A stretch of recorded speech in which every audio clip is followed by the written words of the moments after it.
ಜನ ಬೈತಾರೆ ಮೇಡಮ್, ಸ್ವಲ್ಪ ಅಡ್ಜಸ್ಟ್ ಮಾಡ್ಕೊಡಿ madam. There is no comparison ನನ್ನ ಲೈಫ್ಗೆ ಇನ್ನೊಬ್ಬರ ಲೈಫ್ಗೆ.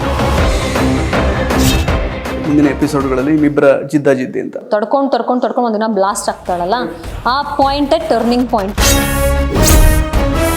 ಈ ಕ್ಷೇತ್ರಕ್ಕೆ ಬಂದವ್ರು ಯಾರು ಇಲ್ಲ ಆಗೋದು, ನೀವೇ ಫಸ್ಟಾ? ಸೀತಾರಾಮ್ ಸರ್ ಇದ್ದಾರೆ, ಅವರೆಲ್ಲ ನನ್ನ ತಂದೆಗೆ ಕಸಿನ್ಸ್. ಪ್ರೀತಿ ಅವರು ಆ್ಯಕ್ಚುಲಿ MSc ಸೈಕಾಲಜಿ ಮಾಡಿದ್ರು. MSc psychology, MBA human resource. Telugu people acceptance ಬಗ್ಗೆ ಹೇಳೋದಾದ್ರೆ, ನಾನು ಒಂದು ಮನೆ ಕಟ್ಟಿದ್ದೀನಿ, ಅಲ್ಲಿಂದ ಬಂದಿರೋ ದುಡ್ಡಿಂದ. My husband is my own cousin, ನಮ್ಮ ಅತ್ತೆ ಮಗನೇ. ಮಗ 7 ವರ್ಷ, ಹೃದಯ್ ಅಂತ. ಹೃದಯ್ ಶರ್ಮಾ.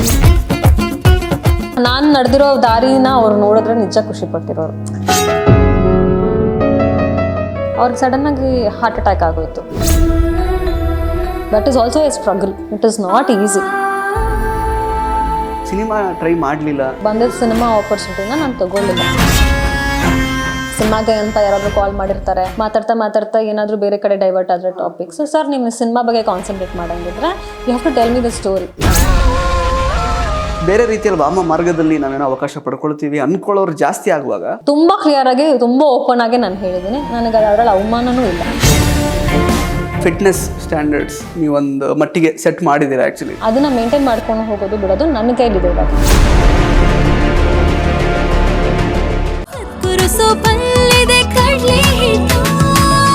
ಪರಿಶುದ್ಧ ಕಡಲೆ ಹಿಟ್ಟಿನಿಂದ ತಯಾರಾಗಿದೆ ಸದ್ಗುರು ಆಯುರ್ವೇದ ಗ್ರಾಮ್ ಫ್ಲೋರ್ ಸೋಪ್.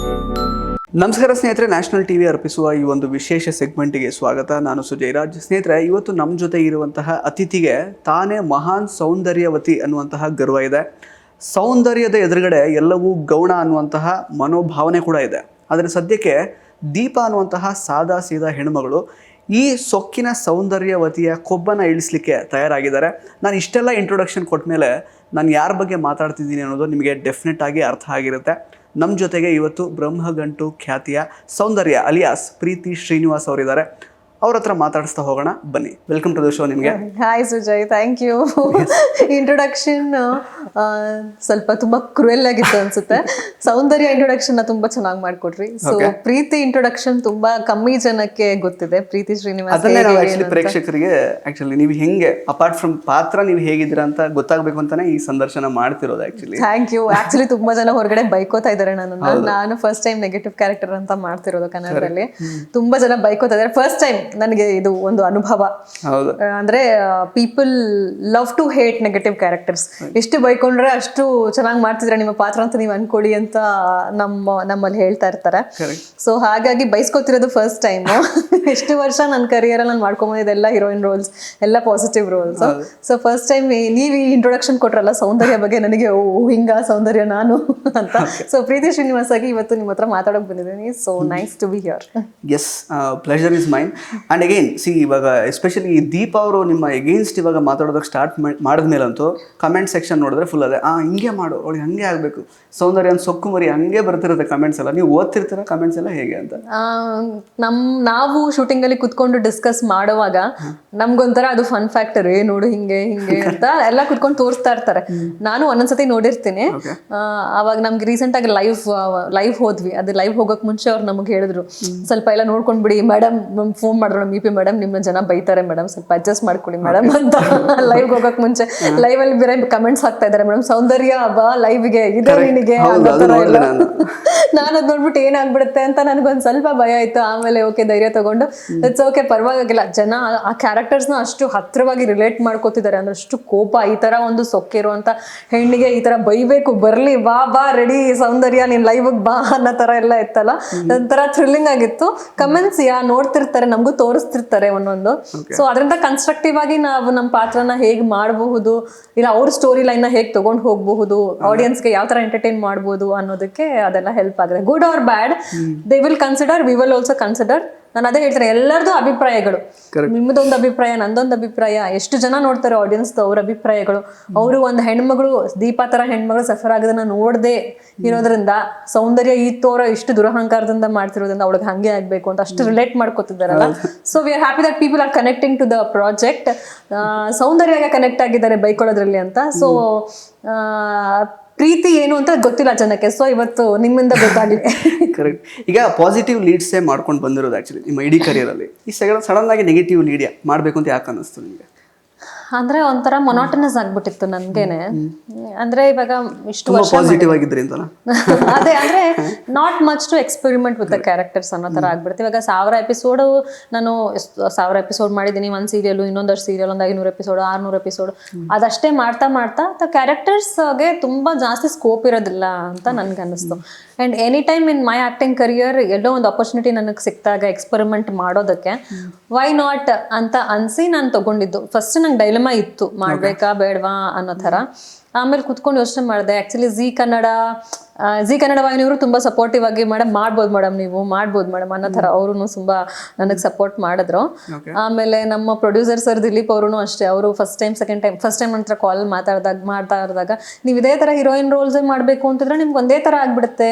ಅವರು ಆರ್ಟಿಸ್ಟ್ ಆಗಿರೋದ್ರಿಂದ ನಿಮ್ಗೆ ಇದೊಂದು ಚೇಂಜ್ ಓವರ್ ಇರುತ್ತೆ, ತುಂಬ ಚೆನ್ನಾಗಿರುತ್ತೆ ಕ್ಯಾರೆಕ್ಟರು ನೀವು ಮಾಡೋದ್ರಿಂದ. ಇಲ್ಲಾಂದ್ರೆ ಒಂದೇ ಥರ ಮಾಡ್ಕೊಂಡು ಹೋಗ್ಬೇಕಾಗುತ್ತೆ ಲೈಫ್ ಲಾಂಗು. ನೀವೇನು ಎಕ್ಸ್ಪೆರಿಮೆಂಟ್ ಮಾಡೋ ಚಾನ್ಸಸ್ ಸಿಗೋದಿಲ್ಲ, ಸಿಕ್ಕದಾಗ ಮಾಡ್ಬಿಡ್ಬೇಕು ಆರ್ಟಿಸ್ಟು ಅನ್ನೋ ಥರ. ಎಲ್ಲರೂ ಸ್ವಲ್ಪ ಧೈರ್ಯ ಹೇಳಿ ನಾನು ಇದೊಂದು ಬೋಲ್ಡ್ ಸ್ಟೆಪ್ ತಗೊಂಡೆ. ಸೊ ಜನ ಈ ಥರ ಆಕ್ಸೆಪ್ಟ್ ಮಾಡ್ಕೊಂಡಿದ್ದಾರೆ, ಸಂತೋಷ. ಸೊ ಆಲ್ಮೋಸ್ಟ್ ಈಗ ಸರಸ್ವತಿ ಲಕ್ಷ್ಮೀ ಪ್ರಿಯೆ ಆ ಧಾರಾವಾಹಿ ಮೂಲಕ ನೀವು ಎಂಟ್ರಿ ಕೊಟ್ಟಿದ್ದು ಬಣ್ಣದ ಲೋಕಕ್ಕೆ. ಆಲ್ಮೋಸ್ಟ್ ಲೈಕ್ 2013, ಲೈಕ್ 11 years ಈಗ ಕರಿಯರ್ ಆಯಿತು. ಅಂದರೆ ಇದಕ್ಕಿಂತ ಮೊದಲು ನೀವು MSc ಸೈಕಾಲಜಿ ಎಲ್ಲ ಮಾಡಿದ್ದೀರಾ, ಸೈಕಾಲಜಿಸ್ಟ್ ಆಗಿ ವರ್ಕ್ ಕೂಡ ಅಂದರೆ ಪ್ಯಾರಲಲ್ ಆಗಿ ಮಾಡ್ತಾ ಇದ್ರಿ. ಈ ಕ್ಷೇತ್ರ ಹೆಂಗೆ ನಿಮ್ಮನ್ನ ಸೆಳೀತು ಅಂತ? ಕಲೆ ಎಲ್ಲರೂ ಮಾಡ್ಬೇಕು ಅನ್ಕೊಂಡ ತಕ್ಷಣ ಮಾಡೋಕ್ಕಾಗಲ್ವಂತೆ. ಅದೊಂಥರ ನಮ್ಮನ್ನ ಕೈ ಬಿಸಿ ಕರಿತಾ ಇರುತ್ತೆ. ನಮ್ಗೆ ಈ ಥರ ನಾವು ಎಲ್ಲಿರಬೇಕು, ಯಾವ ಪಾಯಿಂಟ್ ಆಫ್ ಟೈಮಲ್ಲಿ ಅಂತ ದೇವರು ಬರ್ದಿಟ್ಟಿರ್ತಾನೆ ಅಂತಾರ. ನನಗೆ ಆರ್ಟ್ಸಲ್ಲಿ ಇಂಟ್ರೆಸ್ಟ್ ಇತ್ತು. ನಮ್ಮ ತಂದೆಗೂ ತುಂಬ ಇಂಟ್ರೆಸ್ಟ್ ಇತ್ತು, ಡಾನ್ಸ್ ಎಲ್ಲ ಕಲಿಸ್ತಾ ಇದ್ರು. ಸೊ ಅದೊಂಥರ ಆ ಕಡೆ ನನಗೆ ಅಟ್ರಾಕ್ಷನ್ ಇತ್ತು. ಬಟ್ ಮನೆ ಕಡೆ ನನಗೆ ತುಂಬ ಸ್ಟೂಡಿಯಸ್ ಆಗಿರ್ಬೇಕು ಅಂತ. ನಾನು ತುಂಬ ಚೆನ್ನಾಗಿ ಓದಕ್ಕೆ ಇಷ್ಟ ನನಗೆ. ನಮ್ಮ ಮನೇಲಿ ಏನಂದ್ರೆ ಓದೇ ಆಸ್ತಿ, first priority is for studies. ನಮ್ಮ ತಂದೆ ಅದೇ ಹೇಳ್ತಿದ್ರು, ಓದ್ಲಿಲ್ಲ ಅಂದ್ರೆ ನೀನ್ ಏನೂ ಇಲ್ಲ, ಫಸ್ಟ್ ಓದಬೇಕು, ಚೆನ್ನಾಗಿ ಮಾರ್ಕ್ಸ್. ನಾನು ಹಂಗೆ ಇರ್ತಿದ್ದೆ. ನನಗೆ 94% ಬಂತು 10th ಅಲ್ಲಿ ಹತ್ಕೊಂಡು ಕೂತಿದ್ದೆ, ಬಿಕಾಸ್ ಐ ಎಕ್ಸ್ಪೆಕ್ಟೆಡ್ 96 ಆ ಥರ ನಾನು. ಸೊ ಫಸ್ಟ್ ಓದ್ ಮುಗಿಬೇಕು ಅಂತ. ಬಟ್ ಮಧ್ಯಾಹ್ನ ನನ್ಗೆ ಆಪರ್ಚುನಿಟಿ ಸ್ಟಾರ್ಟ್ ಆಗ್ಬಿಟ್ಟಿತ್ತು ಕಾಲೇಜ್ ಇರೋವಾಗಿಂದಾನೆ. ಸೊ ಅದು ಹೇಗೆ ಅಂದರೆ ನನ್ನ ಫ್ರೆಂಡ್ ಆಡಿಷನ್ಗೆ ಹೋಗ್ತಾ ಇದ್ಲು, ಅವ್ರ ಜೊತೆ ನಾನು ಹೋದಾಗ ನನ್ನನ್ನು ಕರೆದಿದ್ರು, ನೀವು ಬನ್ನಿ ಅಂತ. ಅವಾಗಿಂದ ನನಗೆ ಸ್ಟಾರ್ಟ್ ಆಗಿತ್ತು. ಅದಾದ್ಮೇಲೆ ಮಿಸ್ ಮಹಾರಾಣೀಸ್ ಕಾಂಟೆಸ್ಟ್ ಮಾಡಿದ್ರು ನಮ್ಮ ಕಾಲೇಜಲ್ಲಿ, ನಾನು ವಿನ್ ಆಗಿದ್ದೆ. ಸೊ ಅದು ಪೇಪರಲ್ಲೆಲ್ಲ ಬಂದಿತ್ತು. ಅವಾಗ ಪುನೀತ್ ಸರ್ ಬಂದಿದ್ರು ಕ್ರೌನಿಂಗ್ಗೆ. ಸೊ ಅದೆಲ್ಲ ಒಂಥರ ಹಿಂಗೆಲ್ಲ ಆಗ್ಬೇಕಿತ್ತು. ಮನೇಲಿ ಏನು ವಿರೋಧ ಏನು ಬರಲಿಲ್ಲ? ಅಂದ್ರೆ ಬರೀ ಕಾಲೇಜ್ ಒಟ್ಟಿಗೆ ಮಾಡ್ಕೊಂಡಿದ್ರೆ, ಕಾಲೇಜಲ್ಲಿ ನೀನ್ ಏನಾದ್ರು ಕರಿಕ್ಯುಲರ್ ಆಕ್ಟಿವಿಟೀಸ್ ಮಾಡ್ಕೊಂಡಿದ್ರೆ, ಎಕ್ಸ್ಟ್ರಾ ಕರಿಕ್ಯುಲರ್ ಆಕ್ಟಿವಿಟೀಸ್, ಅದಕ್ಕೆಲ್ಲ ಸಪೋರ್ಟ್ ಮಾಡ್ತಿದ್ರು. ಡಾನ್ಸ್ಗೆಲ್ಲ ಸಪೋರ್ಟ್ ಮಾಡ್ತಿದ್ರು. ಆಕ್ಟಿಂಗ್ ಅಂದ್ರೆ ಒಂಥರ ಭಯ ಮನೆಯಲ್ಲಿ. ಸೊ ಅಂದ್ರೆ ನಿಮಗೆ ಆಕ್ಟಿಂಗ್ ಮಾಡಕ್ ಆಗುತ್ತಾ ಇಲ್ವಾ ಅಂತ ಭಯನಾ ಅಥವಾ ಅಂದ್ರೆ ಈ ಫೀಲ್ಡ್ ಹೆಂಗೆ ಅಂತ ಭಯ. ನನ್ಗೆ ಫಸ್ಟ್ ಮೂವಿ ಆಫರ್ ಬಂದಿದ್ದು ಏನೋ ಗಣೇಶ ಮತ್ತೆ ಬಂದ ಅಂತ, ಫಣಿ ರಾಮಚಂದ್ರ ಅವ್ರದ್ದು ಸಿನಿಮಾ. ನಾನು ಕಾಲೇಜಲ್ಲಿ ಓದ್ತಾ ಇದ್ದೆ, ಮಹಾರಾಣೀಸ್ ಕಾಲೇಜಲ್ಲಿ. ಅವ್ರ ಆಫೀಸ್ ಅಲ್ಲೇ ಇತ್ತು. ಇಲ್ಲ ಬೆಂಗಳೂರು ಆಫೀಸ್ ಅಲ್ಲೇ ಇತ್ತು, ಗಾಂಧಿನಗರದಲ್ಲಿ. ಆಫೀಸಿಗೆ ಬರ್ತೀರಾ ಅಂದ್ರೆ ನನ್ನ ಫ್ರೆಂಡ್ಸ್ ಎಲ್ಲ ಕರ್ಕೊಂಡು ಹೋಗ್ಬಿಟ್ಟಿದ್ದೆ ಹುಡುಗಿರು, ಭಯ ನಾನು ಒಬ್ಳಿಗೆ ಹೋಗಕ್ಕೆ. ನಂದು ಕ್ರೌನಿಂಗ್ ಆಗಿತ್ತು ಅವಾಗಷ್ಟೇ. ಅದಾದ್ಮೇಲೆ ಹೇಗೋ ಯಾರೋ ಹೇಳಿ ಅದು ಪೇಪರಲ್ಲೂ ಬಂದಿತ್ತು ಒಂದಷ್ಟು. ಅದಾದ್ಮೇಲೆ ನಾನು ಆಫೀಸ್ಗೆ ಹೋಗಿ, ಇಲ್ಲಿ ನನ್ನ ಫ್ರೆಂಡ್ಸ್ ಎಲ್ಲರೂ ಕಾಯ್ತಿದ್ದಾರೆ, ಫಣಿ ರಾಮಚಂದ್ರ ಸರ್ ಇದ್ದಾರೆ, ಎಲ್ಲರೂ ಅಂದ್ರೆ ಹುಡುಗಿ ನೋಡಿದ್ರೆ ಏನು ಆಡಿಷನ್ ಮಾಡಿಲ್ಲ, ಏನೂ ಮಾಡಿಲ್ಲ ನನಗೆ. ಈ ಹುಡುಗಿ ನೋಡಿದ್ರೆ ಇವ್ರು ಮಾಡ್ತಾಳೆ ಅನ್ಸುತ್ತೆ, ಮಾಡ್ಸೋಣ ಬಿಡಿ ಇವ್ರ ಹತ್ರ ಅಷ್ಟೇ. ಅನಂತ್ ಸರ್ಗೆ 3 ಜನ ಮಕ್ಳು ಇರ್ತಾರೆ, ಅನಂತ್ ನಾಗ್ ಸರ್ಗೆ. ಅದರಲ್ಲಿ ನಾನು ಕೊನೆ ಮಗಳು. ಲವ್ ಮ್ಯಾರೇಜ್ ಮಾಡ್ಕೋಬೇಕು, ಅರೇಂಜ್ ಮಾಡ್ಕೋಬೇಕು ಅನ್ನೋದ್ರ ಒಂಥರ confusing character. No audition, nothing, direct on set. I have faced camera, just imagine. ಭಯನೂ ಇಲ್ಲ, ಏನೂ ಇಲ್ಲ ನನಗೆ. ಹಿಂಗೆ ಮಾಡ್ಬೇಕು ಅಂದ್ರೆ ಹಂಗೆ ಮಾಡ್ಬಿಟ್ಟೆ. ಇವಾಗ ನಾನು ಮಾಡಿದ್ರೆ ನೋಡ್ಕೊಂಡ್ರೆ ನನ್ಗೆ ಇಷ್ಟ ಆಗಲ್ಲ ಆಫ್ಕೋರ್ಸ್. ಅಂದ್ರೆ ಹಿಂಗೆ ಮಾಡ್ಬೇಕಮ್ಮ ಅಂದ್ರು ಮಾಡ್ಬಿಟ್ಟೆ. ಅದು ಓಕೆ ಅಂದ್ರೆ ಅವ್ರು ಓಕೆ ಅಂದ್ಬಿಟ್ರೆ ಅದು ಓಕೆ ಅಷ್ಟೇ. ನಾನೇನು ಚೆನ್ನಾಗಿ ಮಾಡ್ಬೋದಾ, ಇನ್ನೊಂದು 1 more ಕೊಡ್ತೀರಾ, ನಾನೇನೋ ಕೇಳಲೇ ಇಲ್ಲ. ಅವ್ರು ಓಕೆ ಅಂದ್ರೆ ಓಕೆ, ಏನೂ ಗೊತ್ತಿರಲಿಲ್ಲ ನನಗೆ. ಸೊ ಅಲ್ಲಿಂದ ಸ್ಟಾರ್ಟ್ ಮಾಡ್ಕೊಂಡು ಹೋಗಿದ್ದು. ಆಮೇಲೆ ಸ್ಟಡೀಸ್ ಮುಗೀತು. ನನಗೆ ಮುಗಿದ ತಕ್ಷಣ ನನಗೆ ತೆಲುಗು ಆಫರ್ಸ್ ಬಂತು. ಸೊ ಅಲ್ಲಿ ಫಸ್ಟ್ ಟೈಮ್ ನಾನು ಹೋದ ತಕ್ಷಣ ಅಲ್ಲೇ ನಾನು ಹೀರೋಯಿನ್ ಆಗಿ ಮಾಡಿದ್ದು ಅನ್ನಪೂರ್ಣ ಸ್ಟುಡಿಯೋಸ್ಗೆ, ಪಳ್ಳಿಪನ್ನಿ ಅಂತ, ಮಾ ಟಿವಿಗೆ. ನಾಗಾರ್ಜುನ ಅವ್ರದ್ದು. ಫಸ್ಟ್ ಪ್ರೊಡಕ್ಷನ್ ನಾನು ಫಸ್ಟ್ ಕಾಲಿಟ್ಟಿದ್ದು ಅನ್ನಪೂರ್ಣ ಸ್ಟುಡಿಯೋಸ್ಗೆ. ಸೊ ಅದೊಂಥರ ಅಷ್ಟು ದೊಡ್ಡ ಒಂಥರ ಸ್ಟುಡಿಯೋಸು ಹಿಂಗೆಲ್ಲ ಇರುತ್ತೆ, ಬೇರೆ ಶೂಟಿಂಗ್ ಎಲ್ಲ ನಡೀತಿತ್ತು ಅವಾಗ. ಸೊ ಒಂಥರ ಹಿಂಗೆಲ್ಲ ಇದೆ ಏನಪ್ಪ ಅನ್ನೋ ಥರ ಎಕ್ಸೈಟ್ಮೆಂಟಲ್ಲಿ ಹೋಗಿದ್ದು. So it was nice. First ಸೀರಿಯಲಲ್ಲೇ ಒಂಥರ ನನಗೊಂಥರ ಸ್ಟಾರ್ ಟ್ರೀಟ್ಮೆಂಟ್. ಅಲ್ಲಿ ಆರ್ಟಿಸ್ಟ್ ಅಂದರೆ just imagine way back then 2011-12 correct. ಆ ಟೈಮಲ್ಲಿ ನಾನು ಫಸ್ಟ್ ಟೈಮ್ ನನಗೆ ಏನು ಒಂಥರ ಹೊಸದು ಆ ಟೈಮಲ್ಲೇ ಹೋದ ತಕ್ಷಣ ಲೈಕ್ ಮೇಡಮ್ ನಿಮ್ಗೆ ಏನು ಬೇಕು, ಓಕೆ ಈಸಿ ಒಂದು ಅಸಿಸ್ಟೆಂಟ್ ಹುಡುಗ ಬರ್ತಾನೆ ನಿಮಗೆ, ಈಸಿಯರ್ ಅಸಿಸ್ಟೆಂಟ್, ಇವ್ರು ನಿಮಗೆ ಮೇಕಪ್ ಮಾಡ್ತಾರೆ, ನೀವು ಆರಾಮಾಗಿ ಕೂತ್ಕೊಳ್ಳಿ, ನೀವು ಜ್ಯೂಸ್ ಕುಡೀರಿ, ನೀವು ಅದು ಮಾಡಿ ಅನ್ನೋದ್ರ ಓ ಮೈ ಗಾಡ್ ಓಕೆ ಅಂದರೆ ಅಲ್ಲೇ ಖುಷಿಯಾಗಿ ಸೆಟ್ಲ್ ಆಗಿಬಿಟ್ಟೆ. ಅಂದರೆ ಟ್ಯಾಲೆಂಟಿಗೆ ಅವ್ರೂ ಮರ್ಯಾದೆ ತಂದೆ ತಾಯಿ ಕೂಡ ಒಪ್ಕೊಂಡ್ರು ಅಷ್ಟೊತ್ತಿಗೆ. ಅಂದರೆ ಆ ಟೈಮ್ಗೆ ನಾನು ಹೈದ್ರಾಬಾದ್ಗೆ ಹೋಗೋಕೆ ಮುಂಚೆನೇ ಪ್ರೀವಿಯಸ್ ಇದಕ್ಕೇನೆ ನನಗೆ ಆಗಲೇ ನನ್ನ ಹಸ್ಬೆಂಡ್ ಹತ್ರ ನಾನು ಮಾತಾಡಿದ್ದೆ, ನನ್ನ ಮದುವೆ ಆಗೋರ ಹತ್ರ ನಾನು ಮಾತಾಡಿದ್ದೆ. ಸೊ ಅವ್ರಿಗೂ ಓಕೆ ಇತ್ತು, ಟ್ಯಾಲೆಂಟ್ ಇದೆ ಅವಳಿಗೆ, ದೇವರೊಳಗೆ ರೂಪನೂ ಕೊಟ್ಟಿದ್ದಾನೆ, ಹಾಗೆ ಚೆನ್ನಾಗಿ ವಿದ್ಯೆನೂ ಕೊಟ್ಟಿದ್ದಾನೆ. ಸೊ ಹಾಗಾಗಿ ಅವಳು ಬ್ಯಾಲೆನ್ಸ್ ಮಾಡ್ಕೊಂಡು ಹೋಗ್ತಾಳೆ. ಅವಳು ಆಸೆ ಪಾಪ ಅವಳು ಆಸೆ ಪಡ್ತಾ ಇದ್ದಾಳೆ. ನಮ್ಮ ಅಮ್ಮ ನೋಡ್ಬಿಟ್ಟು ಅಪ್ಪ ನೀವು ಉಂಟು, ಆಮೇಲಿಂದ ಮದುವೆ ಆದ್ಮೇಲಿಂದ ಹಿಂಗೆ ಹಾಗೆ ಅಂತ ಏನೂ ಹೇಳಂಗಿಲ್ಲ ನನಗೆ, ನಿನ್ನ ನಂಬಿಕೆ ಮೇಲೆ ಕಳಿಸ್ತಾ ಇದ್ದೀನಿ ಅನ್ನೋ ಥರ ನಮ್ಮಮ್ಮನೂ. ಸೊ ಅವರು ಹಾಗೆ ನಂಬಿಕೆ ಇಟ್ಟು ಕಳಿಸಿದ್ರಿಂದ ನಮ್ಮಮ್ಮ ಬಿಟ್ಬಿಟ್ರು ಆ ಟೈಮಿಗೆ. ಇವಳನ್ನ ಹಠ ಮಾಡಿ ಮನೇಲಿ ಕೂರ್ಸೋಕ್ಕಾಗಲ್ಲ, ಏನೋ ಸುಳ್ಳು ಹೇಳಿ ಮಾಡಿ ಹೋಗ್ಬಿಡ್ದೆ. ನಾನು ಸಿನಿಮಾ ಮಾಡಿದಾಗ ನಮ್ಮಮ್ಮಗೆ ಸಿನಿಮಾ ಅಂತ ಹೇಳಿಲ್ಲ, ಸೀರಿಯಲ್ ಶೂಟಿಂಗ್ ಅಂತ ಹೇಳ್ಬಿಟ್ಟು ಹೋಗ್ಬಿಟ್ಟಿದ್ದೆ. ಆಮೇಲೆ ಅಕ್ಕಪಕ್ಕದ ಮನೆಯವರೆಲ್ಲ ಹೇಳಿದ್ಮೇಲೆ ನಮ್ಮಮ್ಮಗೆ ಸಖತ್ ಕೋಪ ಬಂತು, ಸುಳ್ಳು ಹೇಳಕ್ಕೆ ಸ್ಟಾರ್ಟ್ ಮಾಡ್ಬಿಟ್ಟಿದ್ಯಾ ನೀನು, ಸಿನಿಮಾ ಅಂದ್ರೆ ಅವ್ರಿಗೆ ಇನ್ನೂ ಭಯ ಅಂತ ನಂಗೆ ಗೊತ್ತಿತ್ತು, ಸೀರಿಯಲ್ಗೆ ಬೇಡ ಅಂತಿದ್ರಲ್ಲ ಅಂತ, ಸೀರಿಯಲ್ ಶೂಟಿಂಗ್ ಅಂತ ಹೋಗ್ಬಿಟ್ಟು ಶೂಟಿಂಗ್ ಮಾಡ್ಕೊಂಡ್ ಬಂದ್ಬಿಟ್ಟಿದ್ದೆ ಅಂತ. ಸೊ ಅವ್ರಾದ್ಮೇಲೆ ಅವ್ರಿಗೆ ತುಂಬಾ ಭಯ ಇದ್ದಿದ್ರಿಂದ ಅಷ್ಟೇ ನಮ್ಮ ತಂದೆ ತೀರೋಗ್ಬಿಟ್ಟಿದ್ರು. ಅದಕ್ಕೆ ಇನ್ನವರು ನನ್ ಆಗಲ್ಲಮ್ಮ, ನನ್ಗೆ ಭಯ ಆಗತ್ತೆ, ಸೊ ನೀನ್ ಮದ್ವೆ ಆಗೋರ್ನ ನೀನ್ ಕೇಳ್ಕೊಂಡು ಅವ್ರ ಪರ್ಮಿಷನ್ ಇದ್ದು ನೀನ್ ಮಾಡ್ಕೊ ಅಂತ ಹೇಳಿ ಅದಾದ್ಮೇಲಿಂದ ಇವ್ರು ಸಪೋರ್ಟ್ ಮಾಡಿ ಆಯ್ತು. ಈಗ ಪ್ರೀತಿ ಅವ್ರದ್ದು ಸ್ವಲ್ಪ ಹಿನ್ನೆಲೆ ಬಗ್ಗೆ ಹೇಳೋದಾದ್ರೆ, ತಂದೆ ತಾಯಿ ಅವ್ರು ಏನ್ ಕೆಲಸ ಮಾಡ್ತಾ ಇದ್ರು, ನೀವು ಒಬ್ಬರೇ ಮಗಳ ಅವ್ರಿಗೆ ಹೇಗೆ? ನಾನು ನಮ್ಮ ಅಣ್ಣ, ನಮ್ಮ ತಂದೆ HMT ಅಲ್ಲಿ ಕೆಲಸ ಮಾಡ್ತಿದ್ರು, ಹಿಂದೂಸ್ತಾನ್ ಮೆಷಿನ್ ಟೂಲ್ಸ್ ಅಲ್ಲಿ. ಅಂದರೆ ತುಂಬ ಕ್ಯೂಟ್ ಹ್ಯಾಪಿ ಫ್ಯಾಮಿಲಿ, ಒಂಥರ ಮಿಡಲ್ ಕ್ಲಾಸ್ ಫ್ಯಾಮಿಲಿನೇ ಅಂತ ಹೇಳ್ಬೋದು. ಬಟ್ ತಂದೆ ತಾಯಿ ಎಷ್ಟೇ ಕಷ್ಟಪಟ್ಟರು ಮಕ್ಳಿಗೆ ಕಷ್ಟ ತೋರಿಸಲ್ಲ. ಮಿಡಲ್ ಕ್ಲಾಸಲ್ಲಿ ಮಕ್ಳಿಗೆಲ್ಲ ಬೆಸ್ಟ್ ಕೊಡಬೇಕು ಅನ್ನೋ ಥರದಲ್ಲೇ ನನಗೆ ಯಾವತ್ತೂ ಯಾವುದೇ ಥರ ನನಗೆ ಇದಿಲ್ಲ ಅದಿಲ್ಲ ಅನ್ನೋ ಥರ ನನಗೆ ಕಂಪ್ಲೇಂಟ್ಸ್ ಇರೋ ಥರನೇ ನನಗೆ ಗೊತ್ತೇ ಆಗಿಲ್ಲ. ಎಲ್ಲಾನು ನಮ್ಮ ತಂದೆ ತಾಯಿ ನನಗೆ ಪ್ರೊವೈಡ್ ಮಾಡಿದ್ದಾರೆ. ನಮ್ಮ ಬರ್ಡೇ ಅಂದರೆ ಅಷ್ಟು ಚೆನ್ನಾಗಿ ಸೆಲೆಬ್ರೇಟ್ ಮಾಡ್ಕೊಂಡಿದ್ದೀವಿ. ತುಂಬ ಖುಷಿಯಾಗಿದ್ದಂಥ ಒಂದು ಚೈಲ್ಡ್ಹುಡ್. ಶಾಕಿಂಗ್ ಅಂದರೆ ನಮ್ಮ ತಂದೆ ತೀರ್ ಹೋಗಿದ್ದು. ಅದು ಅವ್ರಿಗೆ ಸಡನ್ ಆಗಿ ಹಾರ್ಟ್ ಅಟ್ಯಾಕ್ ಆಗೋಯ್ತು. ಹಾಗೆ ಒಂದೇ ಸತಿ ಹಾಗೆ ಕುಸ್ತು ಬಿದ್ದೋಗ್ಬಿಟ್ರು ಅಷ್ಟೇ. ಹಾಸ್ಪಿಟ್ಲ್ ಕರ್ಕೊಂಡು ಹೋಗೋಷ್ಟರಲ್ಲಿ 1-2 minutes ಆಗಿತ್ತು ಅಷ್ಟೇ. ಅಷ್ಟರಲ್ಲಿ ಅವ್ರು ಹೋಗ್ಬಿಟ್ರು. ನಂತರ ಶಾಕ್, ಅದು ಫುಲ್ಲು ಶಾಕ್. ಅಂದ್ರೆ ಇಂಟ್ರೆಸ್ಟ್ ಇತ್ತು ಅಂತ ಅವ್ರಿಗೂ ಗೊತ್ತಿತ್ತು. ಅವ್ರಿಗೂ ಒಂಥರ ಭಯ, ಮುಗಿಸ್ಬಿಡೋಣ, ಓದ್ಬೇಕು, ನನ್ನ ಮಗಳು ಚೆನ್ನಾಗಿ ಓದ್ಬೇಕು ಅಂತ ಅವ್ರಿಗೆ ತುಂಬಾ ಆಸೆ. ಅಂದ್ರೆ ನಮ್ಮ ಮನೆ ಕಡೆ ಓದೆ ಎಲ್ಲದಕ್ಕಿಂತ ಮುಖ್ಯ. ಆದ್ರೆ ನನ್ಗೆ ನಾನು ಅದನ್ನು ಫಾಲೋ ಮಾಡ್ದೆ. ನಾನು ಓದ್ತಾ ಇದ್ದೆ ಚೆನ್ನಾಗಿ, ಅವ್ರಿಗೆ ನನ್ನ ಮೇಲೆ ನಂಬಿಕೆ ಇತ್ತು. ಸೊ ನಾನು ಮಾಡ್ತೀನಿ ಅಂತಾನು ಅವ್ರಿಗೆ ಗೊತ್ತಿತ್ತು. ಬಟ್ ಅವರು ಕಣ್ತುಂಬ ನೋಡ್ಲಿಲ್ಲ. ಅವ್ರು ನಿಜವಾಗ್ಲೂ ಇಷ್ಟಪಟ್ಟಿರೋರು. ನಾನು ನಡೆದಿರೋ ದಾರಿನ ಅವ್ರು ನೋಡಿದ್ರೆ ನಿಜ ಖುಷಿ ಪಟ್ಟಿರೋರು. ಅಂದ್ರೆ ಅವ್ರ ಮಗಳ ಮೇಲೆ ಅಷ್ಟೊಂದು ಒಂಥರ ಹೆಮ್ಮೆ. ನಾನು ಮಾಡ್ತಿದ್ದಕ್ಕೇನೆ, ಅವಳು ನನ್ನ ಮಗಳು ಎಷ್ಟು ಚೆನ್ನಾಗಿದ್ದಾಳೆ, ಎಷ್ಟು ಚೆನ್ನಾಗಿ ಡ್ಯಾನ್ಸ್ ಮಾಡ್ತಾಳೆ, ನನ್ನ ಮಗಳು ಚೆನ್ನಾಗಿ ಓದ್ತಾಳೆ, ನನ್ನ ಮಗಳನ್ನ ನಾನು ಚೆನ್ನಾಗಿ ಬೆಳೆಸಿದ್ದೀನಿ, ಒಳ್ಳೆ ವ್ಯಾಲ್ಯೂಸ್ ಕೊಟ್ಟು ಬೆಳೆಸಿದ್ದೀನಿ ಅನ್ನೋ ಥರ. ಇವತ್ತು ನಾನು ನಡೆದು ಬಂದಿರೋ ದಾರಿನ ನಮ್ಮ ತಂದೆ ನೋಡಿದ್ರೆ ನಿಜವಾಗ್ಲೂ ಹೆಮ್ಮೆ ಪಟ್ಟಿರೋರು, ಖುಷಿ ಪಟ್ಟಿರೋರು. ಯಾಕಂದರೆ ನಾನು ಎಷ್ಟೋ ಜನ ಏನಾದ್ರು ಹೇಳಿ ಬೇರೆ ಹೊರಗಡೆ ಪ್ರಪಂಚದವರು, ಅವ್ರು ಎಲ್ಲಿಂದೋ ನನ್ನ ನೋಡ್ತಾ ಇರ್ತಾರೆ ಅಲ್ವಾ, ಮೈ ವೇ ಆಫ್ ಲೈಫ್ ಅವ್ರಿಗೆ ಗೊತ್ತಲ್ವಾ. ನಾನು ಅದೇ ಅನ್ಕೋತೀನಿ, ನಮ್ಮ ತಂದೆ ನಾನು ಎಲ್ಲಿಂದ ನೋಡ್ತಾನೆ ಇರ್ತಾರೆ, ನಾನು ಎಲ್ಲೂ ತಪ್ಪಾದಿ ನನ್ನನ್ನ ಹಿಡಿಯಕ್ಕೆ ಅವ್ರು ಬಿಡೋದೇ ಇಲ್ಲ ಅನ್ನೋ ಒಂದು ಧೈರ್ಯ ನನಗೆ. ಅವರು ನನ್ಗೆ ಯಾವತ್ತೂ ಕೆಟ್ಟ ದಾರಿ ತೋರಿಸಲ್ಲ. ಅದಕ್ಕೆ ನಾನು ಬಿಟ್ಬಿಡ್ತೀನಿ ಟೋಟಲಿ. ನಾನು ಒಂಥರ ಸರೆಂಡರ್ ಆಗಿಬಿಟ್ಟಿರ್ತೀನಿ ದೇವರಿಗೆ, ನಮ್ಮ ತಂದೆಗೆ. ಅವ್ರು ಏನು ಹಾದಿ ಹಾಕ್ಕೊಡ್ತಾರೋ ಅದ್ರಲ್ಲಿ ನಾನು ನಡೀತಾ ಹೋಗ್ತಾ ಇದ್ದೀನಿ ಅಷ್ಟೇ. ನಾನು ಹೇಳೋ ಪ್ರಕಾರ ನಾನು ಓನ್ ಡಿಸಿಷನ್ಸ್ ಅಂತ ಏನೂ ಇಲ್ಲ. ನನಗೆ ಬಂದಿರೋ ಆಪರ್ಚುನಿಟೀಸ್ ನಾನು ತೊಗೊಂಡಿದ್ದೀನಿ ಅಷ್ಟೇ. ಸಿನಿಮಾ ಅಂದರೆ ಭಯ ಇರ್ತಿತ್ತು, ಹೋಗಿ ಮೀಟ್ ಮಾಡ್ತಿರಲಿಲ್ಲ ಜನನ್ನ, ಅದು ಒಂದು ಬಿಟ್ರೆ ನನಗೆ ಎಲ್ಲೂ ಕೆಟ್ಟದ್ದು ಏನೂ ನಡೆದಿಲ್ಲ ಆ ಥರ ಇನ್ಸಿಡೆಂಟ್ಸು. ಆಮೇಲೆ ನಾನು ಕೆಟ್ಟ ದಾರಿಗೆ ಹೋಗೋವಂಥ ಯಾವ ಪ್ರಸಂಗನೂ ಉದ್ಭವ ಆಗೇ ಇಲ್ಲ ನನಗೆ. ಇಟ್ಸ್ ಆಲ್ಸೋ ಮೈ ಚಾಯ್ಸ್ ಅನ್ಬೋದು. ಕರೆಕ್ಟ್. ನನ್ನ ವೇ ಓಕೆ, ನಾನು ಆ್ಯಕ್ಟಿಂಗಲ್ಲಿ ಇದ್ರೂ ನನ್ನ ಲೈಫ್ನ ನಾನು ಹೀಗೆ ಬದುಕಬೇಕು, ನಾನು ಹೀಗೆ ಬದುಕ್ತೀನಿ ಅನ್ನೋ ಥರ ಒಂದು ಸ್ಟ್ರಾಂಗ್ ಮೈಂಡ್ ಸೆಟ್ ಇರಬೇಕು. ಹೆಣ್ಮಕ್ಳು ಹೇಗಿರಬೇಕು ಅನ್ನೋ ಥರ ನಮ್ಮ ತಂದೆ ನನಗೆ ಚೆನ್ನಾಗಿ ಹಾಕ್ಕೊಟ್ಬಿಟ್ಟಿದ್ರು ಅವಾಗಲೇ ಒಂದು ಪಾಠ. ಸ್ಟ್ರಿಕ್ಟ್ ಫಾದರ್ ಅಥವಾ ಹೀಗೆ ಫ್ರೀ ಬಿಡ್ತಾ ಇದ್ರ? ಯಾವ ವಿಷಯದಲ್ಲಿ ಲಿಬರಲ್ ಆಗಿರ್ತಾ ಇದ್ರು ಅವರು, ಹೇಗೆ ಅಂತ? ಅವ್ರು ಮುದ್ದು ಮಾಡ್ತಿದ್ರು, ಮಕ್ಳಿಗೆ ಏನು ನೋಡ್ಕೋಬೇಕು ಎಲ್ಲಾನು ರೆಸ್ಪಾನ್ಸಿಬಲ್ ಆಗಿ ಮಾಡ್ತಿದ್ರು. ಬಟ್ ಸ್ಟ್ರಿಕ್ಟ್ ಅಂದರೆ ಅವ್ರು ಹೇಳ್ತಿದ್ದು ಹೆಣ್ಮಕ್ಳಿಗೆ ತಾಳ್ಮೆ ಇರಬೇಕು. ನಾನು ಸ್ವಲ್ಪ ಟೀನೇಜಲ್ಲೆಲ್ಲ ಕೋಪದಿಂದ ಹಿಡಿದು ಏನಾದ್ರು ವಸ್ತು ತೊಗೊಂಡು ಬಿಸಾಕೋದು ಆ ಥರದ್ದೆಲ್ಲ ಮಾಡಿದ್ದು. ಆ ಥರದನ್ನೆಲ್ಲ ಬಿಹೇವಿಯರ್ ವೈಸ್ ನಮ್ಮನ್ನ ಸ್ವಲ್ಪ ಹಿಡಿದಿಟ್ಟು, ಅಂದರೆ ಚೆನ್ನಾಗಿರೋ ಲೈಫ್ಗೋಸ್ಕರ, ನೀನು ಫ್ಯೂಚರ್ಗೋಸ್ಕರ ಅಂತ ಹೇಳಿ ಹಾಗೆ ಅವ್ರು ಹೇಳ್ಕೊಟ್ಟಂಗೆ ನಡೆದಿದ್ದೀನಿ. ನಾನು ಯಾವತ್ತೂ ರಿವೋಲ್ಟ್ ಮಾಡಿಲ್ಲ. ಓಕೆ ಹಿಂಗಿರ್ಬೇಕು ಅಂದ್ರೆ ಒಳ್ಳೆ ಹಿಂಗಿರ್ಬೇಕು. ಮಗಳು ಹಾಗಾದ್ರೆ. ನಾನು ಹೌದು ತುಂಬಾ ಒಳ್ಳೆ ಮಗಳು. ಓಕೆ, ಅದೇ ಮೂಲತಃ ಬೆಂಗಳೂರಿನವರೇ ನಿಮ್ಮ ತಂದೆ ತಾಯಿಯವರು, ನೀವೆಲ್ಲ ಹುಟ್ಟಿರೋದೆಲ್ಲ ಇಲ್ಲ ಇಲ್ಲೇ? ಇಲ್ಲ. ಓಕೆ. ಸೊ ಈಗ ಅಣ್ಣ ಎಂತ ಮಾಡ್ತಾರೆ ಅವರು? ಅಣ್ಣ ಅವನು ITC ಕೆಲಸ ಮಾಡ್ತಾನೆ.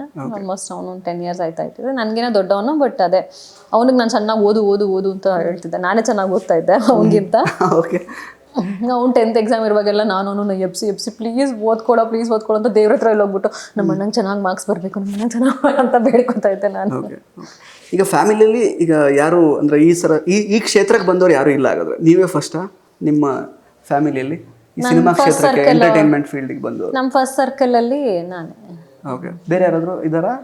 ಸೀತಾರಾಮ್ ಸರ್ ಇದ್ದಾರೆ, ಅವರೆಲ್ಲ ನಮ್ಮ ತಂದೆಗೆ ಕಸಿನ್ಸ್. ಓಕೆ. TN ಸೀತಾರಾಮ್. ಹೌದು. ಓಕೆ. ನಾನು ರೀಸೆಂಟಾಗಿ ಮಾಡಿದ ಸೀರಿಯಲ್ ಎಲ್ಲ ನೋಡಿ, ನೀನೇನೇಮ್ಮ ಮುರಳಿ ಮಗಳಲ್ವೇನೇಮ್ಮ ನೀನು ಅಂತೆಲ್ಲ ಮಾತಾಡ್ಸಿದ್ರು. ನಾನು ತುಂಬ ಎಲ್ಲೂ ಫಂಕ್ಷನ್ಸ್ಗೆ ಪ್ರೋಗ್ರಾಮ್ಸ್ಗೆಲ್ಲೂ ಹೋಗ್ತಾ ಇರಲ್ಲ, ಒಂಥರ ತುಂಬ ಶೈ ಟೈಪ್ಸ್. ಯಾರು ಮದ್ವೆಗೆ ಹೋಗೋಣ, ಈ ಫಂಕ್ಷನ್ ಹೋಗೋಣ, ನಾನು ಬರಲ್ಲ ನಾನು ಮನೇಲೇ ಇರ್ತೀನಿ ಅನ್ನೋ ಥರ. ಈಗಲೂ ಅಷ್ಟೇ. ಅಂತ ಸ್ವಲ್ಪ ಹಂಗೆ ಕ್ರೌಡ್ನ ನೋಡಿದ್ರೆ ಆಂಗ್ಸೈಟಿ ಜಾಸ್ತಿ ಆಗ್ಬಿಡುತ್ತೆ. ಒನ್ ಆನ್ ಒನ್ ನಾನು ಎಷ್ಟೊತ್ತು ಬೇಕಾದ್ರೂ ಮಾತಾಡ್ತೀನಿ, ನೀವು ಮಾತಾಡ್ಸಿ. ತ್ರೀ ಬಿಟ್ಟು 4ನೇ ಜನ ಯಾರಾದ್ರೆ it's like a crowd to me. ಒಂಥರ so basically you are an introvert ಹಾಗಾದ್ರೆ? ಒಂಥರ ಆಂಬಿವರ್ಟ್. ಅದು ಬೆಳಿತಾ ಆಗಿರೋದು. ಹೌದು, ಇಂಟ್ರೋವರ್ಟ್ ಚಿಕ್ಕ ವಯಸ್ಸಲ್ಲಿ. ಇಂಟ್ರೋವರ್ಟ್, ತುಂಬಾ ಇಂಟ್ರೋವರ್ಟ್ ಚಿಕ್ಕ ವಯಸ್ಸಲ್ಲಿ. ಈ ಕ್ಷೇತ್ರಕ್ಕೆ ಬಂದ್ಮೇಲೆ ಚೇಂಜ್ ಆಗ್ಲೇಬೇಕಲ್ಲ? ಎಕ್ಸ್ಟ್ರೋವರ್ಟ್ ಅಂತೂ ಆಗಕ್ಕಾಗಲ್ಲ. ಸೊ ಆಂಬಿವರ್ಟ್ ಆಗಿ ಬ್ಯಾಲೆನ್ಸ್ ಮಾಡ್ಕೊಂಡಿದ್ದೀವಿ. ಓಕೆ. ಸೊ ಅದೇ ಈಗ ಓಕೆ, ಕನ್ನಡ ಮಾಡ್ತಾ ಇದ್ರಿ ಸ್ಟಾರ್ಟಿಂಗಲ್ಲಿ, ಆಮೇಲೆ ತೆಲುಗು ಸಡನ್ ಅದೇ ಫಸ್ಟ್ ಬಂದಿದೆ ತೆಲುಗು ಅಂತ ಹೇಳಿದ್ರಿ ನೀವು. ತೆಲುಗು ಅಂದರೆ ಲ್ಯಾಂಗ್ವೇಜೇ ಬೇರೆ, ಹಿಂಗೆ ಅಂದರೆ ಅದನ್ನು ಹಿಂಗೆ ಅಕ್ಸೆಪ್ಟ್ ಮಾಡ್ಕೊಂಡ್ರಿ ನೀವು ಕಲಿಯೋ ವಿಷಯದಲ್ಲಿ ಆಗಿರ್ಬೋದು ಅದೆಲ್ಲ? ಅಂದರೆ ತೆಲುಗು ನಮಗೆ ಗೊತ್ತಿತ್ತು, ಅಂದರೆ ಫೆಮಿಲಿಯರ್ ಲ್ಯಾಂಗ್ವೇಜ್. ಓಕೆ. ಗೊತ್ತಿಲ್ಲ ಅಂತೇನಿಲ್ಲ, ನಮ್ಮ ಮನೆ ಕಡೆ ಸ್ವಲ್ಪ ತೆಲುಗು ಎಲ್ಲ ಮಾತಾಡ್ತಾರೆ. TN Sitaram sir. ಓಕೆ. ಅಂದರೆ ಆ ಕಡೆ ಬಾರ್ಡರ್ ಅಲ್ಲೇ ಇತ್ತಿತ್ತು, ಬಟ್ ನಾವು ಗೌರಿಬಿದ್ನೂರು ಆ ಕಡೆ. ನನ್ನ ಹಸ್ಬೆಂಡ್ ಗೌರಿಬಿದ್ನೂರು. ಹೌದಾ? Okay okay. ಸೊ ತೆಲುಗು ಮಾತಾಡೋರು ನಮ್ಮ ರಿಲೇಟಿವ್ಸ್ ಅಲ್ಲೂ. ನಾವು ಸ್ಮಾರ್ಥ ಬ್ರಾಹ್ಮಣ್ಸು ಒಂದಷ್ಟೆಲ್ಲ ಮಿಕ್ಸ್ ಆಗಿರ್ತಾರೆ. ಸೊ ತೆಲುಗು ಮಾತಾಡೋರು, ಬಟ್ ಅದು ಡಿಫ್ರೆಂಟ್ ಕೈಂಡ್ ಆಫ್ ತೆಲುಗು. ಅಲ್ಲಿನ ತೆಲುಗುಗೂ ಹೈದ್ರಾಬಾದಲ್ಲಿ ತೆಲುಗುಗೂ ತುಂಬ ಡಿಫ್ರೆನ್ಸ್ ಇರುತ್ತೆ. ಆಮೇಲೆ ನಾನು ಮಾತಾಡಿದ್ದೆಲ್ಲ ಕನ್ನಡದಲ್ಲೇ, ನಾನು ಹುಟ್ಟಿ ಬೆಳೆದಿದ್ದೆಲ್ಲ ಬೆಂಗಳೂರಲ್ಲೇ. ನಾನು ತೆಲುಗು ನಾನು ಮಾತಾಡೋ, ನಮ್ಮ ಅಪ್ಪ ಅಮ್ಮ ಆ್ಯಕ್ಚುಲಿ ನನಗೆ ನಮ್ಮ ಸೀಕ್ರೆಟ್ಸ್, ಅವ್ರ ಸೀಕ್ರೆಟ್ಸ್ ಮಾತಾಡೋಕೆ ಬೇಕಿದ್ರೆ ನನ್ನ ಮುಂದೆ ನಮ್ಮ ಅಣ್ಣ ಮುಂದೆ ಏನಾದ್ರು ಮಾತಾಡ್ಬೋದು, ಅವ್ರು ತೆಲುಗುಲಿ ಮಾತಾಡ್ಕೋದ್ರೆ ನಾವು ಗೆಸ್ ಮಾಡ್ತಾ ಇದ್ವಿ. ಏನೋ ಸೀಕ್ರೆಟ್ಸ್ ಇರ್ತಿತ್ತು ಅವ್ರದ್ದು, ತೆಲುಗುಲಿ ಮಾತಾಡ್ಕೋತಿದ್ದಾರೆ ಅಂದರೆ ಅವ್ರು ನಮ್ಗೆ ಅರ್ಥ ಆಗಲ್ಲ ಅನ್ನೋ ಥರ.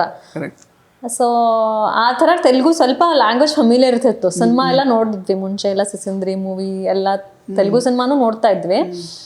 ಅದು ಬಿಟ್ಟರೆ ನಾನು ಹೇಳಿದೆ ತುಂಬ ಜನ ರಿಲೇಟಿವ್ಸ್ ತೆಲುಗು ಅವ್ರು ಇರ್ತಿದ್ರು, ಮಾತಾಡೋದನ್ನೆಲ್ಲ ನೋಡ್ತಾ ಇದ್ದೆ ಅಂತ. ಬಟ್ ನಾನು ಇದಕ್ಕೆ ಹೋದಾಗ, ಹೈದ್ರಾಬಾದ್ ಹೋದಾಗ ಅದು ಬೇರೆ ತೆಲುಗು ಡಿಫ್ರೆನ್ಸ್ ಇರ್ತಿತ್ತು. ಅಲ್ಲಿ ಡಬ್ಬಿಂಗ್ ಆ್ಯಂಡ್ ಪ್ರಾಂಪ್ಟಿಂಗ್ ಇರೋದ್ರಿಂದ ಫಸ್ಟ್ ಎಲ್ಲ ತೊಗೊಂಬಂದು ಅರ್ಥ ಎಲ್ಲ ಕರೆಕ್ಟಾಗಿ ಹೇಳಿ, ಸೀನ್ ಪೇಪರ್ದು ದಿಸ್ ಇಸ್ ಎ ಸೀನ್ ಅಂತ ಹೇಳಿ ನಮಗೆ ಅರ್ಥ ಮಾಡಿಸಿ, ಇಂಗ್ಲೀಷಲ್ಲಿ ಇಲ್ಲ ಕನ್ನಡ ಬರೋರು ಒಂದಷ್ಟು ಜನ ಅಲ್ಲಿರ್ತಿದ್ರು, ಅವರೆಲ್ಲ ಅರ್ಥ ಮಾಡಿಸಿ ಮಾತಾಡ್ತಾ 2-3 ಮಂತ್ಸಲ್ಲಿ ಕಲ್ತ್ಕೊಂಡ್ಬಿಟ್ಟೆ ನಾನು. ಡೈಲಾಗ್ ಹೇಳ್ತಾ ಇಮೋಟ್ ಮಾಡ್ತಾ ಅವ್ರು ಪ್ರಾಂಪ್ಟ್ ಮಾಡ್ತಾ, ಓಕೆ ಒಂದೊಂದು ವರ್ಡ್ಸ್ ಗೆಸ್ಸಿಂಗ್ ಮೇಲೆ ಕಲ್ತ್ಕೊಂಡ್ಬಿಟ್ಟೆ. ಒಂದೊಂದು ಕೇಳಿ ಮಾತಾಡ್ತಾ ಈಸಿನೇ ಅನ್ಸುತ್ತೆ. ತುಂಬಾ ಹತ್ರ ಇದೆ actually Kannada and Telugu. Correct. ಅರ್ಥ ಮಾಡ್ಕೊಳಕ್ಕೆಲ್ಲ ಆಲ್ಮೋಸ್ಟ್ ಓದೋದಕ್ಕೆ ಒಂದೇ ತರ, ಆಲ್ಮೋಸ್ಟ್ ಓದ್ಲಿಕ್ಕೆ ಅಕ್ಷರಗಳೆಲ್ಲ ಒಂದೇ ತರ ಕಾಣುತ್ತೆ. ಅದಿನ್ನೊಂದು ಏನಂದ್ರೆ ಒಂದು ಕುತೂಹಲ ಜಸ್ಟ್ ಅಂದ್ರೆ, TN ಸೀತಾರಾಮ್ ಅವರು ನಿಮ್ಮನ್ನು ಕೂಡ ಯಾವ್ದಾದ್ರು ಸೀರಿಯಲ್ ಕಾಸ್ಟ್ ಮಾಡ್ಕೋಬಹುದಾಗಿತ್ತಲ್ಲ ಯಾವ್ದಾದ್ರು, ಯಾಕೆ ಆಗ್ಲಿಲ್ಲ ಅದು? ಆ ಥರದೊಂದು ಕೊಲಾಬ್ರೇಷನ್ ಯಾಕೆ ಆಗ್ಲಿಲ್ಲ ಅಂತ? ಅಂದ್ರೆ ನಾನು ಹೈದ್ರಾಬಾದಲ್ಲೇ ಬ್ಯುಸಿ ಇದ್ದೆ ಮೋಸ್ಟ್ ಆಫ್ ದ ಟೈಮ್ಸು, ಅಲ್ಲೇ ಇದ್ಬಿಡ್ತಿದ್ದೆ ಆ್ಯಕ್ಚುಲಿ. ಇವಾಗ ಮಗು ಆಗಿದೆ ಅಂತ ನಾನು ವಾಪಸ್ ಬರ್ತೀನಿ ಅಷ್ಟೇ. ಇಲ್ಲ ಅಂದರೆ ನಾನು ಶೂಟಿಂಗ್ ವೈಸ್ ಅಲ್ಲೇ ಇದ್ಬಿಡ್ತೆ ಕಂಫರ್ಟಬಲ್ ಆಗಿ. I was placed there. So ಅಲ್ಲೇ ಈವೆಂಟ್ಸು ಏನಾದರೂ ಇರ್ತಿತ್ತು, ಅಲ್ಲೇ ಮಾಡ್ಕೊಂಡು ಇದ್ಬಿಡ್ತಿದ್ದೆ. ಸೊ ನನಗೆ ವಾಪಸ್ ಬರುವಂಥ ಜಾಸ್ತಿ ಪ್ರಮೇಯ ಸಿಕ್ಕಲಿಲ್ಲ. ಆಮೇಲೆ ಅವರು ಬೇರೆ ಶೋಸ್ಗೆ ಅಂತ ಅವರು ಸ್ವಲ್ಪ ಚಾನಲೈಸ್ ಬೇರೆ ಆಗ್ಬಿಟ್ಟಿದ್ರು. ಅವರು ಡ್ರಾಮಾ ಜೂನಿಯರ್ಸ್ ಜಡ್ಜ್ ಆಗ್ತಿದ್ರು ಆ ಟೈಮಿಗೆ. ಸೊ ಮೇ ಬಿ ಅದಕ್ಕೆ ಆಗಲಿಲ್ಲ ಅನ್ಸುತ್ತೆ. ಪ್ರೀತಿ ಅವರು ಆಕ್ಚುಲಿ MSc ಸೈಕಾಲಜಿ ಮಾಡಿರೋದು. Psychology, MBA human resource. Okay. So psychologist ಆಗಿ ಕೂಡ ನೀವು ಪ್ಯಾರಲಲ್ ಆಗಿ ವರ್ಕ್ ಮಾಡ್ತಿದ್ರಿ ಅಲ್ವಾ? ಅಂದ್ರೆ ಹೆಂಗ್ ಬ್ಯಾಲೆನ್ಸ್ ಮಾಡ್ಲಿಕ್ಕೆ ಆಗ್ತಾ ಇತ್ತು? ಅದು ಪ್ರೊಫೆಷನ್ನೇ ಬೇರೆ, this is different. Interest. Okay. For me interest. ನನಗೆ ಫಸ್ಟಿಂದಾನು ನಾನು ಏನು ಓದಬೇಕು ಅಂತ ಯೋಚನೆ ಮಾಡಿದಾಗ ನಾನು ತುಂಬ ಚೆನ್ನಾಗಿ ಓದ್ತಿದ್ದೆ ಅಂತ ಹೇಳಿದ್ನಲ್ಲ. ನಮ್ಮ ಮನೇಲಿ ಇವಳು ಇಂಜಿನಿಯರಿಂಗ್ ಮಾಡ್ತಾಳೆ ಅನ್ನೋ ಥರ, ಆಮೇಲೆ ಮೆಡಿಕಲ್ ಮಾಡ್ತಾಳೆ ಅನ್ನೋದಕ್ಕೆ ಯೋಚನೆ ಮಾಡಿದಾಗ ತುಂಬ ದುಡ್ಡು ಖರ್ಚಾಗ್ಬಿಡುತ್ತೆ ಅಂತ ನಮ್ಮ ಅಮ್ಮನ ಮೇಲೆ ಬರ್ಡನ್ ಹಾಕಕ್ಕೆ ನಮ್ಮ ತಂದೆ ಆಗಲೇ ಹೋಗ್ಬಿಟ್ಟಿದ್ರು. ತುಂಬ ಬರ್ಡನ್ ಆಗಿಬಿಡುತ್ತೆ, ಇನ್ನು ಆಗಲ್ಲ ಅನ್ನೋ ಥರ ನಾನೇ ಆಗತ್ತೋ ಆಗಲ್ವೋ ಅಂತ. ಆಮೇಲೆ ಶೂಟಿಂಗ್ ಮಧ್ಯೆ ಅದನ್ನ ಬ್ಯಾಲೆನ್ಸ್ ಮಾಡೋಕ್ಕಾಗುತ್ತೋ ಇಲ್ವೋ ಅಂತ. ಬಟ್ ನನಗೆ ಮೇನ್ ಇಂಟ್ರೆಸ್ಟ್ ಇದೆ ಸ್ಟಡಿ ಹ್ಯೂಮನ್ ಬಿಹೇವಿಯರ್. ಯಾವ ಪರಿಸ್ಥಿತಿ ಯಾಕೆ ಆ ಥರ ಅನ್ನಿಸ್ತು ನಿಮಗೆ ಅದ್ರ ಬಗ್ಗೆ ಸ್ಟಡಿ ಮಾಡಬೇಕಂತ? ನನಗೆ ಗೊತ್ತಿಲ್ಲ. Innately from inside I was observing I was an introvert. I use to observe people ಯಾವ ಸಿಚುವೇಶನಲ್ಲಿ ಹೆಂಗೆ ರಿಯಾಕ್ಟ್ ಆಗ್ತಾರೆ, ಇವನ್ ಇನ್ ಸ್ಕೂಲ್ ಅವ್ರ ನೆಕ್ಸ್ಟ್ ಮೂವ್ ಏನಿರಬಹುದು, ಓಕೆ ಅವ್ರು ಏನಾದರೂ ಕ್ಯಾಲ್ಕುಲೇಟಿವ್ ಏನಾದ್ರು ಮಾಡ್ತಿದ್ದಾರಾ, ಆ ಥರ I use to observe, silently observe. Even ನಾವು I silently observe people. Okay ಸುಮ್ಮನೆ ಕೂತ್ಕೊಂಡಿದ್ರೆ ಅವ್ರ ಬಾಡಿ ಲ್ಯಾಂಗ್ವೇಜ್ ಅಬ್ಸರ್ವ್ ಮಾಡ್ತೀನಿ. ಓಕೆ ಅವ್ರು ಅಂದರೆ just like that, not to judge anybody, ನಾನು to improve my skills of observation. ಸೈಕಾಲಜಿಲಿ main thing is observation. First thing what they teach is observational learning. ನನ್ಗೆ ಅದ್ರಲ್ಲಿ ಇಂಟ್ರೆಸ್ಟ್ ಇತ್ತು. ಆಮೇಲೆ ನ್ಯೂಸ್ ಪೇಪರಲ್ಲಿ ಅಲ್ಲಿ ಇಲ್ಲಿ ಬರ್ತಾ ಇದ್ದ ಆರ್ಟಿಕಲ್ಸು ಎಲ್ಲ ಅದ್ರ ಬಗ್ಗೆನೇ ನಾನು ಜಾಸ್ತಿ ಓದ್ತಾ ಇದ್ದೆ. ಇವಾಗ ಬೇರೆ ಎಷ್ಟೊಂದು ಸೆಕ್ಷನ್ಸ್ ಇರುತ್ತೆ, but what use to drive me questions ಎಲ್ಲ ಕೇಳಿರ್ತಾರಲ್ಲ, ಹಿಂಗ ಆಗ್ತಾ ಇದೆ ಏನ್ ಮಾಡ್ಬೇಕು ಆ ತರದ್ದು, mentally whatever disturbance whoever is going through, ಆ ಥರದ್ದೆಲ್ಲ ನನಗೆ ಕೌನ್ಸಿಲಿಂಗ್ ಮಾಡಕ್ಕೆ ಇಷ್ಟ. ಆ್ಯಂಡ್ ಗೊತ್ತಿಲ್ಲದೇನೆ ನಾನು ಒಂಥರ ಇವನ್ ಬಿಫೋರ್ ಐ ಸ್ಟಡಿಡ್ ಮಾಸ್ಟರ್ಸ್ ನಂಗೆ ಗೊತ್ತಿಲ್ಲ ನಾನು ಕೌನ್ಸಿಲರ್ ಆಗ್ಬಿಟ್ಟಿದ್ದೆ. ನನ್ನ ಫ್ರೆಂಡ್ ಸರ್ಕಲಲ್ಲಿ ನಮ್ಮ ಅಣ್ಣನಿಗೆ ಎಲ್ಲರಿಗೂ. ಇವನ್ ನಾವು ಯಾರು ಕೇಳಿಲ್ಲ ಅಂದ್ರೂ ನನ್ನ ಫ್ರೆಂಡ್ಸಿಗೆ ನಾನು ಸ್ಟಾರ್ಟ್ ಗಿವಿಂಗ್ ಕೌನ್ಸಿಲಿಂಗ್. ಆಮೇಲೆ ಅವರು ಸಾಕೆ ನಾನು ಕೇಳಿಲ್ಲ ಕಣೆ. ಸೊ ಹಾಗೆ ನನಗೆ I'm drawn towards it naturally. So that is my area of interest. And if not acting ಅಂದರೆ ನಾನು ಫುಲ್ ಟೈಮ್ ಅದನ್ನೇ ಮಾಡೋದಕ್ಕೇನೆ ನಾನು ಇಂಟ್ರೆಸ್ಟ್ ತುಂಬಾ ಇದೆ. In one or the other way I want to help people to improve their quality of life.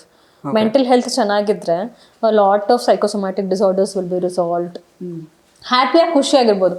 Main aim of life ಏನು ಹೇಳಿ, to be happy and peaceful ಅಲ್ವಾ. And lot of people I see suffering with lot of issues.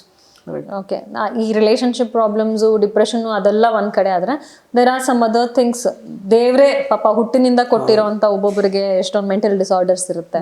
ಅದರಿಂದ suffer ಆಗ್ತಿರೋನ್ನ ಹೇಗೆ better ಮಾಡಬಹುದು, ಹೇಗೆ help ಕೊಡ್ಬೋದು ಅಂತ. What is ನನಗೆ ಇಂಟರ್ನಲಿ ಸ್ಯಾಟಿಸ್ಫ್ಯಾಕ್ಷನ್ ಏನು ಕೊಡುತ್ತೆ ಅಂತ to see people happy, at least one step ಅವರು ಚೆನ್ನಾಗಿದ್ದಾರೆ ಲೈಫಲ್ಲಿ ನನ್ನಿಂದ ಅನ್ನೋ ಥರ. ಸೊ ಅದರ್ ದ್ಯಾನ್ ಈ ಸೋಷಿಯಲ್ ಮೀಡಿಯಾ ಅದು ಇದು ಎಲ್ಲದಕ್ಕಿಂತ ನನಗೆ what interest is in presence of me to make them feel happy, to change their life for better.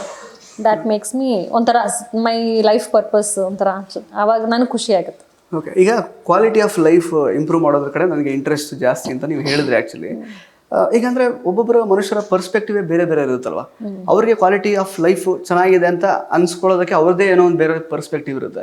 ನೀವೀಗ ಯಾರೋ ಒಬ್ಬರಿಗೆ ಕೌನ್ಸಿಲಿಂಗ್ ಮಾಡುವಾಗ ನಿಮ್ಮ ಪರ್ಸ್ಪೆಕ್ಟಿವಿಂದ what is quality of life ಅದನ್ನು ನೀವು ಗಮನದಲ್ಲಿ ಇಟ್ಕೊಂಡು ಅವರಿಗೆ ಗೈಡ್ ಮಾಡ್ತೀರಾ ಅಥವಾ ಹೇಗೆ ಅಂತ? ನೋ ಇವಾಗ ಕೌನ್ಸಿಲಿಂಗಿಗೆ ಬಂದರೆ what is our job is to empower people. ನಿಮ್ಗೆ ಏನೇನು ಅನ್ಸುತ್ತೆ ನೀವೆಲ್ಲ ಹೇಳ್ತೀರಾ, ಆಯಿತಾ. ನಾನು ನಿಮಗೆ ಹಿಂಗೆ ಮಾಡಿ ಹಂಗೆ ಮಾಡಿ ಅಂತ ನಾನು ಏನೂ ಹೇಳಲ್ಲ. ನಿಮ್ಮ ಲೈಫ್ ನಿಮ್ಗೆ ಆಲ್ರೆಡಿ ಗೊತ್ತಿರುತ್ತೆ. Today with all the social media, Google, ಅದರಿಂದ people know what they are going through, people know what medication they should take. They need not have to approach any doctors ಅಲ್ವಾ. I know everything ಥರನೇ ಇರ್ತಾರೆ. ಅದಕ್ಕೆ ಬಿಟ್ಟು if they have opted to come to counsellor to take help ಅಂದರೆ they have a major issue. ಅದರಲ್ಲೂ ಅದನ್ನು what we do is we empower them. First ಅವ್ರದ್ದು ಏನಿದೆ ಕೆಥಾರ್ಸಿಸ್ ಅಂತ ಒಂದು ಪ್ರಾಸೆಸ್ ಆಗುತ್ತೆ. ಕೆಥಾರ್ಸಿಸ್ ಇಸ್ ಲೈಕ್ ಅವ್ರಿಗೆ ಏನೇನು ಅನ್ಸುತ್ತೆ ಎಲ್ಲ ಹೇಳ್ಕೊತಾರೆ, ಆಯಿತಾ. ಅದನ್ನು ನನ್ನ ಪರ್ಸ್ಪೆಕ್ಟಿವ್ ರೈಟ್ ಇರ್ಬೋದು, ರಾಂಗ್ ಇರ್ಬೋದು. ಐ ಹ್ಯಾವ್ ಟು ಹಿಯರ್, ಅದನ್ನು ಕೇಳ್ತೀನಿ. ಅದಾದಮೇಲೆ ನಾನು ಯಾವ ಪ್ರಾಬ್ಲಮ್ಗೂ ಸೊಲ್ಯೂಷನ್ ಅಂತ ಕೊಡಲ್ಲ. ನೀವು ಇದು ಮಾಡಿದ್ರೆ ನಿಮ್ಗೆ ಹಿಂಗಾಗತ್ತೆ, ಅದು ಮಾಡಿದ್ರೆ ಹಿಂಗಾಗತ್ತೆ ಅಂತ ಏನು ಕೊಡ. Empower you to take your own decisions to make your life better. ನಿಮ್ಮಲ್ಲೇ ಶಕ್ತಿ ತುಂಬಬೇಕು. ಓಕೆ, ಇದು whatever has gone wrong ಅದನ್ನು ನಾನು ಹೇಗೆ ರಿಸಾಲ್ವ್ ಮಾಡ್ಕೋಬೋದು, ಹೇಗೆ ಕರೆಕ್ಟ್ ಮಾಡ್ಬೋದು. That is not one day process. Healing ಮತ್ತು ಈ ಥರ counselling will take a long time. Actually therapy is ನಿಮಗೆ lot of sessions have to go through. So first thing at least I am not judgemental. First of all ಇದು right, what you doing is right, what is not wrong ಏನೂ judge ಮಾಡಲ್ಲ. Except for some illegal or criminal things, what is right what is wrong ಅಂತ ನಾನು judge ಮಾಡಲ್ಲ.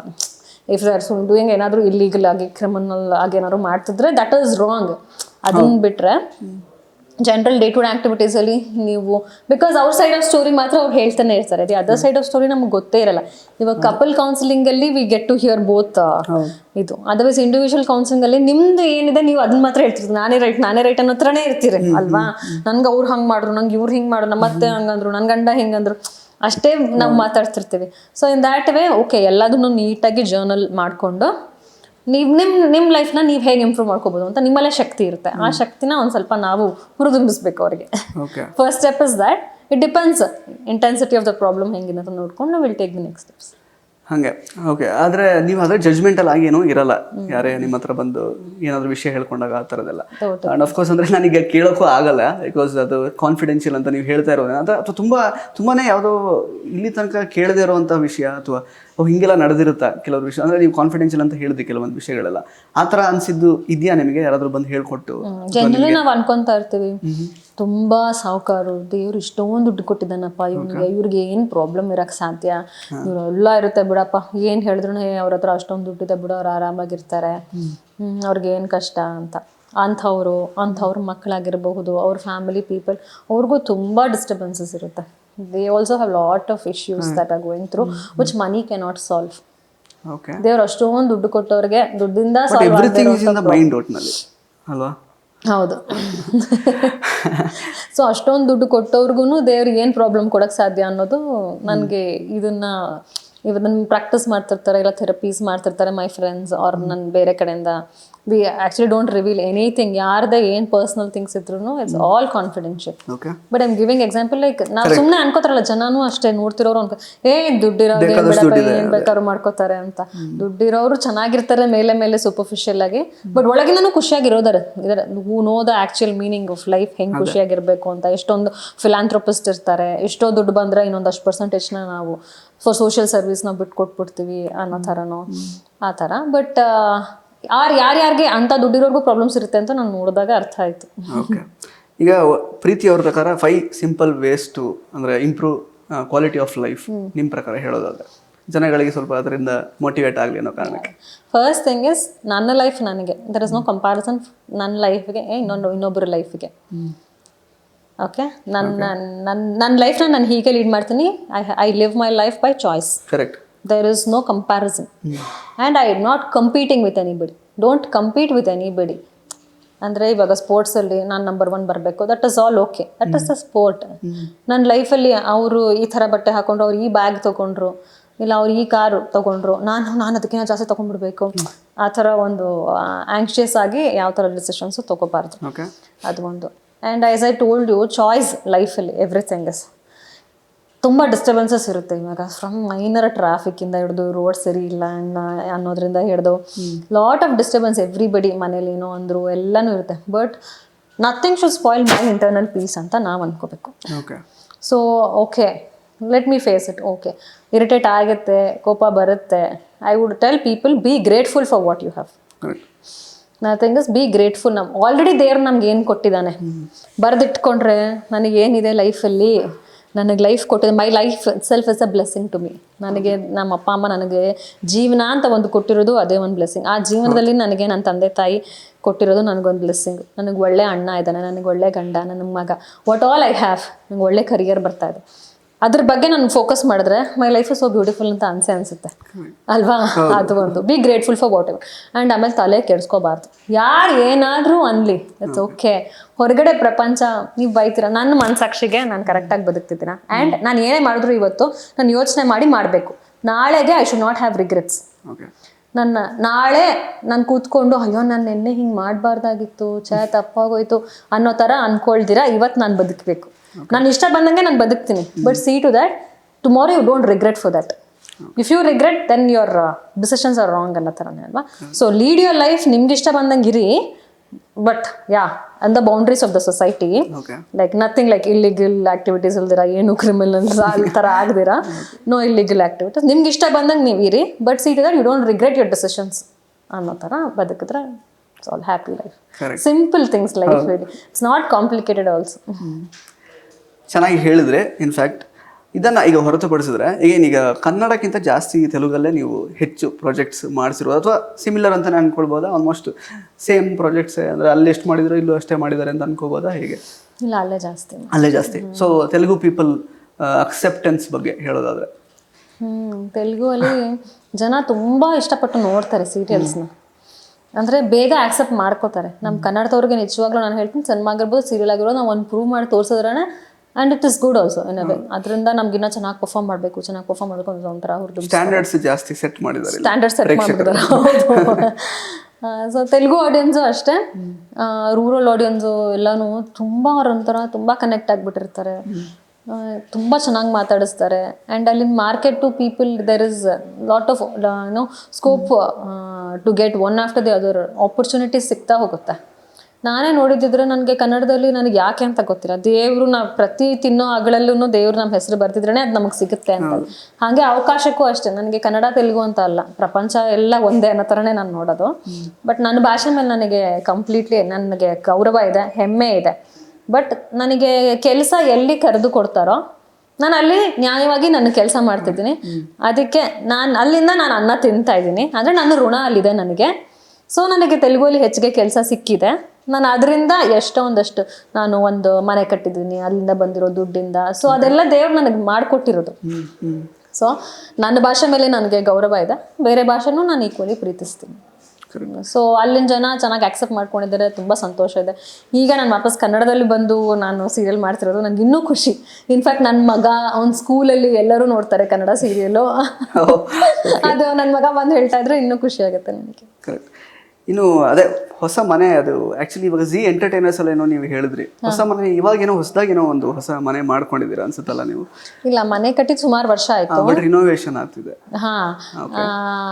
ಅದು ಸಾಕಾರ್ ನಗರದ್ದು ನಾವು ಕಟ್ಟಿ ಸುಮಾರು ವರ್ಷ ಆಯಿತು. ಮತ್ತು ಇನ್ನೊಂದು ಮನೆ ನಾನು ಹೇಳ್ತೀನಲ್ಲ ದೇವ್ರು ಎಲ್ಲಿ ಕೊಡ್ತಾನೆ ನಮಗೆ ಗೊತ್ತಿಲ್ಲ ಅಂತ, ಅದೂ ಮೈಸೂರು ರೋಡಲ್ಲಿ ತಗೊಂಡಿದ್ದು. ಫ್ಲಾಟ್ ಅದು ಕಮ್ಯುನಿಟಿ ಲಿವಿಂಗ್. ಇನ್ನೊಂದು ಮನೆ ಕಟ್ತಾ ಇದ್ದೀವಿ ಇವಾಗ. ಅದು ನಮ್ಮಮ್ಮನ ಮನೆಗೋಸ್ಕರ ಇಲ್ಲಿ ಬಸವೇಶ್ವರ ನಗರವೇ ನಮ್ಮಮ್ಮ ಮನೆ. ಅಂದ್ರೆ ಜೊತೆಗೆ ಇದನ್ನು ನೀಟಾಗಿ ರೆನೋವೇಟ್ ಮಾಡಿಸ್ತೀವಿ ಈಗಿರೋ ಮನೆನೂ. ಇನ್ನೊಂದು ಮನೆ ನಮ್ಮ ಮಮ್ಮಿ ಮನೆ ಹೊಸದಾಗಿ ಕಟ್ತಾ ಇದ್ದೀನಿ. ಯಾಕೆ ಅಂದ್ರೆ ನನಗೆ ಇವಾಗ ಬ್ರಹ್ಮಗಂಟು ಅಲ್ಲಿ ನಾನು ಬಂದಿರೋ ಒಂದು ಸೀರಿಯಲ್ ದುಡ್ಡು ನನಗೆ ಸಾಕು, ಇನ್ನೊಂದು ಸೀರಿಯಲ್ ದುಡ್ಡಲ್ಲಿ ಮನೆ ಕಟ್ಬೋಣ ಅಂತ, ಅದೊಂದು ಮೆಮೊರಿಗಿರುತ್ತೆ ಅಂತ ಹೇಳಿ ನಮ್ಮ ತಂದೆ ಆಸ್ತಿ ಅದು. ಸುಮಾರು ವರ್ಷದಿಂದ ಮನೆ ಹಳೇದಾಗೆ ಇತ್ತು. ಸೊ ಹಳೆ ಮನೆನ ಇವಾಗ ಓಡಿಸಿ ಚೆನ್ನಾಗಿ ಕಟ್ಟಿಸಿ ನಮ್ಮ ತಾಯಿ ಕೊಡೋಣ ಅನ್ನೋ ಥರ ನಾನು ಅನ್ಕೊಂಡು ಮಾಡ್ತಿದ್ದೆ. Nice. So life is all sorted financially? ಯಾವತ್ತೂ ನನಗೆ ಹೇಳಿದ್ನಲ್ಲ, ನಮ್ಮ ತಂದೆ ಆಶೀರ್ವಾದ, ದೇವರ ಆಶೀರ್ವಾದ. ಯಾವತ್ತೂ ನನಗೆ ದುಡ್ಡು ಇಲ್ಲ ನನ್ನ ಹತ್ರ ಅಂತ ದೇವ್ರು ನನಗೆ ಮಾಡಿಲ್ಲ.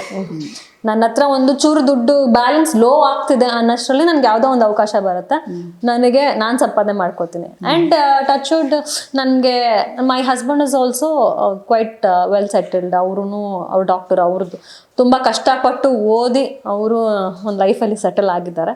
So it's all God's grace. ನಮ್ಮ ತಂದೆ ಇದ್ದಿದ್ರೆ ನಿಜವಾಗ್ಲೂ ಖುಷಿ ಪಟ್ಟಿರೋರು, ನಮ್ಮ ಯಜಮಾನ್ರನ್ನ ನೋಡಿ ಖುಷಿ ಪಟ್ಟಿರೋರು. ಯಾಕಂದ್ರೆ ಮೈ husband is my own cousin, ನಮ್ಮ ಅತ್ತೆ ಮಗನೇ, ನಮ್ಮ ತಂದೆ ಅಕ್ಕನ ಮಗನೇ. ನಂಗೆ ತುಂಬಾ ಫಿಯರ್ ಆಫ್ ಸ್ಟ್ರೇಂಜರ್ಸ್ ಹೇಳಿದ್ನಲ್ಲ, ಯಾರ್ಯಾರು ಮದ್ವೆ ಆಗೋಣ, ಮದ್ವೆ ಆಗು ಅಂದ್ರೂ ನಾನು ಆಗಿಲ್ಲ. ಪ್ರಪೋಸಲ್ಸ್ ಬಂದ್ರೆ ಭಯ ಅಂದ್ರೆ ಭಯ. ಸೊ ಕಸನ್ಸ್ ಅಲ್ವಾ, ಗೊತ್ತಿರೋ ಮನೇಲೆ. ಹೆರಿಡಿಟರಿ ಇಶ್ಯೂಸ್ ಅದೇನು ಆ ಥರದ್ದೇನು ವಿಷಯ ಡಿಸ್ಕಸ್ ಆಗಿರ್ಲಿಲ್ವಾ ಆ ಟೈಮಲ್ಲಿ? ಅಂದ್ರೆ ಬಿಕಾಸ್ ಸಿಮಿಲರ್ ಲೀನಿಯೇಜ್ ಅಂದ್ರೆ ಅದು ಮದುವೆ ಆದ್ರೆ ಅದೊಂದು ಪ್ರಾಬ್ಲಮ್ ಇರುತ್ತೆ. ಬಟ್ ನಾವು ಮುಂಚೆನೆ ಮಾತಾಡ್ಕೊಂಡಿದ್ರಿಂದ and we underwent all the test before. ಅಂದ್ರೆ ಮಗು ಆಗೋಕ್ ಮುಂಚೆನು he is also doctor. Correct. So everything precaution ಎಲ್ಲ ತಗೊಂಡು. ಓಕೆ. ಸೊ ಅದೇ ನಿಮ್ಮ ಹಸ್ಬೆಂಡ್ ಅದೇ ಹೇಳಿದ್ರು ಆಲ್ರೆಡಿ, ನಿಮ್ಮ ಅತ್ತೆ ಮಗನೇ ಅವರು. ಸೊ ಮೊದ್ಲಿಂದಾನೇ ಪ್ರೀತಿ ಇತ್ತ? ಅಟ್ಲೀಸ್ಟ್ ಯಾವ ತರ ಟ್ರೀಟ್ ಮಾಡ್ತಾ ಇದ್ರಿ? ಕಸಿನ್ಸ್ ಅಂದ್ರೆ ಅದೇನು ಇರಲ್ಲ ಚಿಕ್ಕ ವಯಸ್ಸಿಂದ? ಚಿಕ್ಕ ವಯಸ್ಸಲ್ಲಿ ಹೇಳಿದ್ನಲ್ಲ, ನಾನು ಮಾತಾಡ್ತಾನೆ ಇರಲ್ಲ, ತುಂಬಾ ಇಂಟ್ರೋವರ್ಟ್. ನಮ್ಮ ಮನೆಗೆಲ್ಲ ಬಂದು ನಮ್ಮ ಮನೆ ಟಿವಿ ಎಲ್ಲ ಇಟ್ಕೊಂಡು ರಿಮೋಟ್ ಹಾಳು ಮಾಡ್ಕೊಂಡು ಟೇಪ್ ರೆಕಾರ್ಡರ್ ಎಲ್ಲ ಹಾಳು ಮಾಡ್ಕೊಂಡ್ರೆ ನಾನು ನೋಡ್ಕೊಂಡಿರ್ತಿದ್ದೆ, ಏನು ಈ ತರ ಎಲ್ಲ ಮಾಡ್ತಾರೆ ನಮ್ಮ ಮನೆಗೆ ಬಂದಾಗ. ನಾನು ಬೇರೆಯವ್ರ ಮನೆಗೆ ಹೋದ್ರೆ ಏನೋ ವಸ್ತುಗಳು ಮುಟ್ಬಾರ್ದು ಅಂತ. ಅವರೆಲ್ಲ ಹಾಲಿಡೇಸ್ ಅಲ್ಲಿ ನಮ್ಮ ಮನೆಗೆ ಬಂದು ಎಲ್ಲ ಆಟ ಆಡ್ಕೊಂಡು ಎಗರಾಡ್ಕೊಂಡಿದ್ರೆ ಸುಮ್ಮನೆ ನೋಡ್ತಾ ಇದ್ದೆ ಅಷ್ಟೇ. ನಾನು ಜಾಸ್ತಿ ಮಾತಾಡಿಸ್ತಾನೂ ಇರಲಿಲ್ಲ ಅವ್ರನ್ನೆಲ್ಲ. ಸೊ ಹಾಗಿತ್ತು, ಆ ಥರ ಎಲ್ಲ ಏನೂ ಇರಲಿಲ್ಲ ನಮಗೆ. ಅದಾದ್ಮೇಲೆ ಅವರೇ ಒಂದಿನ ಬಂದು ಕೇಳಿ, ನಮ್ಮಮ್ಮ ಇಲ್ಲ ಇವರೇ ನಮ್ಮ ಯಜಮಾನ್ರೆ ಬಂದು ಕೇಳಿದ್ದು. ಅವರೇ ಕೇಳಿದ್ಮೇಲೆ ನಮ್ಮಮ್ಮ ಲೈಕ್ ನೋಡಿದ್ದೀವಲ್ಲ ಇವನು ಚಿಕ್ಕ ವಯಸ್ಸಿಂದ ಚೆನ್ನಾಗಿ ಓದ್ಕೊಂತಾನೆ, ಅವರು ಮೆಡಿಕಲ್, ಅವರು full merit seat. Second PU ಅವ್ರು ಓದಿದಾಗ 99.8%, ಅಂದರೆ ಬರೀ ಬಯಾಲಜಿಲಿ ಮಾತ್ರ 99, ಮಿಕ್ಕಿದ್ರೆ ಫಿಸಿಕ್ಸ್ 100, ಇಲ್ಲ ಫಿಸಿಕ್ಸ್ 100, ಕೆಮಿಸ್ಟ್ರಿ ಆ ಥರ ಅವರೆಲ್ಲ ಮ್ಯಾಥ್ಸ್ 100 ಆ ಥರ ಎಲ್ಲ ತೆಗೆದು. ನಮ್ಮಪ್ಪ ನೋಡೋ ಎಷ್ಟು ಚೆನ್ನಾಗಿ ಓದ್ಕೊಂಡಿದ್ದಾನೆ, ನೋಡಿ ಎಷ್ಟು ಚೆನ್ನಾಗಿ ಓದ್ಕೊಂಡಿದ್ದಾನೆ ಅವನು, ನೀನು ಸೆಕೆಂಡ್ PU ಎಷ್ಟು ತೆಗಿಬೇಕು ಅಂತ ಹೇಳಿದ್ದೆಲ್ಲ ನೆನಪಿತ್ತು ನನಗೆ. ನಮ್ಮಮ್ಮನೂ ಅಷ್ಟೇ, ಚೆನ್ನಾಗಿ ಓದ್ಕೊಂಡಿದ್ರೆ ಸಾಕು, ಎಲ್ಲಿ ಬೇಕಾದರೂ ಹೇಗೆ ಬೇಕಾದ್ರು ಚೆನ್ನಾಗಿ ಸಾಕ್ತಾನೆ ನನ್ನ ಮಗಳನ್ನ ಅನ್ನೋ ಕಾನ್ಫಿಡೆನ್ಸ್ ಇದೆ ಅಂದ್ಬಿಟ್ಟು ಮದ್ವೆಗೆ ಒಪ್ಕೊಂಡ್ರು. ಬೇಗ ಮದ್ವೆ ಆಗ್ಬಿಟ್ಟೆ. ಕರೆಕ್ಟ್. ಸೊ ಈಗ ಆಲ್ಮೋಸ್ಟ್ ಎಷ್ಟು ವರ್ಷ ಆಯ್ತು ಈಗ ಮದುವೆ ಆಗಿ ನೀವು? More than 10 years. More than 10 years. ಈಗ ಮಗ 7 ವರ್ಷದ ಮಗ ಇದ್ದಾನೆ, ಹೃದಯ್ ಅಂತ. ಹೃದಯ್ ಶರ್ಮಾ ಏನ್ ಮಾಡ್ತಿದ್ದಾರೆ ಈಗ ಅವರು? ಫಸ್ಟ್ ಸ್ಟ್ಯಾಂಡರ್ಡ್ ಮಗು. 7 years, 6 ಆಗಿ 7 years ಬರುತ್ತೆ Jan 1st. ಓಕೆ. ಸೊ ಅವ್ನಿಗೆ ಫಸ್ಟ್ ಸ್ಟ್ಯಾಂಡರ್ಡ್ ಇವಾಗ. ಒಳ್ಳೆ ಮಗು ಪಾಪ. ನಾನು ಹೇಳ್ತೀನಲ್ಲ, ನಾನು 8 months ಪ್ರೆಗ್ನೆಂಟ್ ವರೆಗೂ ಶೂಟ್ ಮಾಡಿದೆ. ಅವಾಗ ಫೇಸ್ಬುಕ್ ಇರ್ತಿತ್ತು, ಇನ್ಸ್ಟಾಗ್ರಾಮ್. ಯಾವ ಸೀರಿಯಲ್ ಮಾಡ್ತಿದ್ರು? ರಾಮ ಸೀತಾ ಅಂತ ತೆಲುಗು ಸೀರಿಯಲ್, ಅದು ಸೂಪರ್ ಹಿಟ್ ಸೀರಿಯಲ್. ಅದು 2013-14 ಇಂದ 2017-18 ವರೆಗೂ ಬಂತು. ನಾನು 4 years ಆಲ್ಮೋಸ್ಟ್ 1000 ಎಪಿಸೋಡ್ಸ್ ಮೇಲೆ ಅವಾಗವರೆಗೂ ಮಾಡ್ತಿದ್ದೆ. ಎಲ್ಲ ಜನ ಎಲ್ಲ ಫೇಸ್ಬುಕ್ಕಲ್ಲಿ ಕಮೆಂಟ್ ಮಾಡ್ತಿದ್ರು, ಶೀಸ್ ಪ್ರೆಗ್ನೆಂಟ್ ಸೀರೆ 1 layer ಹಾಕ್ಕೊಂಡು ಹಂಗೆ ಕಂಪ್ಲೀಟು ಮಾಡಿದೆ. ಅದೇ November 10-11 ವರೆಗೂ ನಾನು ಶೂಟಿಂಗ್ ಮಾಡಿದೆ. ಆಮೇಲೆ ಫಿಟ್ ಟು ಫ್ಲೈ ಸರ್ಟಿಫಿಕೇಟ್ ತಗೊಂಡು I came back to Bangalore. Jan 1st ನನ್ನ ಮಗ ಹುಟ್ಟ. ಮತ್ತೆ ಚಾನಲಿಂದ ಕಾಲ್ ಬಂತು, February 20th ಹಂಗೆ ದಟ್ ಹೊಸ ಸೀರಿಯಲ್ ಸ್ಟಾರ್ಟ್ ಮಾಡ್ತಿದ್ದೀವಿ, ಮಾಡೋಣ ಅಂತ. ನಮ್ಮಮ್ಮ ಎಷ್ಟು ವರ್ಷ ಮಾಡಿದ್ದು ಸಾಕು, ಈಗ ಚಿಕ್ಕ ಮಗು ಇಟ್ಕೊಂಡು ಏನು ಮಾಡ್ತೀಯ, ಮಾಡಬೇಡ ಅಂತೆಲ್ಲ. ಇಟ್ ವಾಸ್ ಲೈಕ್ ಮಗು 2 months ಇತ್ತು. ನಮ್ಮಮ್ಮ 3 ತಿಂಗಳು ಬಾಣಂತಿ ಆಗೋವರೆಗೂ ಮನೇಲಿ ಆಚೆ ಕಾಲಿಡಂಗಿಲ್ಲ ಅಂತ. ಆಮೇಲೆ ಕೂತ್ಕೊಂಡು ಮನೇಲೆಲ್ಲ ಡಿಸ್ಕಸ್ ಮಾಡಿ ನಾನು ಯಾವತ್ತೂ ಖಾಲಿ ಕೂತಿಲ್ಲ. All through my life I was busy with one or the other things. ನಾನು ಇವಾಗಲೂ ಏನಾದ್ರು ಫ್ರೀ ಇದ್ದರೆ ನಾನು I will go to some classes, ಏನಾದರೂ ಪರ್ಸನಾಲಿಟಿ ಡೆವಲಪ್ಮೆಂಟ್ ಕ್ಲಾಸ್ಗೆ ಹೋಗ್ತೀನಿ, ಇಲ್ಲ ಮೆಡಿಟೇಷನ್ ಕ್ಲಾಸಸ್ಗೆ ಹೋಗ್ತೀನಿ. ಆ ಥರ ಏನಾದರೂ I keep myself engage. I can sit idle at home. ಮಲ್ಕೊತೀನಿ, ಚೆನ್ನಾಗಿ ನಿದ್ದೆ ಮಾಡ್ತೀನಿ, 10 hours 11 hours ಎಲ್ಲ ನಿದ್ದೆ ಮಾಡ್ತೀನಿ. ಬಟ್ ಮಿಕ್ಕಿದ್ದ ಟೈಮೆಲ್ಲ I want to utilise it, ಚೆನ್ನಾಗಿ ಯುಟಿಲೈಸ್ ಮಾಡ್ಕೋಬೇಕು, ಏನಾದ್ರು ಕಲಿತಾ ಇರಬೇಕು ಹೊಸದು ಲೈಫಲ್ಲಿ ಫಾರ್ ಮೈ ಬೆಟರ್ ಲಿವಿಂಗ್ ಅನ್ನೋ ಥರ. ಸೊ ಅವಾಗ್ಲೂ ಮಗು ಇದೆ ಹೇಗೆ ಮಾಡೋದು ಅಂತ. ಆಮೇಲೆ ಚಾನಲಿಂದ ಎಲ್ಲ ಝೀ ತೆಲುಗು ನಾನು ಮಾಡ್ತಾ ಇದ್ದಿದ್ದು. ಅವರು ನೀವು ಬನ್ನಿ, ನಿಮ್ಮ ಮಮ್ಮಿಗೆ ಪಾಪುಗೆ ನಿಮಗೆ ಎಲ್ಲರಿಗೂ ಫ್ಲೈಟ್ಸ್ ಮಾಡಿಕೊಟ್ಟು will give you all whatever you want ನಿಮಗೆ ಅಂತ. ಸೊ ಅದೊಂದು ಸಪೋರ್ಟಿವ್ ಆಗಿದ್ರು ತುಂಬ. ಆವಾಗ ನಾನು ಒಂದು 8 to 10 days ಮಾಡಬಲ್ಲೆ 1 ತಿಂಗಳಲ್ಲಿ ಅಂತ ಹೇಳಿ ಒಂದು 8 to 10 days ಮಾತ್ರ ಮಗುನೂ ಕರ್ಕೊಂಡು ಹೋಗ್ತಿದ್ದೆ. ಅವಾಗಿನ್ನೂ ಪಾಪು ಫೀಡಿಂಗಲ್ಲಿತ್ತಲ್ಲ, ಸೊ ಮಗುನೂ ಕರ್ಕೊಂಡು ಹೋಗ್ತಿದ್ದೆ. ನಮ್ಮ ತಾಯಿನೂ ಬರ್ತಿದ್ರು. ನಮ್ಮ ತಾಯಿ ಚೆನ್ನಾಗಿ ನೋಡ್ಕೋತಾರೆ.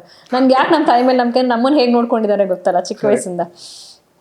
ಒಂದು ಚೂರು ನಮ್ಮಮ್ಮ ನಮಗೆ ಹೇಳ್ತೀನಲ್ಲ, ನಮಗೆ ಕಣ್ಣಿಗೆ ಕಾಣಿಸ್ತಿತ್ತು ಅವ್ರು ಅಫೋರ್ಡ್ ಮಾಡೋಕ್ಕಾಗದೇ ಇರ್ಬೋದು ಇದನ್ನ ಅಂತ. ಆದ್ರೂ ಕಷ್ಟಪಟ್ಟು ಮಕ್ಳಿಗೋಸ್ಕರ, ಮಕ್ಳು ಚೆನ್ನಾಗಿರಲಿ ನಂಗೆ ಬೇಡ ಬಿಡಿ. ನಮ್ಮಮ್ಮ ಆ ಥರ ಊಟ ಚೆನ್ನಾಗಿ ಮಾಡಿಸೋದು, ಚೆನ್ನಾಗಿ ಎಲ್ಲ ನ್ಯೂಟ್ರಿಷನ್ ಚೆನ್ನಾಗಿ ಇರಬೇಕು, ಮಕ್ಕಳಿಗೆ ಚೆನ್ನಾಗಿ ನೋಡ್ಕೋಬೇಕು ಅಂತ ನಮ್ಮನ್ನ ಎಷ್ಟು ಚೆನ್ನಾಗಿ ನೋಡ್ಕೊಂಡು ಅದಕ್ಕಿಂತ ಚೆನ್ನಾಗಿ ನನ್ನ ಮಗನ ನೋಡ್ಕೊತಾರೆ. ಹಾಗಾಗಿ ನಾನು ಇಲ್ಲಿ ಕೂತ್ಕೊಂಡು ಆ್ಯಕ್ಟ್ ಮಾಡೋಕ್ಕೆ ಸಾಧ್ಯ. ಇಲ್ಲ ಅಂದರೆ ಜನರಲಿ ಫಾರ್ ಲೇಡೀಸು ಮಗು ಎಲ್ಲ ಆದಮೇಲೆ ತುಂಬ ಕಷ್ಟ ಇರುತ್ತೆ ಪರ್ಸ್ಯೂ ಮಾಡೋದು. ನಾನು ನಾನ್ ಸ್ಟಾಪ್ ಮಾಡ್ತಾ ಇದ್ದೀನಿ. ನನಗೆ ಕರೋನಾ ಟೈಮಲ್ಲಿ 6 months ಬ್ರೇಕ್ ಇದೆ. That is the longest break I have had in my whole career. Corona ಟೈಮಲ್ಲಿ ವರಲಕ್ಷ್ಮಿ ಸ್ಟೋರ್ಸ್ ಮಾಡ್ತಿದ್ದೆ. ಅದಕ್ಕೆ ಮುಂಚೆ ತುಂಬ ಚೆನ್ನಾಗಿ ಹೋಗ್ತಿತ್ತು ಸೀರಿಯಲ್. ಅದು ಸ್ಟಾರ್ಸ್ ತುಂಬ ಚೆನ್ನಾಗಿ ಆಕ್ಸೆಪ್ಟ್ ಮಾಡ್ಕೊಂಡಿದ್ರು ಆಡಿಯನ್ಸು. ಯಾಕೆ ಸೀರಿಯಲ್ ಮುಗ್ದೋಯ್ತು ಅಂತ ತುಂಬ ಜನ ಕೇಳಿದ್ರು. ಆಮೇಲೆ ಆದರೆ ಏನೋ ಫೇಟ್, ಅದು ಕರೋನಾ ಟೈಮ್ ಆದ್ಮೇಲೆ ಮುಗ್ದೋಯ್ತು. ಅದಾದ್ಮೇಲೆ ನಾನು ಕನ್ನಡದಲ್ಲೇ ಮಾಡೋಣ, ವಾಪಸ್ ಹೋಗೋದು ಬೇಡ, ಮನೆ ಹತ್ರ ಮಗು ಹತ್ರ ಕಾನ್ಸಂಟ್ರೇಟ್ ಮಾಡ್ಕೊಳ್ಳೋಣ, ನಾನು ಮಾಡಲ್ಲ ಅಂತ 3-4 ಪ್ರಾಜೆಕ್ಟ್ ಬಿಟ್ಬಿಟ್ಟೆ ತೆಲುಗುದು. ಆಗ್ತಿಲ್ಲ, ನಾನು ಇಲ್ಲೇ ಮಾಡ್ತೀನಿ. ನಮ್ಮಮ್ಮ ಪಾಪ ಮಗುನ ಬಿಟ್ಟು ಹೋಗ್ಬೇಕಾದ ಪರಿಸ್ಥಿತಿ. ಆ ಟೈಮಲ್ಲಿ ಅವ್ನು ಮತ್ತೆ ಕಷ್ಟ ಆಗ್ಬಿಡುತ್ತೆ, LKG UKG ಸೇರಿಸ್ಬೇಕಿದ್ರೆ. ಮತ್ತು ನಾನು ಅಲ್ಲಿ ಅಂದ್ಬಿಟ್ಟು. ಬಟ್ ಸ್ಟಿಲ್ ನಮ್ಮಮ್ಮ ನಾನು ನೋಡ್ಕೋತೀನಿ, ನೀನು ಹೋಗ್ಬಾ, ಪರವಾಗಿಲ್ಲ ಅಂತ ಹೇಳಿ. ಹಸ್ಬೆಂಡ್ಗೂ ಕೂಡ ನೀವು ಕ್ರೆಡಿಟ್ ಕೊಡಬೇಕಾಗುತ್ತೆ. ಅಂದರೆ ಅವರು ಕೂಡ ಈಕ್ವಲಿ ಸಪೋರ್ಟ್ ಮಾಡ್ತಾ ಇದ್ದಾರೆ. ಅಯ್ಯೋ ಡೆಫಿನೆಟ್ಲಿ. ಅಂದರೆ ಅವ್ರಿಗೂ ಏನಂದರೆ ನೀನಲ್ಲಿರೋ ಟ್ಯಾಲೆಂಟು ವೇಸ್ಟ್ ಆಗಬಾರ್ದು. Because of this reason that reason ಏನೋ. ಬಟ್ ಅಗೇನ್ ಅವರಿಗೆ he was A first bencher, ಅದೆಲ್ಲ ಇದೆ. ಡಾಕ್ಟರ್ ಕೂಡ ಹೌದು, ಇದಕ್ಕೂ ಸಂಬಂಧನೇ ಇಲ್ಲ ಈ ಕ್ಷೇತ್ರಕ್ಕೆ. ಬಟ್ ಸ್ಟಿಲ್ ಅವರು ಹೆಂಗೆ ನಿಮಗೆ ಅಂದರೆ ಸಪೋರ್ಟ್ ಮಾಡಿದ್ರು ಈ ಕ್ಷೇತ್ರದಲ್ಲಿ ಮುಂದುವರಿಲಿಕ್ಕೆ ಅಂತ? ಏನಿತ್ತು ಅವ್ರ ಮೈಂಡಲ್ಲಿ, ನೀವು ಇದನ್ನು ಮಾಡ್ತೀರಾ, ಪರ್ಸ್ಯೂ ಮಾಡ್ತೀರಾ? ಅವ್ರು ಫಸ್ಟ್ ಏನಂದರೆ ಏನೂ ರೆಸ್ಟ್ರಿಕ್ಟ್ ಮಾಡಬಾರ್ದು ಅನ್ನೋದೊಂದು. ಆಮೇಲೆ ಅವ್ರಿಗೂ ಏನಂದ್ರೆ ಮೈಂಡಲ್ಲಿ ಲೇಡೀಸು ಫೈನಾನ್ಷಿಯಲಿ ಇಂಡಿಪೆಂಡೆಂಟಾಗಿ ಇರಬೇಕು. ನಾನು ಮಾಡ್ತೀನಿ. ಇವಾಗ ಮನೆ ಕಟ್ಟಿರೋದು ಏನಾದರೂ ಮೆಜಾರಿಟಿ ಅವ್ರದ್ದೇ ಎಲ್ಲ ಕಾಂಟ್ರಿಬ್ಯೂಷನ್. ಇವಾಗ ನಾವು ಆರ್ಟಿಸ್ಟ್ಗಳು ನಮಗೆ ಗೊತ್ತು, ನಾವು ಎಷ್ಟರ ಮಟ್ಟಿಗೆ ನಮಗೆ ಲೋನ್ಸ್ ಕೊಡ್ತಾರೆ, ಎಷ್ಟರ ಮಟ್ಟಿಗೆ ಬರೀ ನಮ್ಮ ಒಬ್ಬರೇ ಮಾಡೋಕ್ಕೆ ಸಾಧ್ಯ ಇಲ್ಲ, ಆಯಿತಾ. ಸೊ ಮೆಜಾರಿಟಿ ಕಾಂಟ್ರಿಬ್ಯೂಷನ್ ಅವ್ರದ್ದೇ ಇರುತ್ತೆ. ಬಟ್ ಏನಂದರೆ ನನ್ನ ಸೆಲ್ಫ್ ವರ್ತ್, ನನ್ನ ಸೆಲ್ಫ್ ಎಸ್ಟೀಮ್ ಬಿಲ್ಡ್ ಆಗೋದಕ್ಕೋಸ್ಕರ ದೇವರು ನಿನಗೆ ಲುಕ್ಸ್ ಕೊಟ್ಟಿದ್ದಾನೆ, ಟ್ಯಾಲೆಂಟ್ ಕೊಟ್ಟಿದ್ದಾನೆ, ವೇಸ್ಟ್ ಆಗಬಾರ್ದು ಯಾವುದಾದ್ರೂ. ನನ್ನ ಕೆಲಸ ನೀನು ಮಾಡೋಕ್ಕಾಗಲ್ಲ, ನಾನು ಆ್ಯಕ್ಟಿಂಗ್ ಮಾಡೋಕ್ಕಾಗಲ್ಲ, ಅವ್ರು ನಿಲ್ಲಕ್ಕಾಗಲ್ಲ. ಅವ್ರು ಇವಾಗ ಫೋಟೋಗೆ ಅಂದ್ರೂ ಅವ್ರಿಗೆ ಜಾಸ್ತಿ ಫೋಟೋ ತೆಗೆಸ್ಕೊಳಕ್ಕೂ ಇಷ್ಟ ಆಗಲ್ಲ, ಅವ್ರು ಫೋಟೋ ತೆಗಿತಾರೆ. ಅಂದರೆ ಅವ್ರಿಗೆ ಗೊತ್ತು ಯಾವ್ಯಾವ ಕೆಲಸ ಯಾರ್ಯಾರು ಮಾಡಬಹುದು. ಅದು ನಾನು ಡಾಕ್ಟರ್ ಆಗಿ ಅವ್ರು ಮಾಡೋ ಕೆಲಸನ ನಾನು ಮಾಡೋಕ್ಕಾಗಲ್ಲ. ಯಾಕಂದರೆ I am not that way. ನನ್ನ ಆ ಡಿಗ್ರೀಸ್ ಎಲ್ಲ, ನನ್ನ MBBS ನಾನು ಮಾಡಿಲ್ಲ, ಅವ್ರ ಕೆಲಸ ನಾನು ಮಾಡೋಕ್ಕಾಗಲ್ಲ. ಹಾಗೆ ಅವ್ರಿಗೂ ಗೊತ್ತು ಆರ್ಟ್ ಅಂದರೆ ಏನು. ದೇವಿ ಒಲ್ದಿರ್ಬೇಕಾದ್ರೆ ಅಂದರೆ ಮನೆಯಲ್ಲಿ ಕೂಡ್ಸೋದು ಚೆನ್ನಾಗಿರಲ್ಲ. ನೀನು ಅವಕಾಶ ಸಿಗಬೇಕು ಅಂತ ಎಷ್ಟೊಂದು ಜನ ಕಾಯ್ತಿರ್ತಾರೆ ಅಲ್ವಾ. ಸೊ ಅದಕ್ಕೆ ಸಿಕ್ಕಿದಾಗ ಮಾಡ್ಕೊಂಡು ಹೋಗು, ಬ್ಯಾಲೆನ್ಸ್ ಮಾಡೋಕ್ಕೆ ಟ್ರೈ ಮಾಡಬೇಕು ಅಂತ. But striking A balance after my kid ಸ್ವಲ್ಪ ಕಷ್ಟ. ಅದಕ್ಕೆ ಮುಂಚೆ ನಂಗೆ ಕಷ್ಟ ಆಗ್ತಿರ್ಲಿಲ್ಲ. ಪಾಪು ಆದ್ಮೇಲಿಂದ ನಮ್ಮಮ್ಮ ಎಷ್ಟೇ ಚೆನ್ನಾಗಿ ನೋಡ್ಕೊಂಡ್ರೆ I start missing my baby. ಅದು ಒಂದು ಪಾಯಿಂಟಲ್ಲಿ ನಂಗೆ ಸ್ವಲ್ಪ ಮಾಮ್ ಗಿಲ್ಟ್ ಅಂತ ಇದ್ದೇ ಇರುತ್ತೆ. Any mother, working mother will go through that. ಅಯ್ಯೋ ಮಗುನ್ ಬಿಟ್ಟು ಹೋಗ್ತಾ ಇದೀನಲ್ಲ, ಮಗುನ್ ಬಿಟ್ಟು ಹೋಗ್ತಾ ಇದೀನಿ. ಇವಾಗ ಸಂಜೆ ಫ್ಲೈಟ್ ಇದೆ, ನನಗೊಂದು ಹಾಫ್ ಆನ್ ಅವರ್ ಅವ್ನ ಜೊತೆ ಟೈಮ್ ಸಿಕ್ಬಿಟ್ಟು ಆಟ ಆಡ್ಕೊಂಡು ಒಂದು ಮುಖ ನೋಡ್ಬಿಟ್ಟು ಮುದ್ದು ಮಾಡಿಬಿಟ್ಟು ಹೋಗ್ಬಿಟ್ರೆ, ನಾನು ಇನ್ನೊಂದು ವಾರ ಚೆನ್ನಾಗಿ ಕೆಲಸ ಮಾಡಿಬಿಟ್ಟು ವೀಡಿಯೋ ಕಾಲಲ್ಲಿ ಮಾತಾಡ್ಕೊಂಡು ಅಲ್ಲಿ ಕಮ್ ಬ್ಯಾಕ್. ಲೇಟರ್ ನಾನು ಹೇಳಿದ್ನಲ್ಲ, ನಾನು ಇವತ್ತು ಮಾಡೋ ಕೆಲಸದಿಂದ ನೆಕ್ಸ್ಟ್ ನಾನು ಯಾವತ್ತೂ ರಿಗ್ರೆಟ್ ಆಗಬಾರ್ದು ಅಂತ. ತುಂಬ ಜನ ನಾನು ನೋಡಿದ್ದೀನಿ, ಸೊ ನಾನು ಬಿಟ್ಬಿಟ್ಟೆ ಕಣೆಮ್ಮ, ಅವಾಗ ಬಿಡಬಾರ್ದಿತ್ತು. ಇವಾಗ ತುಂಬ ಕಷ್ಟ ಆಗ್ತಿದೆ, ಆಪರ್ಚುನಿಟೀಸು ಸಿಗ್ತಾ ಇಲ್ಲ, ಖರ್ಚು ಜಾಸ್ತಿ ಆಗ್ತಾ ಇದೆ, ದುಡ್ಡು ಬರ್ತಿಲ್ಲ. ಆರ್ಟಿಸ್ಟ್ಗಳಿಗೆ ಜಾಸ್ತಿ ಆಗೋದಕ್ಕಿಂತ ಪೇಮೆಂಟ್ಸು ಅಷ್ಟಕ್ಕಷ್ಟೇ ಉಳ್ಕೊಳ್ಳುತ್ತೆ ಅಲ್ವಾ. ಯಾರೋ ದೊಡ್ಡ ಸ್ಟಾರ್ ಲೆವೆಲ್ಲಿ ಅಚೀವ್ ಮಾಡಿದವ್ರನ್ನ ಬಿಟ್ರೆ ಮಿಕ್ಕಿದ ಆರ್ಟಿಸ್ಟ್ಗಳಿಗೆಲ್ಲ they have their own struggles in every phase of life. So ತುಂಬ ಜನ ನನಗೆ, ನನ್ನ ಸೀನಿಯರ್ಸು ಎಲ್ಲರೂ ನನಗೂ ಹೇಳಿದ್ದು, ಬಿಟ್ಬಿಡ್ಬೇಡ, ಬ್ಯಾಲೆನ್ಸ್ ಮಾಡ್ಕೊಂಡು ಹೋಗು, ನಿಂಗೆ ಸಿಕ್ಕಿದಾಗ ನೀನು ಮಾಡು. ನಾವು ಚೆನ್ನಾಗಿರೋ ದಿನ ಮಾತ್ರ ನಮ್ಮನ್ನ ಕರೆಯೋದು ಜನ. ನಿನಗೆ ಇವಾಗ ಸಿಗ್ತಾ ಇದೆ, ಎಲ್ರಿಗೂ ಗೊತ್ತು ನಿಂಗೆ ಮದುವೆ ಆಗಿದೆ, ಮಗು ಆಗಿದೆ ಅಂತ, ಆದರೂ ನಿಂಗೆ ಆಪರ್ಚುನಿಟಿ ಸಿಗ್ತಾ ಇದೆ ಅಂದರೆ ನಾನೊಂದು ಪ್ರೊಫೆಷನಲಿಸಮ್ ಮೇಂಟೈನ್ ಮಾಡ್ಕೊಂಡ್ಬಂದಿದ್ದೇನೆ ಇಷ್ಟು ದಿನ. ಸೊ ಹಾಗಾಗಿ ನನಗೆ ಸಿಗ್ತಾ ಇದೆ, ಬಿಡೋದು ಬೇಡ ಅಂತ ತುಂಬ ಜನನೂ ಸಜೆಸ್ಟ್ ಮಾಡಿದ್ರು ನನಗೆ. ಆಮೇಲೆ ನಾನು ಹೇಳ್ದಂಗೆ I don't want any regrets later on in my life ಅಂತ. ಬಟ್ ನನ್ನ ಮಗುನೂ ಈಸ್ ಅಂಡರ್ಸ್ಟ್ಯಾಂಡಿಂಗ್. ನಾನು ಇಲ್ಲಿರೋಷ್ಟು time, quality time I dedicate to him. It is not about the quantity. ನಾನು 24 ಗಂಟೆ ನನ್ನ ಮಗನ ಜೊತೆ ಇದ್ದೂ ನನ್ನ ಫೋನಲ್ಲಿ ನಾನು ನೋಡ್ಕೊಂಡು ಏನು ಮಾಡ್ಕೊಳ್ಳಿ ಬಿಡಪ್ಪ, ಅಥವಾ ಸಾಕಾಯಿತು. I see lot of mothers, I am frustrated, I don't want, ಅವ್ರು ಹೋದರೆ ಸಾಕು ಆಚೆಗೆ ಅನ್ನೋ ಥರ ಕಾಯ್ತಿರ್ತಾರೆ ಮಕ್ಕಳು. ಅದಕ್ಕಿಂತ I give quality time. I don't regret, I should not regret later also ನನ್ನ ಮಗಂಗೆ ಟೈಮ್ ಕೊಡೋಕ್ಕಾಗಿಲ್ಲ ಅಂತ. ನಾನು ಶೂಟಿಂಗ್ ಇರುವಾಗ ಬೆಂಗಳೂರಲ್ಲಿ, ಅವನು ಶೂಟಿಂಗ್ ಬರ್ತಾನೆ, ಎಲ್ಲರೂ ಫ್ರೆಂಡ್ಸ್ ಮಾಡ್ಕೊಂಡ್ಬಿಟ್ಟಿದ್ದಾನೆ. ಬೆಂಗಳೂರಲ್ಲಿ ಸ್ಕೂಲ್ ಮುಗಿಸ್ಕೊಂಡು ಡೈರೆಕ್ಟಾಗಿ ಅವ್ನು ಶೂಟಿಂಗ್ ಬರ್ತಾನೆ, ಅಲ್ಲೇ ತಿನ್ನಿಸ್ತೀನಿ, ಅಲ್ಲೇ ಹೋಮ್ವರ್ಕ್ ಮಾಡಿಸ್ತೀನಿ. So I give good quality time to him whenever he is there. I also try to balance my work. Correct. ಈಗ ಅದೇ ಇಷ್ಟು ವರ್ಷಗಳು ನೀವು ಆ್ಯಕ್ಚುಲಿ ಕಿರುತೆರೆಯಲ್ಲಿ ತೊಡಗಿಸ್ಕೊಂಡಿದ್ದೀರಾ, ಅಂದರೆ ಎಫೆಕ್ಟಿವ್ ಆಗಿ. ಬಟ್ ಅಂದರೆ ವೈ ನಾಟ್ ಸಿನಿಮಾ ಟ್ರೈ ಮಾಡಲಿಲ್ಲ, ಅಥವಾ ಅದರ ಕಡೆಗೆ ನಾನು ಜಾಸ್ತಿ ಒಲವು ತೋರಿಸ್ಬೇಕಿತ್ತು ಅಂತ ಯಾವುದಾದ್ರು ಅನಿಸಿದೆಯಾ? ಬಿಕಾಸ್ ಲಿಮಿಟ್ ಮಾಡ್ಕೊಂಡಿದ್ದೀರಾ ತುಂಬ ಅಂತ ಅನ್ನಿಸ್ತಾ ಇಲ್ವಾ ನಿಮಗೆ? ಹೌದು, ಅನಿಸುತ್ತೆ. ಇವಾಗ ಒಂದೊಂದ್ಸತಿ ಕೂತ್ಕೊಂಡು ಪೇ ವೈಸ್ ತುಂಬ ಡಿಸ್ಪ್ಯಾರಿಟಿ ಇದೆ. ನಾವು ಅಷ್ಟೇ ಈಕ್ವಲ್ ಆಗಿ ಹಾರ್ಡ್ ವರ್ಕ್ ಮಾಡ್ತಾ ಇರ್ತೀವಿ. ಸೀರಿಯಲಲ್ಲಿ ಇನ್ನೂ ಕಷ್ಟ ಆ್ಯಕ್ಚುಲಿ. ಬೆಳಗ್ಗಿಂದ ರಾತ್ರಿ ತನಕ ನಾವು ಮಾಡೋದು 6-7 ಸೀನ್, 8 ಸೀನ್ ಒಂದೊಂದು ದಿನ ಮಾಡಿರ್ತೀವಿ. ಸಿನಿಮಾದಲ್ಲಿ 1 ಸೀನ್ 2 ಸೀನ್ ಮ್ಯಾಕ್ಸ್ 1 ಸೀನ್ ಮಾಡ್ತಾರೆ. 2 ಸೀನ್ ಮಾಡೋದು ತುಂಬ ದೊಡ್ಡ, ತುಂಬ ಲೋ ಬಜೆಟ್ ಮೂವಿ ಆದರೆ 2 ಸೀನ್ 3 ಸೀನ್ ಮಾಡ್ತಾರೆ. ನಾವು ಅದನ್ನ ಗೊತ್ತಿಲ್ಲ. ಬಟ್ ನಾನು ಹೇಳೋದು, ನಾವು ತುಂಬ ಕಷ್ಟಪಡ್ತಿರ್ತೀವಿ. ನಾನು ತುಂಬ ಜನ ನಮ್ಮ ಆರ್ಟಿಸ್ಟ್ನ ನೋಡ್ತೀನಿ, ಎಸ್ಪೆಷಲಿ ನಮ್ಮ ಕನ್ನಡದಲ್ಲಿ ಎಷ್ಟು heavily talented, highly talented people ಇರ್ತಾರೆ. ಅಂದರೆ ಸಿನಿಮಾಗಳಲ್ಲಿ ಅವಕಾಶ ಸಿಗದಿರ ಸೀರಿಯಲಲ್ಲಿ ರೆಸ್ಟ್ರಿಕ್ಟ್ ಅವ್ರಾಗವ್ರು ಆಗಿರ್ಬೋದು. ಬಟ್ ನನ್ನ ಇದರಲ್ಲಿ ನಾನು ಯಂಗರ್ ಡೇಸಲ್ಲಿ ಭಯದಿಂದ ಬಂದಿದ್ದ ಸಿನಿಮಾ ಆಪರ್ಚುನಿಟಿನ ನಾನು ತಗೊಳ್ಳಿಲ್ಲ. Going back to my younger days, ಅವಾಗ ನಾನು ಬಂದಿದ್ದ ಸಿನಿಮಾ ಆಪರ್ಚುನಿಟೀಸ್ನ ನಾನು ತಗೊಳ್ಳಿಲ್ಲ. ಯಾಕೆ? With the fear.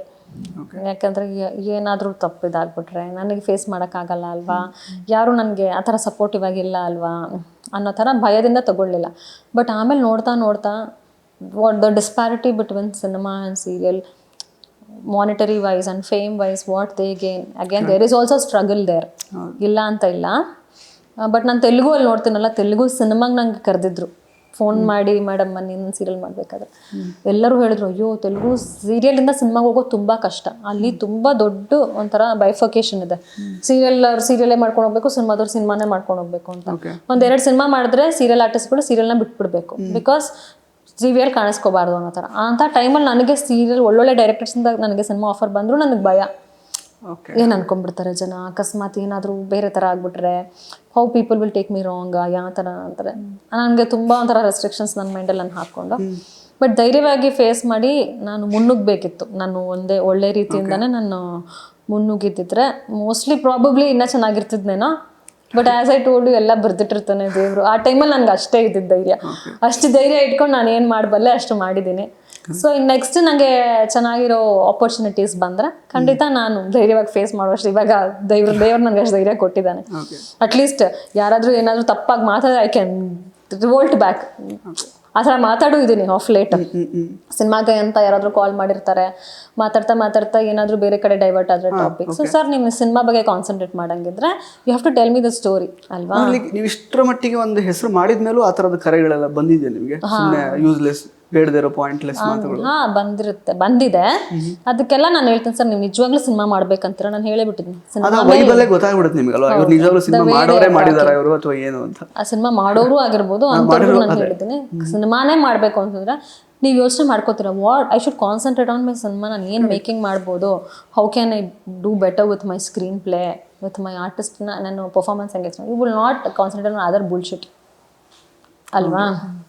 ಸಿಗ್ತಾರೆ ಇವಾಗ ಹುಡುಗಿರು, ಇವಾಗ 16 ವರ್ಷದಿಂದ ಹುಡುಗಿ ರೆಡಿ ಇರ್ತಾರೆ. 15-16 ವರ್ಷದ ಹುಡುಗಿರಿಂದನೂ ಆ್ಯಕ್ಟಿಂಗ್ ಫೀಲ್ಡಿಗೆ ಬರೋಕ್ಕೆ ರೆಡಿ ಇರ್ತಾರೆ. ಎಲ್ಲ ಊರಿಂದ, ರಿಮೋಟ್ ಪ್ಲೇಸಸ್ಸಿಂದ ಎಲ್ಲರೂ ದೇ ಆರ್ ಆಲ್ ತುಂಬ ಚೆನ್ನಾಗಿರೋ ಹುಡುಗಿರಿದ್ದಾರೆ. ನಮ್ಮ ಕರ್ನಾಟಕದಲ್ಲಿ ಎಸ್ಪೆಷಲಿ ನಾನು ನೋಡ್ತೀವಲ್ಲ, ತುಂಬ ಬ್ಯೂಟಿಫುಲ್ ಹುಡುಗಿರು. ಕೊರತೆನೇ ಇಲ್ಲ ಆರ್ಟಿಸ್ಟ್ಗೆ, ಚೆನ್ನಾಗಿರೋ ಹುಡುಗಿರಿಗೆ ಕೊರತೆನೇ ಇಲ್ಲ. ಆ ಥರ ಒಂದು ಕಾಂಪಿಟೇಷನಲ್ಲಿದೆ. ಸೊ ಯಾರ್ಯಾರ ಲೈಫಲ್ಲಿ ಏನೇನು ಬೌಂಡ್ರೀಸ್ ಹಾಕ್ಕೊಂಡಿರ್ತಾರೋ ಅದಕ್ಕೆ ತಕ್ಕನಂಗೆ ಆಪ್ರೇಟ್ ಮಾಡ್ಕೊತಾರೆ. ನನ್ನ ಲೈಫಲ್ಲಿ ನಾನು ಹಾಕ್ಕೊಂಡಿರೋ ಬೌಂಡ್ರಿ ಇದು. So I will work in that boundary. So I can work only in clean projects like this. If there is something else I am not up for it. ನನಗೂ ಬೇಡ. ಆ ಥರ ಅವಶ್ಯಕತೆ ಇಲ್ಲ ನನಗೆ. ನಾನು ಹಂಗೆ ಮಾಡಲ್ಲ. ತುಂಬ ಕ್ಲಿಯರಾಗಿ, ತುಂಬ ಓಪನ್ ಆಗಿ ನಾನು ಹೇಳಿದ್ದೀನಿ. ನನಗೆ ಅದರಲ್ಲಿ ಅವಮಾನನೂ ಇಲ್ಲ. I am open only for clean projects. ನಿಮಗೆ ಬೇರೆ ಇಂಟೆನ್ಷನ್ಸ್ ಇದ್ದರೆ ನೀವು ಕೇಳೋದೇ ಇಲ್ಲ. ಫಸ್ಟ್ ಆಫ್ ಆಲ್ ನಾನು ಏನು ಅವ್ರನ್ನ ಪ್ರೊವೋಕ್ ಮಾಡಲ್ಲ. ನನಗೇನಾದರೂ ಈ ಥರ ಸಸ್ಪಿಷಿಯಸ್ ಆಗಿ ಏನಾದರೂ ಬಂದರೆ, sir I am sorry, I am open only for clean. Why do you think it is still prevailing? ಅಂದರೆ ಆ ಥರ ಲೈಕ್ ಆಫರ್ಸ್ ಕೊಡುವಂಥದ್ದು ಅಥವಾ ಯಾಕೆ? ಅಂದರೆ ಒಂದು ಕಡೆ ಎಲ್ಲೋ ಅನ್ಸೋದೇನಂತಂದರೆ ಈಗ ಕಾಂಪಿಟೇಷನ್ ತುಂಬ ಇದೆ ಅಂತ ಹೇಳಿದ್ರಿ. ಚಿಕ್ಕ ವಯಸ್ಸಲ್ಲೇ ಹುಡುಗಿಯರು ಬರೋದಕ್ಕೆ ರೆಡಿ ಇರ್ತಾರೆ. ಪ್ಲಸ್ ಅವಕಾಶಕ್ಕೋಸ್ಕರ ಅವರು ಸಿಕ್ಕಾಪಟ್ಟೆ ಉತ್ಸುಕರಾಗಿರ್ತಾರೆ ಬೇಕು ಅಂತ. ಸೊ ಅವರು ಎಲ್ಲೋ ನೀವು ಹೇಳಿದ್ರಿ ನಿಮ್ಮ ಚಾಯ್ಸ್ ಹೀಗೆ ಲೈಕ್ ಕ್ಲೀನ್ ಪ್ರಾಜೆಕ್ಟ್ಸ್ ಬೇಕು ಅಂತ. ಬಟ್ ಅವರಿಗೆ ಕೆಲವರು ಲೈಕ್ ಅಂದರೆ ಅನ್ನೋ ಥರನೂ ಇದ್ದಾರೆ. ಅದು ತಪ್ಪಲ್ಲ, ಆ ಥರ ಛಲ ಇದೆ ಅವ್ರಿಗೆ. ತಪ್ಪು ಕರೆಕ್ಟ್ ನಾನು ಏನೂ ಹೇಳಲ್ಲ. ಅವರು ಒಂದು ಛಲ, ಏನಾದರೂ ಆಗಲಿ ನಾನು ಮಾಡ್ತೀನಿ ಬಿಡು, ಆ ಥರ ಮುನ್ನುಗ್ಗಿರೋರು ಮುನ್ನುಗ್ಗಿದ್ದಾರೆ.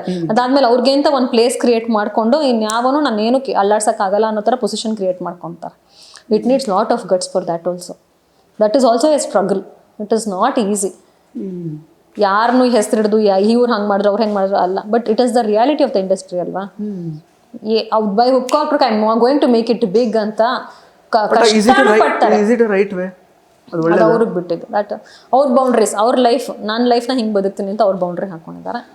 ಅದು ಅವ್ರಿಗೆ ಬಿಟ್ಟಿತ್ತು. ಐ ಆಮ್ ನೋ ಬಡಿ ಟು ಜಡ್ಜ್. ನಾನು ಹಿಂಗೆ ಬದುಕ್ತೀನಿ. ಹಿಂಗೆ ಬದುಕೋದು ಒಬ್ಬೊಬ್ರಿಗೆ ಸರಿ ಇಲ್ಲ. ಒಬ್ಬೊಬ್ರಿಗೆ ಒಬ್ಬೊಬ್ರು ಹೆಣ್ಮಕ್ಳಿಗೆ ಅನ್ಸುತ್ತೆ ಇವಳಿಗೆ ಯಾಕೆ ಬೇಕು. ತುಂಬ ಜನ ನನಗೆ ಹೇಳಿದ್ದಾರೆ, ಗಂಡ ಚೆನ್ನಾಗಿ ದುಡಿತಾನೆ, ಮಗ ಇದ್ದಾನೆ, ಖುಷಿಯಾಗಿದೆ ಫ್ಯಾಮಿಲಿಲಿ, ಇವಳು ಯಾಕೆ ದುಡ್ಡುಗೋಸ್ಕರ, ಶೋಕಿಗೋಸ್ಕರ, ಮೇಕಪ್ ಹಾಕೊಳ್ಳೋದಕ್ಕೋಸ್ಕರ ಇವಳು ಯಾಕೆ ದುಡಿಬೇಕು ಅಂತ. ಅವ್ರಿಗೆ ಆ ಬೌಂಡ್ರಿ, ನನಗೆ ಇದು ಬೌಂಡ್ರಿ, ಇನ್ನೊಬ್ರಿಗೆ ಇನ್ನೊಂದು ಬೌಂಡ್ರಿ. ಎವ್ರಿಬಡಿ ಆಪರೇಟ್ಸ್ ಅಷ್ಟೇ. ನಮ್ಮ ಲೈಫ್ ನಾನು ಅವ್ರನ್ನ ತಪ್ಪು ಅಂತ ಹೇಳಲ್ಲ. ಅವರು ಪಾಪ ತುಂಬಾ ಜನ ಕರಿಯರ್ನೆಲ್ಲ ಸ್ಯಾಕ್ರಿಫೈಸ್ ಮಾಡಿ ಕೂತಿರ್ತಾರೆ ಅಲ್ವಾ. ಸಾಕು ನನ್ನ ಗಂಡ ಅವ್ನು 10,000ನೇ ದುಡಿಲಿ, ನಾನು ಹಿಂಗೆ ಇಷ್ಟರಲ್ಲೇ ನಾನು ಖುಷಿಯಾಗಿರ್ತೀನಿ, ನನಗೆ ಬೇಡ ನನ್ನ ಕರಿಯರು, ನಾನು ಶೂಟಿಂಗ್ ಮಾಡಲ್ಲ, ನಾನು ನನ್ನ ಮಗನ ಜೊತೆ ನಾನು ಅಡುಗೆ ಮಾಡ್ಕೊಂಡು ಮನೇಲಿ ಇರ್ತೀನಿ ಖುಷಿ. ದಟ್ ಆಲ್ಸೋ ಐ ರೆಸ್ಪೆಕ್ಟ್ ಅಲ್ವಾ. ಅದು ಅವ್ರ ವೇ ಆಫ್ ಲೈಫ್. ನನ್ನ ವೇ ಆಫ್ ಲೈಫು ನಾನು ಐ ಟ್ರೈ ಟು ಬ್ಯಾಲೆನ್ಸ್. ನಂಗೆ ತುಂಬ stress actually. I am so much stress. I can feel myself. ನಾವು ಸ್ಟ್ರೆಸ್ ಮ್ಯಾನೇಜ್ಮೆಂಟ್ ಎಲ್ಲ ಮಾಡುವಾಗ ಥಿಯರಿಟಿಕಲಿ ಓದಿದ್ದು ಬೇರೆಯವರಲ್ಲಿ ಓದಿದ್ದು. But I myself I am telling you, I have gone to the extent of burnout. Burnout ಅಂದರೆ extreme stress. ನನಗೆ ಎಷ್ಟೊಂದು ಸತಿ ನಾನು ಪ್ಯಾನಿಕ್ ಅಟ್ಯಾಕ್ ಆಗಿ ಎದ್ದಿರೋದಿದೆ. ಅಂದರೆ ಡೇಟ್ಸ್ ಮ್ಯಾನೇಜ್ ಮಾಡಬೇಕು. I have to balance my family. ಎಲ್ಲಿ ನನ್ನ ಫ್ಯಾಮಿಲಿ ನನ್ನ ಕೈ ಬಿಟ್ಟು ಹೋಗ್ಬಿಡ್ತು ಅನ್ನೊಂದು ಆ್ಯಂಗ್ಸೈಟಿ. ಎಲ್ಲದ್ರಿಂದನೂ ನಾನು I reach till burnout. Extreme stress, extreme stress burnout ಆಗಿ. ಸೊ ಆ ಲೆವೆಲ್ಗೆ ಹೋಗಿ ನಾನು ಮ್ಯಾನೇಜ್ ಮಾಡ್ಕೊಂಡು ಆವಾಗ ಅನ್ಸುತ್ತೆ ಎಲ್ಲಿಗ ನಮ್ಮ ಅಮ್ಮನೂ ಹೇಳ್ತಾರೆ ಯಾಕೆ ಬೇಕು ಇಷ್ಟೊಂದು ಬಿಟ್ಟು ಬಿಡೆ ಅಂತ. ಸೊ ಇಷ್ಟೊಂದು ಬೇಕಾ ಅಂತ ನಮ್ಮ ಅಮ್ಮನೇ ಕೇಳ್ತಿರ್ತಾರೆ ಎಷ್ಟೊಂದು ಸತಿ. ಆವಾಗ ನನಗೆ ಇಲ್ಲ ಬಿಡಮ್ಮ, ಸ್ವಲ್ಪ ಸಪೋರ್ಟ್ ಮಾಡಿ ಪ್ಲೀಸ್, ನನಗೆ ಸ್ವಲ್ಪ ಸಪೋರ್ಟ್ ಮಾಡಿಬಿಡಿ. 1 or 2 months ಇದೆಲ್ಲ ಕ್ಲಿಯರ್ ಮಾಡಿಕೊಂಡು ಡೇಟ್ಸ್ ಎಲ್ಲ ಮ್ಯಾನೇಜ್ ಮಾಡ್ಕೊಂಡು ಮಾಡ್ಕೋತೀನಿ ಅಂತ ಅದು ಹೇಳ್ದಂಗೆ. ಇನ್ನು ನೆಕ್ಸ್ಟ್ ಲೆವೆಲ್ ಆಫ್ ಬೌಂಡ್ರೀಸ್ ಹಾಕೊಂಡಿರೋ ಅವ್ರ ಇಷ್ಟ.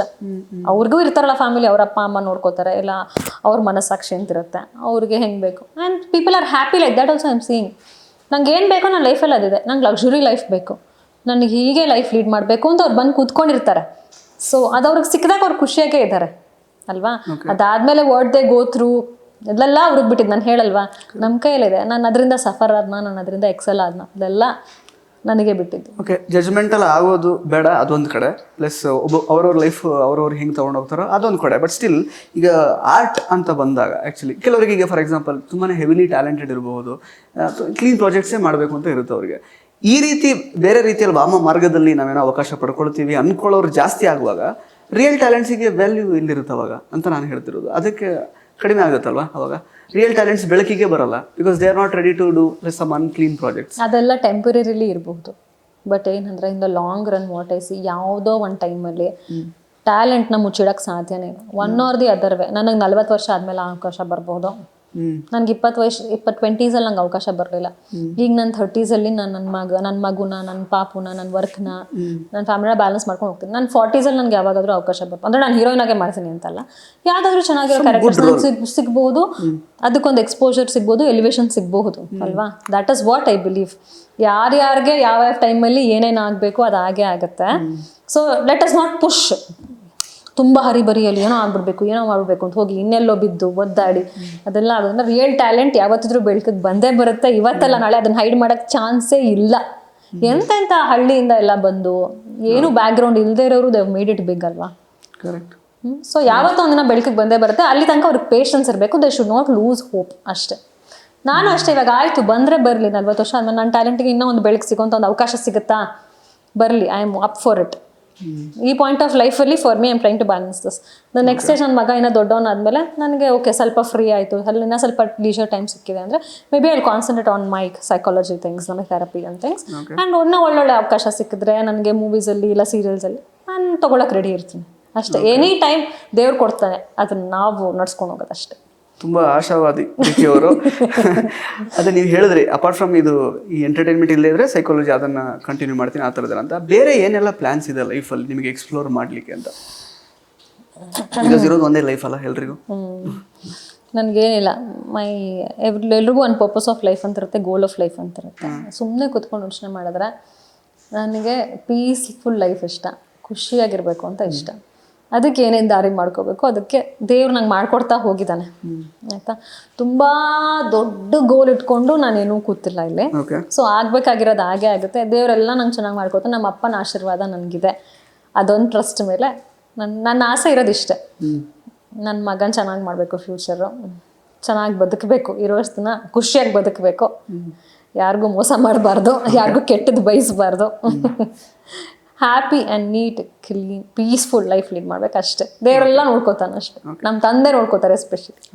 ಈಗ ಎಲ್ಲ ಚೆನ್ನಾಗಿ ಹೋಗ್ತಾ ಇದೆ ಪ್ರೀತಿಯವರ ಲೈಫಲ್ಲಿ. ಸಡನ್ ಆಗಿ ಒಂದು ಬಿಗ್ ಬಾಸ್ ಆಫರ್ ಅಂತ ಬಂತು ಫಾರ್ ಎಕ್ಸಾಂಪಲ್, ಏನ್ ಮಾಡ್ತೀರಾ ನೆಕ್ಸ್ಟ್ ಸೀಸನ್ ಅಲ್ಲಿ? ಬಿಗ್ ಬಾಸ್ಗೆ ಪ್ರೀತಿ ಶ್ರೀನಿವಾಸ್ ಅವರನ್ನ ಕರೆದ್ರು, ಏನಿರುತ್ತೆ ನಿಮ್ ಡಿಸಿಷನ್ ಅಂತ? ಫಸ್ಟ್ ಆಫ್ ಆಲ್ ಕರೆಯೋದು ಡೌಟೇ, ಯಾಕಂದ್ರೆ ನಾನು ಬಿಗ್ ಬಾಸ್ ಅಲ್ಲಿ ಕಂಟೆಂಟ್ ಕೊಡೋ ಅಂತ ವ್ಯಕ್ತಿ ಅಲ್ಲ. ನಾನು ಹೇಳಿದ್ನಲ್ಲ, ನಂಗೆ ಸ್ವಲ್ಪ ನೆಮ್ಮದಿ ಬೇಕು, ಪೀಸ್ ಆಗಿರ್ಬೇಕು. ಯಾರಾದ್ರೂ ಜಗಳ ಮಾಡ್ತಿದ್ರೆ ಯಾರು ನೆಮ್ಮದಿ ಇಲ್ಲ ಅಂತ ಹೇಳ್ತಾ ಇದ್ದಾರೆ. ಬ್ರೇಕಿಂಗ್ ನ್ಯೂಸ್ ಹಂಗಲ್ಲ, we have to be on the go to give content. ಅದಾಗ್ತಾ ಇರುತ್ತೆ. And lot of external factors effect ಆಗುತ್ತೆ. ಇವ್ರು ಹೆಂಗೆ ಬಿಹೇವ್ ಮಾಡ್ತಾರೆ ನಮ್ಗೆ ಎಫೆಕ್ಟ್ ಆಗ್ತಿರುತ್ತೆ. ಒಂದು ಮನೇಲಿ ಇವಾಗ ನಮ್ಮ ಮನೆಯಲ್ಲಿ ನಾವು 4 ಜನ ಇರ್ತೀವಿ, ಅದರಿಂದನೇ ನಮಗೆ ಇವ್ರು ಅದನ್ನ ಇಡಬೇಕಾಗಿದ್ದ ಜಾಗದಲ್ಲಿ ಇದಿಟ್ಟಿಲ್ಲ ಅಂತ ಎಷ್ಟೊಂದು ಕಿರಿಪಿರಿಗಳಿರುತ್ತೆ. ಅದೆಲ್ಲ ಅಭ್ಯಾಸ ಆಗೋಗ್ಬಿಡುತ್ತೆ. ಒಂದಿನ ಜಗಳ ಮಾಡಿದ್ರೆ ನೆಕ್ಸ್ಟ್ ಸರಿ ಹೋಗ್ಬಿಟ್ಟಿರ್ತೀವಿ, ಬಿಕಾಸ್ ಇಟ್ಸ್ ಮನೆ ಅಲ್ವಾ. ಅಂಥದ್ರಲ್ಲಿ ಗೊತ್ತಿಲ್ದಿರೋರ ಜೊತೆ ಎಲ್ಲ ಇರಬೇಕು. ಆಮೇಲೆ the tension of giving content. ನಾನು ಉಳಿಯೋದಕ್ಕೋಸ್ಕರ ಅಂದರೆ ನಾನು I am told you, I am not that competitive spirit ನನ್ನಲ್ಲಿ ಇಲ್ಲ. ಯಾಕೆ ಅಂತ ಗೊತ್ತಿಲ್ಲ. ನನ್ನ ಲೈಫ್ ನಾನು ಓನ್ ಪೇಸ್, ನಾನು ಓನ್ ಸ್ಪೀಡಲ್ಲೇ ನಾನು ಮಾಡ್ತೀನಿ ಆ್ಯಕ್ಚುಲಿ. ಯಾರು ನನ್ನ ಮೇಲೆ ಪ್ರೆಷರ್ ಹಾಕೋರು. ಆ ಥರದ ವ್ಯಕ್ತಿತ್ವ ಇರುವಂಥವ್ರಿಗೆ ಇಷ್ಟ ಆಗ್ಬೋದು ನೀವು ಹೋದರೆ. ಆ ಥರ ನಾನು ಕಂಟೆಂಟ್ ಕೊಡಲ್ಲ, ನನ್ನ ಆಚೆ ಕಳಿಸ್ತಾರೆ 100%. ಇಷ್ಟು ಬೋರಿಂಗು, ಇದರಿಂದ ಏನು ಸಿಗ್ತದೆ. ಕಂಟೆಂಟ್ ಕೊಡೋರನ್ನ ಮಾತ್ರ ಇಟ್ಕೋತಾರೆ ಅಂತ ಹೇಳ್ತಾ ಇದ್ದೀರಾ? Obviously it is made for business, content oriented program ಅದು.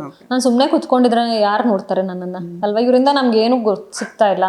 ನೋ ಕಂಟೆಂಟ್, ನೋ ಬಿಸ್ನೆಸ್ ಅಲ್ವಾ, no engagement activity in social media or people. ನೋಡೋರ್ಗೆ ಏನೋ ಒಂದು ಎಂಗೇಜ್ಮೆಂಟ್ ಬೇಕು. People want to see something. That's a business strategy, that's a show ಅಲ್ವಾ. ಅವರು ಏನು ಸುಮ್ಮನೆ ಮಾಡಲ್ಲ. ಸೊ ಅದು ನಾನು ಆ ಥರ ಕೊಡೋಕ್ಕಾಗಲ್ಲ ಅಂತ ನನಗನ್ಸುತ್ತೆ, ಆ ಥರ ಕಂಟೆಂಟ್ ವೈಸ್. ಸೊ ಇವಾಗ ನಾನು ಬಟ್ ಆ್ಯಕ್ಚುಲಿ ನನ್ನ ಪೀಪಲ್ಸ್ ಮೈಂಡ್ ಸೆಟ್ ಚೇಂಜ್ ಆಗಿರೋದನ್ನ ನೋಡೋದಕ್ಕೆ so surprised. Telling I get to see people and people's perspective on the whole, audience perspective ಹೆಂಗೆ ಚೇಂಜ್ ಆಗಿದೆ ಅಂತ. ಮೇನ್ ಎಕ್ಸಾಂಪಲ್ ಅಂದರೆ ನಮ್ಮ ಅಣ್ಣ. ಅವ್ನು ಮುಂಚೆ ತುಂಬ ಸ್ಟ್ರಿಕ್ಟ್. ಈ ಥರ ಟೋನ್ ಜೀನ್ಸ್ ಎಲ್ಲ ಹಾಕ್ಕೊಂಡ್ರೆ ಅವ್ನು ನನಗೆ ಬೈದ್ಬಿಡ್ತಾನೆ. ಆ ಥರ ಏನೇ ಅವತಾರ ಈ ಥರ ಟೋನ್ ಜೀನ್ಸ್ ಎಲ್ಲ ಹಾಕ್ಕೊಂಡಿದೆ ಹಿಂಗೆ ಅಂತೆಲ್ಲ. ಅಂಥವನು ಲಾಸ್ಟ್ ಟೈಮ್ ನಾನು ಅವ್ರ ಮನೆಗೆ ಹೋದಾಗ ಯಾಕೆ ನೀನು ಬಿಗ್ ಬಾಸ್ಗೆ ಹೋಗಿಲ್ಲ ಅಂತ ಕೇಳ್ದ. ನನಗೆ ತುಂಬ ಕಿರಿಪಿರಿ ಆಗಿಬಿಡುತ್ತೆ, ಪೀಸ್ ಆಫ್ ಮೈಂಡ್ ಇರಲ್ಲ, ಜಗಳ ಆಡಬೇಕಾಗತ್ತೆ, ಯಾರ್ಯಾರೋ ಏನೇನೋ ಅಂತಾರೆ, ಅದನ್ನೆಲ್ಲ ನಂಗೆ ಅನ್ನಿಸ್ಕೊಂಡಿರೋಕ್ಕಾಗಲ್ಲ, ಯಾಕೆ ಬೇಕು ಬಿಡಪ್ಪ, ನೆಮ್ಮದಿಯಾಗಿರ್ತೀನಿ. ಯಾರೇ ಕೇರ್ ಮಾಡ್ತಾರೆ, ಬಿಗ್ ಬಾಸಿಂದ ಫೇಮ್ ಬಂತ, ದುಡ್ಡು ಬಂತ ಅಷ್ಟೇ. ನೀನು ಇವತ್ತು ಎಲ್ಲರ ಹತ್ರ ಜಗಳ ಮಾಡ್ಕೊಂಡು ಕೆಟ್ಟ ಹೆಸರು ಪಡ್ಕೊಂಡು ಅವ್ರು ನಿನ್ನ ಉಗಿದ್ರ, ನಿನ್ನ ಹೊಗಳಿದ್ರ, ಅದೆಲ್ಲ ಇವತ್ತಿಗಷ್ಟೇ. ನಾಳೆ ಮರ್ತೋಗ್ತಾರೆ, ಬೇರೆ ಸೀಸನ್ ಬಂದ್ಮೇಲೆ ನಾವು ಬೇರೆಯವ್ರನ್ನ ನೋಡ್ತೀವಿ. ಯಾರನ್ನೂ ನಾನೇನು ತಲೆಯಲ್ಲಿ ಇಟ್ಕೊಂಡಿರೋ, ನಮ್ಮಣ್ಣ ಎಲ್ಲ ಸೀಸನ್ ಬಿಗ್ ಬಾಸ್ ನೋಡಿರ್ತಾನೆ, ಅಂದ್ರೆ ಟೈಮ್ ಆದಾಗ ಮಧ್ಯೆ ಎಲ್ಲ. ಸೊ ಅವನೇನಂತಾನೆ ಆಯ್ತು ಲಾಸ್ಟ್ ಸೀಸನ್ ಅಲ್ಲಿ ಅವ್ರು ಮಾಡ್ಕೊಂಡ್ರು, ಅದರಿಂದ ಅವ್ರು ಫೇಮಸ್, ಇವ್ರು ಬಿಗ್ ಬಾಸ್ ಕಂಟೆಸ್ಟೆಂಟ್ ಅಂತ ಎಲ್ಲಾದ್ರೂ ಹೋದಾಗ ನೋಡ್ತೀವಿ. ಅದರಿಂದ ಅವ್ರು ಫೇಮ್ ಸಿಕ್ಕಿರುತ್ತೆ, ಅವ್ರು ದುಡ್ಕೋಬೇಕಾಗಿರೋ ದುಡ್ಕೊಂಡಿರ್ತಾರೆ. ಅವ್ರು ಜಗಳ ಮಾಡಿದ್ರೆ ಯಾರ ಜೊತೆ ಏನ್ ಮಾಡಿದ್ರು ಅದೆಲ್ಲ ಟೆಂಪರರಿ ಅಷ್ಟೇ. ಇವಾಗೆಲ್ಲ ಇವನ್ ಆಡಿಯನ್ಸ್ ಮೆಮೊರಿ ಎಲ್ಲಾನು ಶಾರ್ಟ್ ಸ್ಪ್ಯಾನ್ ಆಗ್ಬಿಟ್ಟಿದೆ ಅಲ್ವಾ. ಇವಾಗ ಬರ್ತಿರೋ ಮೀಡಿಯಾದಲ್ಲಿ ಎಕ್ಸ್ಪೋಜರ್ ಇರೋದು ಎಷ್ಟು ಕಂಟೆಂಟು ಅಂದ್ರೆ people span of memory is also less. ಜನಗಳೇ ಕಂಟೆಂಟ್ ಕ್ರಿಯೇಟರ್ಸ್ ಆಗಿದ್ದಾರೆ ಜೊತೆಗೆ. ನೀವು ಜಗಳ ಮಾಡಿ ಫೇಮಸ್ ಆದ್ರ, ನೀವು ಇನ್ನೇನೋ ಮಾಡಿ ಫೇಮಸ್ ಆದ್ರ ಬೇಡ, ನೀವು ಫೇಮಸ್ ಆದ್ರ ಅಷ್ಟೇ ಅವ್ರು ನೋಡ್ತಿದ್ದಾರೆ. ನಮ್ಮ ಅಣ್ಣ ಹಂಗೆ ಹೇಳಿದ್ದಕ್ಕೆ ನಾನು ಸರ್ಪ್ರೈಸ್. ಅಮ್ಮ ಸ್ವಚ್ಛ ಅಂದ್ರೆ ಒಂಥರ ಅಷ್ಟು ಹ್ಯೂಜ್ ಆಗಿ ಪೀಪಲ್ಸ್ ಮೈಂಡ್ ಸೆಟ್ ಚೇಂಜ್ ಆಗ್ಬಿಟ್ಟಿದೆ. ಎಂಟರ್ಟೈನ್ಮೆಂಟ್ ವ್ಯಾಖ್ಯಾನ ಬದಲಾಗಿದೆ ಈಗ. ಅಂದ್ರೆ ನೀನು ಜಗಳನಾದ್ರೂ ಮಾಡು, ನಿನ್ ರಿಯಲ್ ಬಿಹೇವಿಯರ್ ಆಚೆ ಬರುತ್ತೆ. ನನ್ಗೂ ಒಂದ್ ಸ್ವಲ್ಪ ಈಗೋ ಪ್ರಾಬ್ಲಮ್ ಇದೆ, ನಾನೇನ್ ಪರ್ಫೆಕ್ಟ್ ಅಲ್ಲ. ನಂಗೆ ಯಾರಾದ್ರೂ ನೋಡಿದ್ರೆ ನಾನು ತಡ್ಕೊಳಕ್ ಆಗಲ್ಲ. ಆಮೇಲೆ ನಾನೇ ಕಾಮ್ ಡೌನ್ ಆಗಿ ಓಕೆ ಅಂತ ಅನ್ಕೊಂಡು ಸರಿ ಹೋಗ್ತೀನಿ. ನಿನ್ಗಿರೋ ಈಗೋಗೆ ಬಿಗ್ ಬಾಸ್ ಅಲ್ಲಿ ನಿನ್ಗೆ ಯಾರ್ಯಾರು ಹೆಂಗೆ ಕಾಡಿಸ್ತಾರೆ ನೋಡ್ಬೇಕು ಅಂತೆಲ್ಲ. ಸೊ ನಂಗೆ ಯಾಕೆ ಬೇಕು ಅಲ್ಲಿ ಹೋಗ್ಬಿಟ್ಟು ಎಲ್ಲ ಜನ ನೋಡಿ ನನ್ನ ಬೈಕೊಳ್ಳೋದು ಬೇಡ. ಅಂದ್ರೆ ಯಾರು ಬೈಕೊಂಡ್ರು ಬಿಡ, ಆಮೇಲೆ ಯಾರು ನೆನ್ಪಿಟ್ಕೊಳ್ಳಲ್ಲ. ನಿಂಗೆ ದುಡ್ಡು ಬಂತ, ನಿಂಗೆ ಫೇಮ್ ಬಂತ, ಸಾಕು. ನೋಡಿ ಪೀಪಲ್ಸ್ ಪರ್ಸ್ಪೆಕ್ಟ್. ನಮ್ಮ ಅಣ್ಣನೇ ಚೇಂಜ್ ಆಗ್ಬಿಟ್ಟ ಅಂದ್ರೆ, ನಮ್ಮ ಅಣ್ಣ ಒಂದು ಉಲ್ಟಾ ಟರ್ನ್ ಹೊಡ್ಬಿಡ್ದ ನಂಗೆ. ಯಾರು ನೋಡ್ತಾರಪ್ಪ ಇದೆಲ್ಲ ಏನಪ್ಪ ಹಿಂಗ್ ಜಗಳ ಆಡ್ಕೊಂಡಿರ್ತಾರೆ ಅಂತಿದ್ದವನು ಅವನೇ ಕೂತ್ಕೊಂಡು ನೋಡ್ತಾನೆ. ಅವನೇ ಹೀ ಸಜೆಸ್ಟಿಂಗ್ ಮೀ, ನೀನ್ ಯಾಕೆ ಹೋಗಲ್ಲ ಅಂತ. ಸೊ ಹಾಗಾದ್ರೆ ಈಗ ಈ ಪ್ರಶ್ನೆಗೆ ನೀವು ಹೋಗಲ್ಲ ಅಂತ ಉತ್ತರ ಕೊಟ್ಟಿದ್ದೀರಾ. ಇದು ಆನ್ ರೆಕಾರ್ಡ್ ಇರುತ್ತೆ. ರೆಕಾರ್ಡ್ ಇರಲಿ, ನನ್ನ ಕರ್ಕೊಳ್ಳಲ್ಲ. ಯಾಕಂದ್ರೆ ನನ್ನ ಕರೆದು ಇಂಟರ್ವ್ಯೂ ಮಾಡಿದಾಗ್ಲೇ ಅವ್ರಿಗೆ ಅರ್ಥ ಆಗ್ಬಿಡುತ್ತೆ ನಾನೇನು ಕಂಟೆಂಟ್ ಕೊಡಕ್ ಆಗಲ್ಲ ಅವ್ರ ಎಕ್ಸ್ಪೆಕ್ಟೇಷನ್ ಪ್ರಕಾರ ಅಂತ. ಸೊ ಅದಕ್ಕೆ ಅವ್ರು ನನ್ನ ತಗೊಳ್ಳಲ್ಲ ಅಂತ ನನ್ನ ಕಾನ್ಫಿಡೆನ್ಸ್. ಓಕೆ. ಸೊ ನೀವು ಲೈಫ್ ಪರ್ಪಸ್ ಆ್ಯಕ್ಚುಲಿ ಹೇಳಿದ್ರಿ, ನಿಮ್ಮ ಲೈಫ್ದು ಏನು ಪರ್ಪಸ್ ಅಂತ.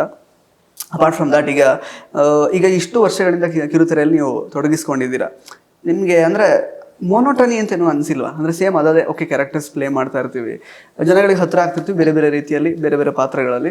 ಬಟ್ ಏನೋ ಸಮಥಿಂಗ್ ಎಲ್ಸ್ ಏನಾದರೂ ಅಟ್ಲೀಸ್ಟ್ ನೀವು ಮಾಡ್ತಿರುವಂತಹ ಕಿರುತೆರೆ ಕ್ಷೇತ್ರದಲ್ಲೇ ಮಾಡಬಹುದು ಅಂತ ಅನಿಸಿದೆಯಾ ನಿಮ್ಗೇನಾದರೂ, ಹೇಗೆ ಅಂತ? ಮುಂಚೆ ಅಂದರೆ ನಾನು ಹೇಳಿದ್ನಲ್ಲ, ಮೊನಾಟನಸ್ ಇಂದ ಅವಾಗ ಸೇಮ್ ಕೈಂಡ್ ಆಫ್ ಆ್ಯಕ್ಟಿಂಗ್ ಮಾಡ್ತಿರ್ತೀವಿ. ಸೊ ಒಂದು ಕ್ಯಾರೆಕ್ಟರ್ ವೈಸ್ ಏನಾದರೂ ಒಂದು ಚೇಂಜ್ ಓವರ್ ಸಿಕ್ಕರೆ ಚೆನ್ನಾಗಿರುತ್ತೆ ಅಂತ ನಾನು ಇವಾಗ ನೆಗೆಟಿವ್ ಮಾಡ್ತಾ ಇದ್ದೀನಿ. ಅದರಿಂದ ದಿನ ಒಂದು ಚಾಲೆಂಜಿಂಗ್ ಆಗಿದೆ.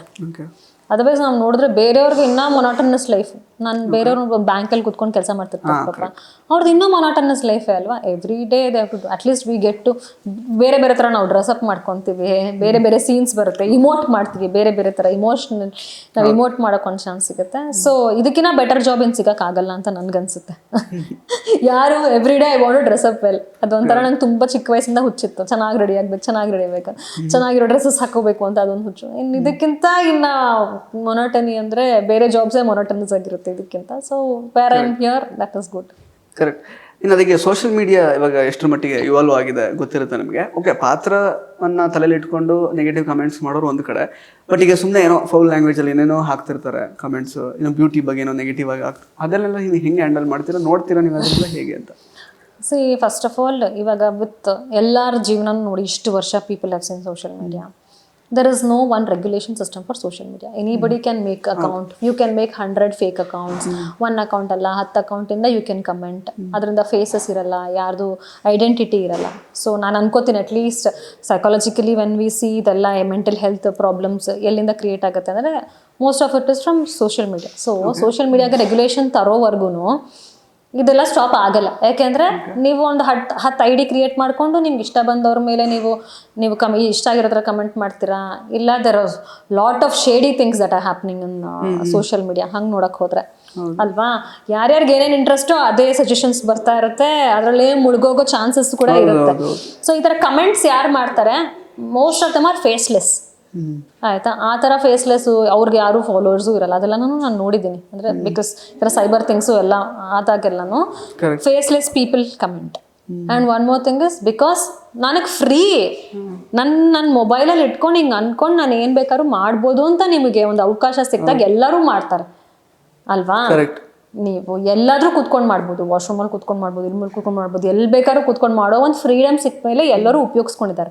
ಅದನ್ನ ಅವ್ರು ಒಳ್ಳೇದಕ್ಕೆ ಉಪಯೋಗಿಸ್ಕೊಂಡಿದ್ದಾರಾ ಕೆಟ್ಟದಕ್ಕೆ ಉಪಯೋಗಿಸ್ಕೊಂಡಿದ್ದಾರಾ ಅವ್ರಿಗೆ ಬಿಟ್ಟಿದ್ದು. ಅವ್ರು ಏನಕ್ಕೆ ಉಪಯೋಗಿಸ್ಕೊಂತಾರೋ ಅದಕ್ಕೆ ನಾನು ಬಲಿಯಾಗಿ ನಾನು ಯಾಕೆ ನನ್ನ ಮೈಂಡ್ ಸೆಟ್ ಹಾಳು ಮಾಡ್ಕೊತೀನಿ? ನಿಮ್ಮ ಅಭಿಪ್ರಾಯ, good things I accept, bad things just I don't take bad things actually. ಮುಂಚೆ ತೊಗೊಂಡು ಎಫೆಕ್ಟ್ ಆಗಿದ್ದು ಇರ್ಬೋದು, ಬಟ್ ನಾನು ಮುಂಚೆಯಿಂದ I was not that active on social media. ಇಲ್ಲಾಂದ್ರೆ ನಂಗೆ ಮಿಲಿಯನ್ಸ್ ಫಾಲೋವರ್ಸ್ ಇರ್ತಿದ್ರು. ನಾನು only active from past 2 years. Correct. ಅದೇ ಹೌದು, ಅದೇ ನಾನು ನೋಡಿದೆ. ತುಂಬಾ ಸೀರಿಯಲ್ಸ್ ಅವಾಗಿಂದ ಆಕ್ಟಿವ್ ಇದ್ದೀರಾ, ಬಟ್ ಅದೇ ಫಾಲೋವರ್ಸ್ ಸ್ವಲ್ಪ ಕಡಿಮೆ ಇದೆ. ನಾನು ಒಂದು 2 years ಇಂದ ಆಕ್ಟಿವ್ ಇದ್ದೀನಿ. ಅದು ಒಂಥರ ಸೊಸೈಟಿ ಪ್ರೆಷರ್ಗೋಸ್ಕರ ಇರಲಿ ಅನ್ನೋ ಥರ ಅದನ್ನು ಕಮ್ಮಿನೇ ಪೋಸ್ಟ್ ಮಾಡೋದು. ಈ ನಡುವೆ okay just for a celebrity presence on social media ಏನೋ ಒಂದು ಸ್ವಲ್ಪ ಇಟ್ಕೊಳ್ಳೋಣ ಅನ್ನೋ ಥರ ಮಾಡ್ಕೊತೀನಿ. But I don't want to make it a full time thing. ಅದರಲ್ಲಿ ಒಬ್ಸೆಸ್ಡ್ ಆಗ್ಬಿಟ್ಟು it definitely it has a major negative impact on mental health. In fact Australia ರೀಸೆಂಟಾಗಿ till 16 years no social media ಅಂತ ರೂಲ್ ತಂದರು last week, which is the best. I was thinking actually in India also ಈ ಥರ ಒಂದು regulate ಮಾಡಬೇಕು ಸಿಸ್ಟಮ್ನ. Till 16 years no social media, because it has very negative. ಅವ್ರಿಗೆ mind ಇನ್ನು ಅವ್ರಿಗೆ ನಿಂತಿರಲ್ಲ, ಏನು ಸರಿ ಏನು ತಪ್ಪು ಅಂತ ಗೊತ್ತಾಗ್ತಿರಲ್ಲ ಮಕ್ಕಳಿಗೆ. ಸೊ ಎಲ್ಲ ಕಂಟೆಂಟ್ನು ಸುಮ್ಮನೆ ಡಸ್ಟ್ಬಿನ್ನಲ್ಲಿ ಹಾಕೋತಾ ಇರ್ತಾರೆ.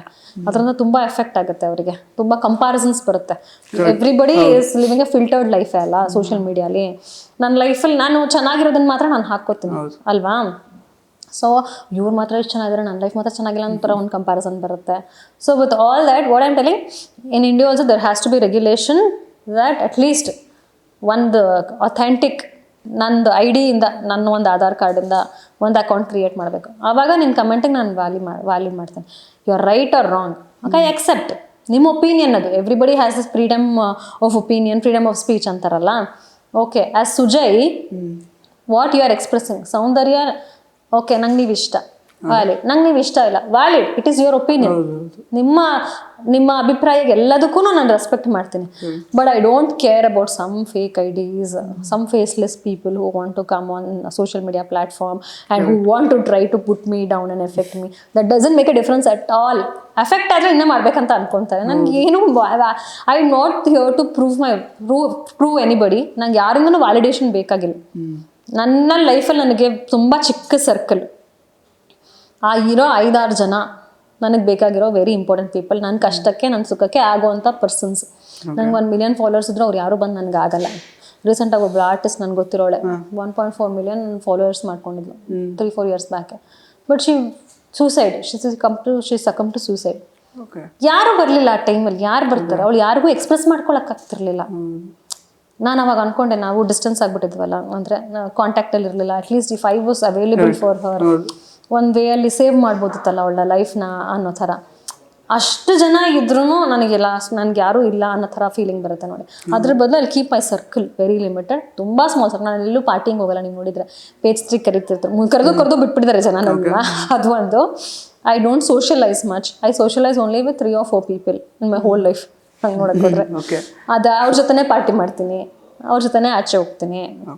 So very small circle of life, quality life I want to lead. So negative comments ಮಾಡಿ ಅಂದರೆ ನಿಮಗೆ ಅವಕಾಶ ಇದೆ ಮಾಡೋಕ್ಕೆ, ಯಾರೂ ನಿಮ್ಮನ್ನ ಸ್ಟಾಪ್ ಮಾಡೋರಿಲ್ಲ.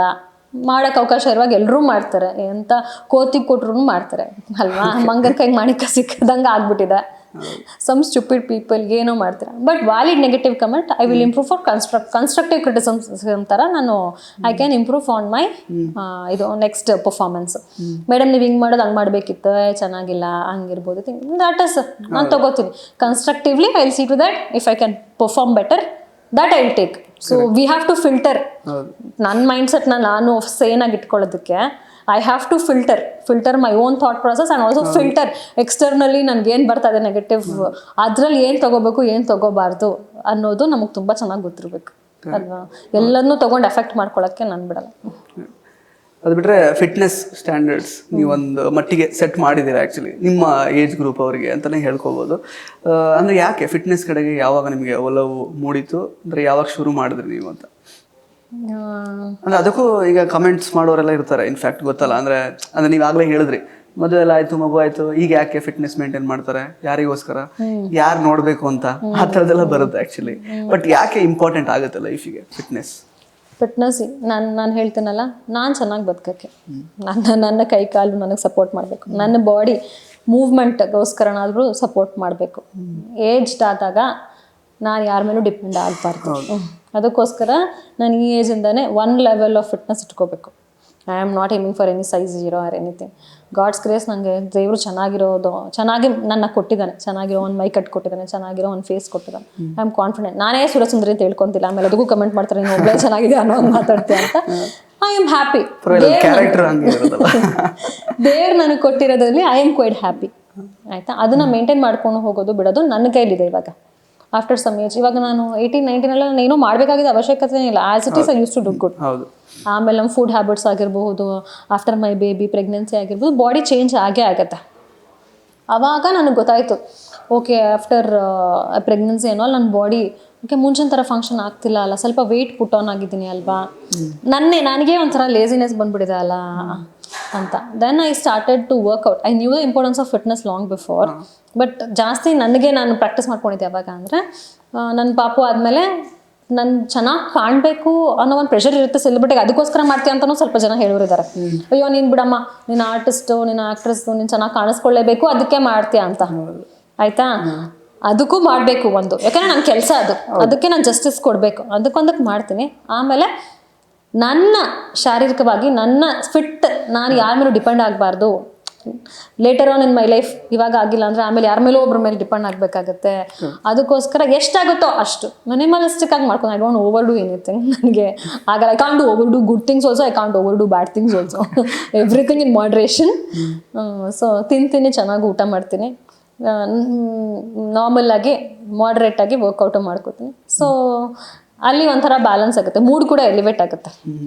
ಮನೆ ವರ್ಕೌಟ್ ಮಾಡ್ತಾ ಗುಡ್ ಹಾರ್ಮೋನ್ಸ್ ರಿಲೀಸ್ ಆಗುತ್ತೆ. ಸೊ ಸ್ಟ್ರೆಸ್ ಕಮ್ಮಿ ಆಗುತ್ತೆ. ನಾನು ತುಂಬ ಶೂಟಿಂಗ್ಸ್ ಇದ್ದು ವರ್ಕೌಟ್ ಮಾಡೋಕ್ಕಾಗ್ತಿಲ್ಲ ಅಂದರೆ ಆ ಸ್ಟ್ರೆಸ್ ಆಗ್ತಿರುತ್ತಲ್ಲ, if I think of working out and doing some meditation, ಆಗ it will calm me down. ಅದಕ್ಕೋಸ್ಕರ ನನ್ನನ್ನು ನಾನು ಒಂಥರ ಬ್ಯಾಲೆನ್ಸ್ ಮಾಡ್ಕೊಳ್ಳೋದಕ್ಕೆ everything is required, everything in moderation. Good food first, good thoughts, good thoughts, good food, moderate exercises are required, and good friend circle with good people around. ಆಮೇಲೆ good ಯೋಚನೆ ನಾವು ಮಾಡ್ಕೊಂಡಿದ್ರೆ ಎಲ್ಲ ಚೆನ್ನಾಗಿರುತ್ತೆ. Basic skin care routine plus ನೀವು follow ಮಾಡುವಂತಹ dietary lifestyle ಯಾವ ಥರ ಇರುತ್ತೆ ಅಂತ? ನಾನು pure vegetarian. So in that form ತುಂಬ ಜನ ಹೇಳ್ತಾರೆ ಪ್ರೋಟೀನ್ ಕಮ್ಮಿ ಸಿಗುತ್ತೆ ಅಂತ, ಬಟ್ ಅದನ್ನು ಹೆಂಗೆ ಕಾಂಪನ್ಸೇಟ್ ಮಾಡ್ತೀನಿ ಅಂದರೆ ವಿತ್ ಸ್ಪ್ರೌಟ್ಸು. ನಮ್ಮ ಮನೇಲಿ ನೋಡಿದ್ರೆ ಒಂದು ಮೆನ್ಯೂ ದಿನಾಗಲೂ ಒಂದು ಸ್ಪ್ರೌಟ್ ಇರುತ್ತೆ, ಒಂದು ಸ್ಪ್ರೌಟ್ ಸಲಾಡ್, ಒಂದು ಪಲ್ಯ ಇರುತ್ತೆ. Paneer is good fat plus protein both. ನಂಗೆ ಇಷ್ಟ, ಅದಕ್ಕೆ ತಿಂತೀನಿ. Otherwise I opt for low glycemic index because my husband is a diabetologist. So glycemic index ಕಮ್ಮಿ ಇರೋದ್ರಿಂದ ಶುಗರ್ ಸ್ಪೈಕ್ ಜಾಸ್ತಿ ಆಗಲ್ಲ, ಇನ್ಸುಲಿನ್ ರೆಸಿಸ್ಟೆನ್ಸ್ ಇದಾಗುತ್ತೆ ಅಂದ್ಬಿಟ್ಟು ಸ್ವಲ್ಪ ಲೋ GI ಫುಡ್ಸ್ನ ತಗೋತೀನಿ. ಲೋ GI ರೈಸ್ ಬರುತ್ತೆ, ಲೋ GI ಶುಗರ್ ಅಂತ ಬರುತ್ತೆ. ಗ್ಲೈಸೆಮಿಕ್ ಇಂಡೆಕ್ಸ್ ಕಮ್ಮಿ ಇರುತ್ತೆ ಅದರಲ್ಲಿ, ಅಂದರೆ ಶುಗರ್ ಕಂಟೆಂಟ್. ಇಲ್ಲಾಂದರೆ ಎಲ್ಲರೂ ವೈಟ್ ರೈಸ್ ತಿನ್ನಬಾರ್ದು ಅದು ಇದು ಅಂತೆಲ್ಲ ಹೇಳ್ತಾರೆ, ಅದಕ್ಕೆ ವೈಟ್ ರೈಸ್ ಅದರಲ್ಲಿ ಲೋ GI ಇರುತ್ತೆ, ಅಂದರೆ ಅನ್ಪಾಲಿಶ್ಡ್. ಅದರದ್ದೆಲ್ಲ ತೆಗೆದು ಪಾಲಿಶ್ ಮಾಡಿ ಎಲ್ಲ ಮಾಡೋದಕ್ಕಿಂತ. Otherwise most of the times 80-20 rule follow ಮಾಡ್ತೀನಿ. 80% of the times I eat good food, may be with fruits, ದಾಲ್ ಇರ್ಬೋದು, ಬೇಸಿಕ್ ದಾಲ್ ಚಾವಲ್ ಅಂದರೆ ರೈಸ್ ಆ್ಯಂಡ್ ದಾಲ್ ನಂಗೆ ಇಷ್ಟ, ಅದನ್ನ ತಿಂತೀನಿ. ವಿತ್ ಪಲ್ಯ ಜಾಸ್ತಿ ತಿಂತೀನಿ. ಆಯಿಲ್ ಕಮ್ಮಿ ಮಾಡಬೇಕು. ಆಮೇಲೆ ಮೈದಾ, ಇವಾಗ ನಮಗೆ ಹೊರಗಡೆ ಎಲ್ಲ ಅಂದರೆ 20% ಆಫ್ ದ ಟೈಮ್ಸ್ ತಿಂದಿರ್ತೀನಿ. ಕೇಕು ಅದು ಇದು ಹೇಳಿದ್ನಲ್ಲ 80-20 ರೂಲಲ್ಲಿ 80% ಆಫ್ ದ ಟೈಮ್ಸ್ ನಮ್ಮ ಮನೇಲಿ ತಿನ್ನೋ ಫುಡ್ ಎಲ್ಲ ಹೆಲ್ದಿ ಫುಡ್. ಇನ್ನು ಹೊರಗಡೆ ಹೋದಾಗ ಕ್ರೇವಿಂಗ್ ಸ್ಟಾರ್ಟ್ ಆಗುತ್ತೆ, ಚಾಟ್ ತಿನ್ನಬೇಕು ಅನ್ಸುತ್ತೆ, ತಿಂತೀನಿ. ನನಗೆ ಜಾಮೂನು, ನಂಗೆ ಸ್ವೀಟ್ ಎಲ್ಲ ತುಂಬ ಒಂದೊಂದ್ಸತಿ ಕ್ರೇವ್ ಆಗುತ್ತೆ, ಆವಾಗ ತಿಂತೀನಿ. ಸೊ ಅದರಲ್ಲೂ ನಂಗೆ 100 ಟೈಮ್ಸ್ ಅನ್ಸುತ್ತೆ, ಅದ್ರಲ್ಲಿ 20 ಟೈಮ್ಸ್ ತಿಂದಿರ್ತೀನಿ. So 80% of the time I offer good food, 20% okay it's okay ಪರವಾಗಿಲ್ಲ, ಲೈಫಲ್ಲಿ ಇಷ್ಟು ತಿಂದಿಲ್ಲ ಅಂದರೆ ಹೆಂಗಪ್ಪ ಅಂತ ಅನ್ಸುತ್ತಲ್ವಾ, ಅಷ್ಟೊಂದು ಸ್ಟ್ರಿಕ್ಟಾಗೂ ಫಾಲೋ ಮಾಡಲ್ಲ. So this rule I am following which is helpful for me. ಅದೇ ಈ ಫುಡ್ ಹ್ಯಾಬಿಟ್ಸ್ ಎಲ್ಲ ಸ್ಕಿನ್ ಮೇಲೆ ಅದು ರಿಫ್ಲೆಕ್ಟ್ ಆಗುತ್ತೆ. ಸ್ಕಿನ್ ಮೇಲೆ ರಿಫ್ಲೆಕ್ಟ್ ಆಗುತ್ತೆ. ಆಮೇಲೆ ಸ್ಕಿನ್ಗೆ ನಾನೇನಂದರೆ ಬೇಸಿಕ್ ಥಿಂಗ್ಸ್, ನಾನು ನಾರ್ಮಲ್ ಕ್ಲೆನ್ಸಿಂಗು, ಟೋನಿಂಗು, ಮಾಯಶ್ಚರೈಸಿಂಗು, ಸನ್ಸ್ಕ್ರೀನು, ಒಂದು ನೈಟ್ ಕ್ರೀಮ್ ಏನಾದರೂ ಹಚ್ಕೊಂಡಿರ್ತೀನಿ ಅಷ್ಟೇ. ಇನ್ನೇನು ಆ ಥರದ್ದೇನು ದೊಡ್ಡದಾಗೇನು ಮಾಡಲ್ಲ. ಬಟ್ ಸ್ಕಿನ್ ಕೇರ್ ಪ್ರಾಡಕ್ಟ್ಸ್ ತುಂಬ ಟ್ರೈ ಮಾಡಿ ಅದ್ರ ಮೇಲೆ ವೇಸ್ಟ್ ಮಾಡಿದ ಒಂದು ಟೈಮು ಇದೆ. ಆಮೇಲೆ ಏನು ವರ್ಕ್ ಆಗೋದಿಲ್ಲ, ಅದು ಹಚ್ಕೋಬೇಕಂತ ಎಲ್ಲ. ನಾವು naturally I want to age gracefully ಅಂತ. ಹಂಗಂತ I don't want to be left without taking care. I will take care, ನನ್ನ ಕೈಲಾದಷ್ಟು ನಾನು ಐ ವಿಲ್ ಟೇಕ್ ಕೇರ್ ನನ್ನ ವೇಸಲ್ಲಿ. But naturally gracefully ageing. ಯಾಕೆ ಜನ ಗೊತ್ತಾಗುತ್ತೆ ಅಲ್ವಾ, ನಂಗೊಂದು 7 ವರ್ಷದ ಮಗು ಇದೆ ಹಿಂಗೆ, they will obviously they will guess my age. ಇಲ್ಲ ಲಾಡ್ ಆಫ್ ಮೈ ನನ್ನ ಸ್ಕೂಲ್ ಮೇಟ್ಸು, ನನ್ನ ಕಾಲೇಜ್ ಮೇಟ್ಸು, ಎಲ್ಲರಿಗೂ ಅದೇ ನೋ ಮೈ ಏಜ್ ಅಲ್ವಾ. ಸೊ ನನ್ನ ಏಜಲ್ಲಿ I want to look my best. Not only because ನಾನು if I was not shooting also, may be ನನ್ನ ವ್ಯಕ್ತಿತ್ವಕ್ಕೆ at my age I want to be my maximum fit and my maximum ನಾನು good looking ಆಗಿರಬೇಕು ಅನ್ನೋದೊಂಥರ ನನಗಿದೆ ಅದು zeal ಒಳಗಿಂದ. Okay, ಈಗ ಅದೇ ಸ್ಕಿನ್ ಕೇರ್ ಕೆಲವು ಈ ಪ್ರಾಡಕ್ಟ್ಸ್ ಎಲ್ಲ ನೀವು ಯೂಸ್ ಮಾಡ್ತಿರಲ್ಲ, ಯಾವ ಥರದ ಪ್ರಾಡಕ್ಟ್ಸ್ ಎಲ್ಲ ಹೇಗೆ ಅಂತ? ಮಾಯಿಶ್ಚರೈಸರ್, ಬಿಕಾಸ್ ಮೈನಸ್ ಡ್ರೈ ಸ್ಕಿನ್ಗೆ ಚೆನ್ನಾಗಿರೋ ಡೀಪ್ ಮಾಯಿಶ್ಚರೈಸಿಂಗ್ ಕ್ರೀಮ್ ಒಂದು ಯೂಸ್ ಮಾಡ್ತೀನಿ. ಆಚೆ ಕಡೆ ಶೂಟಿಂಗ್ ಮಾಡ್ತಿರ್ತೀವಿ ಸನ್ಲೈಟಿಂದ ಅಂತ ಸನ್ಸ್ಕ್ರೀನ್ ಯೂಸ್ ಮಾಡ್ತೀನಿ. ಆಮೇಲೆ ಶೂಟಿಂಗಲ್ಲಿ ಮೇಕಪ್ ಹಾಕ್ಕೊಡ್ತೀನಿ, ಶೂಟಿಂಗ್ ಇಲ್ಲ ಅಂದರೆ ಮೇಕಪ್ ಹಾಕ್ಕೊಡಲ್ಲ. Okay, so I just leave my skin as it is. ಒಂದು ಲಿಪ್ಸ್ಟಿಕ್ ಹಾಕಿರ್ತೀನಿ, ಹೊರಗಡೆ ಎಲ್ಲರೂ ಜನ ನೋಡಿದ್ರು ಲಿಪ್ಸ್ಟಿಕ್ ಹಾಕಿರ್ತೀನಿ, ಮಸ್ಕರ ಹಾಕಿರ್ತೀನಿ ಅಷ್ಟೇ. ವಿತೌಟ್ ದ್ಯಾಟ್ ಅದಾದಮೇಲೆ ಸಂಜೆ ಮನೆಗೆ ಹೋದ್ಮೇಲೆ ಮೇಕಪ್ ನೀಟಾಗಿ ತೆಗೆದು ಕ್ಲೆನ್ಸ್ ಮಾಡಿ again some moisturiser, night cream with retinol, niacinamide, vitamin C ಅದೆಲ್ಲ ಇನ್ಕ್ಲೂಡ್ ಆಗಿರೋ ಒಂದು product. Because retinol is for anti ageing, niacinamide for scars ಏನಾದರೂ ಇದ್ರೆ ನಿಯಾಸಿನಮೈಡ್, ವೈಟಮಿನ್ ಸಿ, ಸೊ ಚೆನ್ನಾಗಿ healthy skin. That main food first important. ಅಂದ್ರೆ ಒಳಗಡೆಯಿಂದ ಅದು ಕಾಂತಿಯುಕ್ತ ಒಂದು ಇದು ಬರುವಾಗ ಬೇರೆದೆಲ್ಲ ಸ್ವಲ್ಪ ಆಡ್ ಆನ್. ಈಗಲೂ ಬರಕ್ ಮುಂಚೆ ಏನೇನ್ ಸಿಗುತ್ತೆ ಕಿಚನ್ ಅಲ್ಲಿ ಎಲ್ಲ ಹಾಕಿ ರುಬ್ಬಿಟ್ಟು ಜ್ಯೂಸ್ ಮಾಡ್ಬಿಡ್ಬೇಕು. ಬೀಟ್ರೂಟ್ ಇತ್ತು, ಕ್ಯಾರೆಟ್ ಇತ್ತು, ಆಮ್ಲ, ಶುಂಠಿ, ಆಪಲ್ ಅಷ್ಟು ಹಾಕಿ ಬ್ಲೆಂಡರಲ್ಲಿ ಬ್ಲೆಂಡ್ ಮಾಡಿ ನಮ್ಮಮ್ಮ ಜ್ಯೂಸ್ ಮಾಡಿ ಕುಡ್ಕೊಂಡು ಹೋಗಿ ಕೊಟ್ರು, ಅದನ್ನ ಕುಡ್ಕೊಂಡ್ ಬಂದೆ. ಓಕೆ, ಸೊ ಅದೇ ಈಗ ಬ್ರಹ್ಮಗಂಟು ಸೀರಿಯಲ್ ಪಾತ್ರದ ಬಗ್ಗೆ ಅಂದ್ರೆ ಯಾವ ಬರ್ತಾ ಇರೋ ರೆಸ್ಪಾನ್ಸ್ ಬಗ್ಗೆ ಏನ್ ಅನ್ಸುತ್ತೆ ನಿಮ್ಗೆ? ಹೇಳೋಣಲ್ಲ, people love to hate negative characters. ಅವ್ರಿಗೆ ಇಷ್ಟ ನೆಗೆಟಿವ್ ಕ್ಯಾರೆಕ್ಟರ್ಸ್ನ ಹೇಟ್ ಮಾಡೋಕ್ಕೆ, ಬೈಕೊಳ್ಳೋಕ್ಕೆ, ಉಗಿಯೋಕ್ಕೆ ತುಂಬ ಇಷ್ಟ. ಸೊ ಅದೇ ನಮಗೆ ಒಂಥರ ಸಪೋರ್ಟಿವ್. ಓಕೆ, ಈಗ ದೀಪ ಸಿಕ್ಕಾಪಟ್ಟೆ ಸ್ಟ್ರಾಂಗ್ ಆಗಿದ್ದಾರೆ. ಸೊ ಹಿಂಗಿರುತ್ತೆ ಮುಂದಿನ ದಿನಗಳಲ್ಲಿ, ಮುಂದಿನ ಎಪಿಸೋಡ್ಗಳಲ್ಲಿ ಇಬ್ಬರ ಜಿದ್ದಿ ಅಂತ? ಆ್ಯಕ್ಚುಲಿ ತುಂಬ ಚೆನ್ನಾಗಿರುತ್ತೆ. ನಾವೇ ಮಾಡ್ತಾ ಎಂಜಾಯ್ ಮಾಡ್ತಿದ್ದೀವಿ ಸೀನ್ಸ್ನ.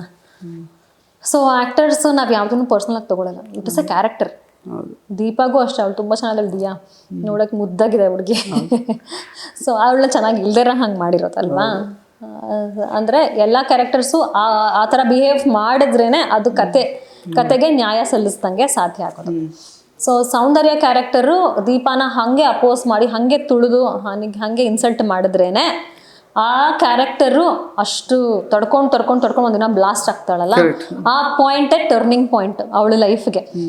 ಅಪ್ಪ ಅಮ್ಮಂಗೆ ಅವಮಾನ ಮಾಡಿದ್ರು, ಇಷ್ಟು ದಿನ ತಡ್ಕೊಂಡಿದ್ದೆ, ಇನ್ನು ಮುಂದೆ ನಾನು ತಡ್ಕೊಳ್ಳಲ್ಲ, ನಾನು ರೆಬೆಲ್ ಆಗ್ತೀನಿ ಅಂತ ರೆಬೆಲ್ ಆಗಿ turning point. Millions of views, ಜನ 100,000s ಆಫ್ ಕಮೆಂಟ್ಸ್ ಅದಕ್ಕೆ.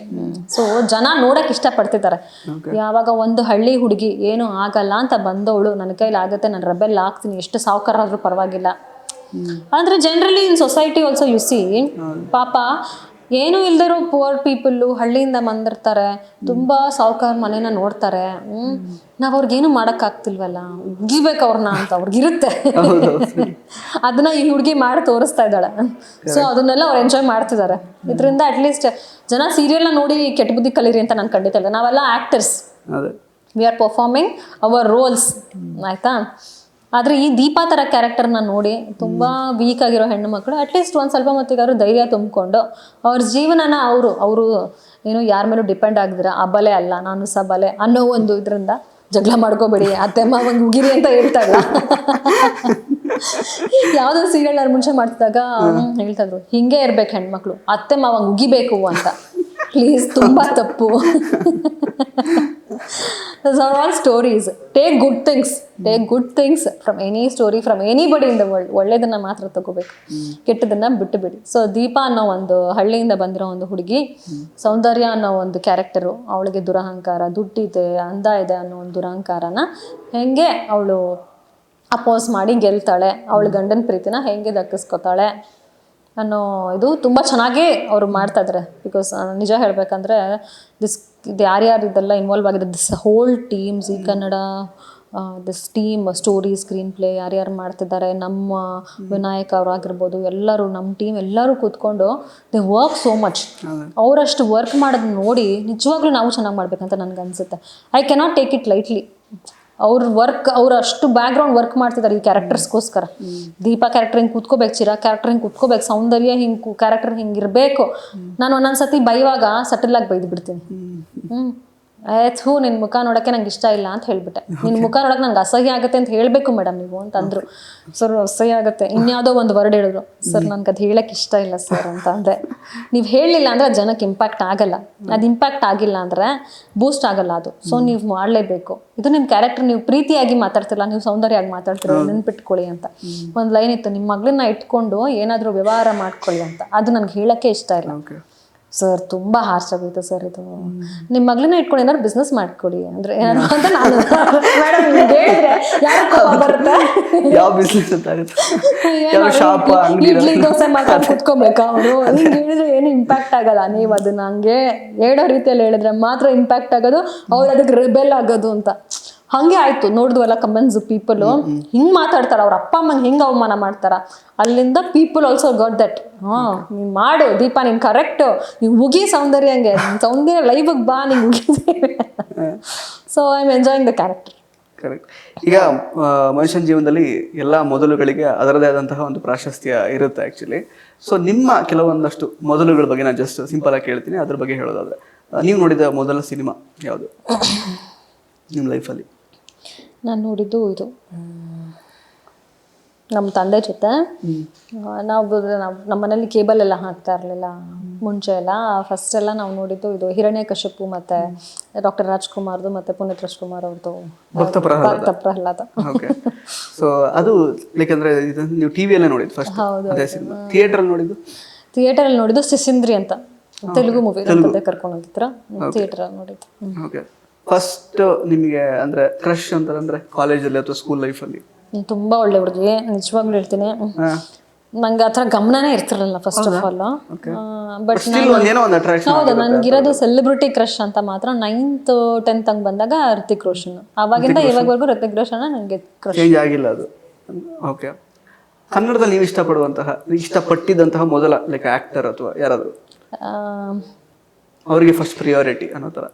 ಅಂದರೆ ಎಲ್ಲರಿಂದನೂ ನಾನು ನೋಡ್ತಾ ಇದ್ದೆ, ಎಲ್ಲರದ್ದು ಚೆನ್ನಾಗಿ ಅಬ್ಸರ್ವೇಷನ್ ಇತ್ತು. Rajkumar sir, Vishnuvardhan sir, Shankar Nag sir, ಅವ್ರದ್ದೆಲ್ಲ ಸಿನಿಮಾಗಳು ಮನೆಯಲ್ಲಿ ಹಾಕ್ತಾ ಇದ್ರಲ್ಲ, ಅವಾಗೆಲ್ಲ ನೋಡ್ಕೊಂಡು ಬರ್ತಿದ್ದೆ.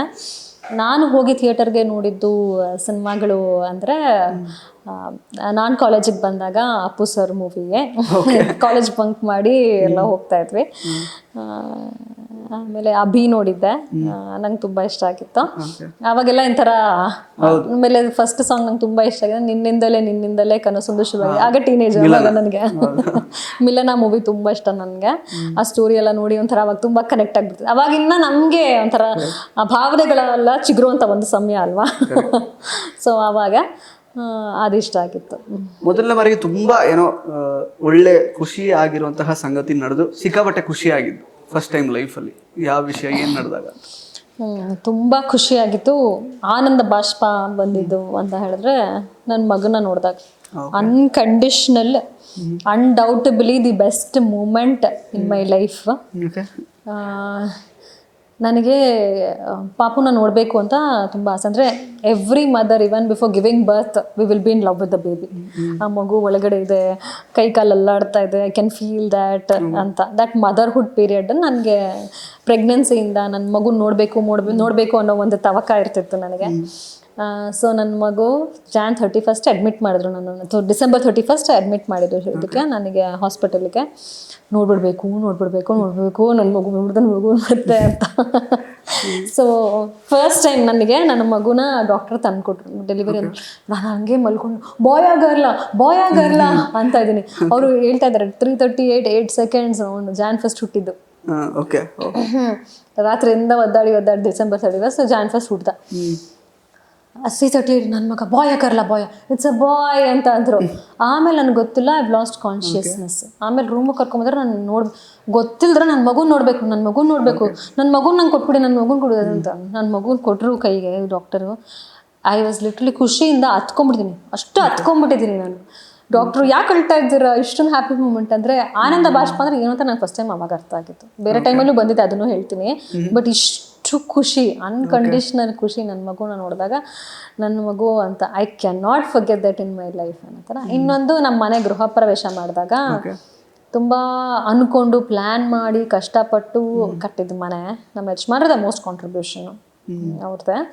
ನಾನು ಪ್ಲ್ಯಾನ್ ಮಾಡಿ ನನ್ನ ಮನೆ ಹಿಂಗಿರಬೇಕು, ನಮ್ಮದು ಅಂತ ಒಂದು ಸ್ವಂತ ಮನೆ ಇರಬೇಕು, ಯಾರ ಆಸ್ತಿನೂ ನಮಗೆ ಬೇಡ, ಯಾವುದು ಬೇಡ ನಮಗೆ, ಯಾವ್ದು ನಮ್ಮದು ಅಂತ ನಾವೇ ಮಾಡ್ಕೊಳ್ಳೋಣ ಅಂತ ನಾವೇ ನಮ್ಮ ಮನೆ ಕಟ್ಟಿ ಡಿಸೈನ್ ಮಾಡಿಕೊಂಡು ಗೃಹ ಪ್ರವೇಶ ಮಾಡಿ ದೇವ್ರ ಮನೇಲಿ ದೀಪ ಹಚ್ಚಿದೆ. ಆವಾಗ ನನಗೆ ಕಣ್ಣಲ್ಲಿ ನೀರು ಅಂತ. ನಂದು ಅಂತ ಒಂದು ಮನೆ ದೇವರು ಎಲ್ಲನೂ ಎಲ್ಲರಿಗೂ ಬೇಗ ಕೊಡೋದಿಲ್ವಂತೆ. ನಾನು ಫಸ್ಟ್ ಮನೆ ಕಟ್ಟಿದಾಗ ನಂಗೆ 24 ವರ್ಷ. ಓಕೆ. ಸೊ ಆ ಏಜಲ್ಲಿ ನಂದು ಒಂದು ಛಲ, ನಮ್ಮ ಗಂಡಂದು ಅದು ಒಂದು ಛಲ. ನಮ್ಮಮ್ಮ ಫಸ್ಟ್ ಮದುವೆ ಮಾಡ್ಕೊಂಡು ನೀನು ಎಲ್ಲಿ ಬೇಕಾದ್ರೂ ಚೆನ್ನಾಗಿ ಸಾಕ್ತಿಪ್ಪ, ಬೆಂಗಳೂರಲ್ಲಿ ನಿಂದು ಅಂತ ಒಂದು ಸ್ವಂತ ಮನೆ ಮಾಡ್ಕೊಂಬಿಡು ಅಂತ ಅವ್ರಿಗೆ ಅದೊಂದಿತ್ತು. ಯಾಕಂದರೆ ನಮ್ಮದು ಎಲ್ಲ ಸ್ವಂತ ಮನೆಯೇ ಇಲ್ಲಲ್ಲ, ಬಟ್ ನಿಂದು ಅಂತ ಇಂಡಿವಿಜುವಲ್ ಆಗಿ ಯಾವುದು ನೆಕ್ಸ್ಟ್ ಏನೂ ಪ್ರಾಬ್ಲಮ್ ಬರಬಾರ್ದು, ಒಂದು ಸ್ವಂತ ನಾನು ಮಾಡ್ತೀನತ್ತೆ ಅಂತ ಅವರು ಮಾತು ಕೊಟ್ಟಿದ್ರು. ಆದಷ್ಟು ಬೇಗ ಸೈಟು ಹುಡುಕಿ, BDA ಸೈಟ್ ಒಂದು ಹುಡುಕಿ ಮನೆಯೂ ಕಟ್ಟಿ ಅದನ್ನು ಪ್ಲ್ಯಾನ್ ಮಾಡಿ, ನಮಗಿದ್ದಿದ್ದು ಫೈನಾನ್ಷಿಯಲ್ ಬೌಂಡ್ರೀಸ್ ಏನಿತ್ತು ನಮಗೆ ಕನ್ಸ್ಟ್ರೆಂಟ್ಸು ಅದ್ರ ತಕ್ಕನಂತೆಯೇ ನಾವು ಚೆನ್ನಾಗಿ ಬಿಲ್ಡ್ ಮಾಡ್ಕೊಂಡ್ವಿ ಒಂದು ಡ್ಯೂಪ್ಲೆಕ್ಸ್ ಮನೆ. ಸೊ ಅದು ಚೆನ್ನಾಗಿ ಬಂದಿದೆ. ಎಲ್ಲರೂ ಮನೆಗೆ ಬಂದರೂ ಎಷ್ಟು ಪಾಸಿಟಿವ್ ಅನಿಸುತ್ತೆ ನಿಮ್ಮ ಮನೆಗೆ ಬಂದರೆ ಅಂತರ. ಆ ದ್ಯಾಟ್ ಟೈಮ್ ಟೆಲಿಂಗ್ ಯು, ನಾನು ಕೂತ್ಕೊಂಡು ಯೋಚನೆ ಮಾಡಿದಾಗ ಆರ್ಕಿಟೆಕ್ಟ್ಗೆ ನಾನು ಒಂದು 4-4.5 ಲಕ್ಷ ಕೊಡಬೇಕು.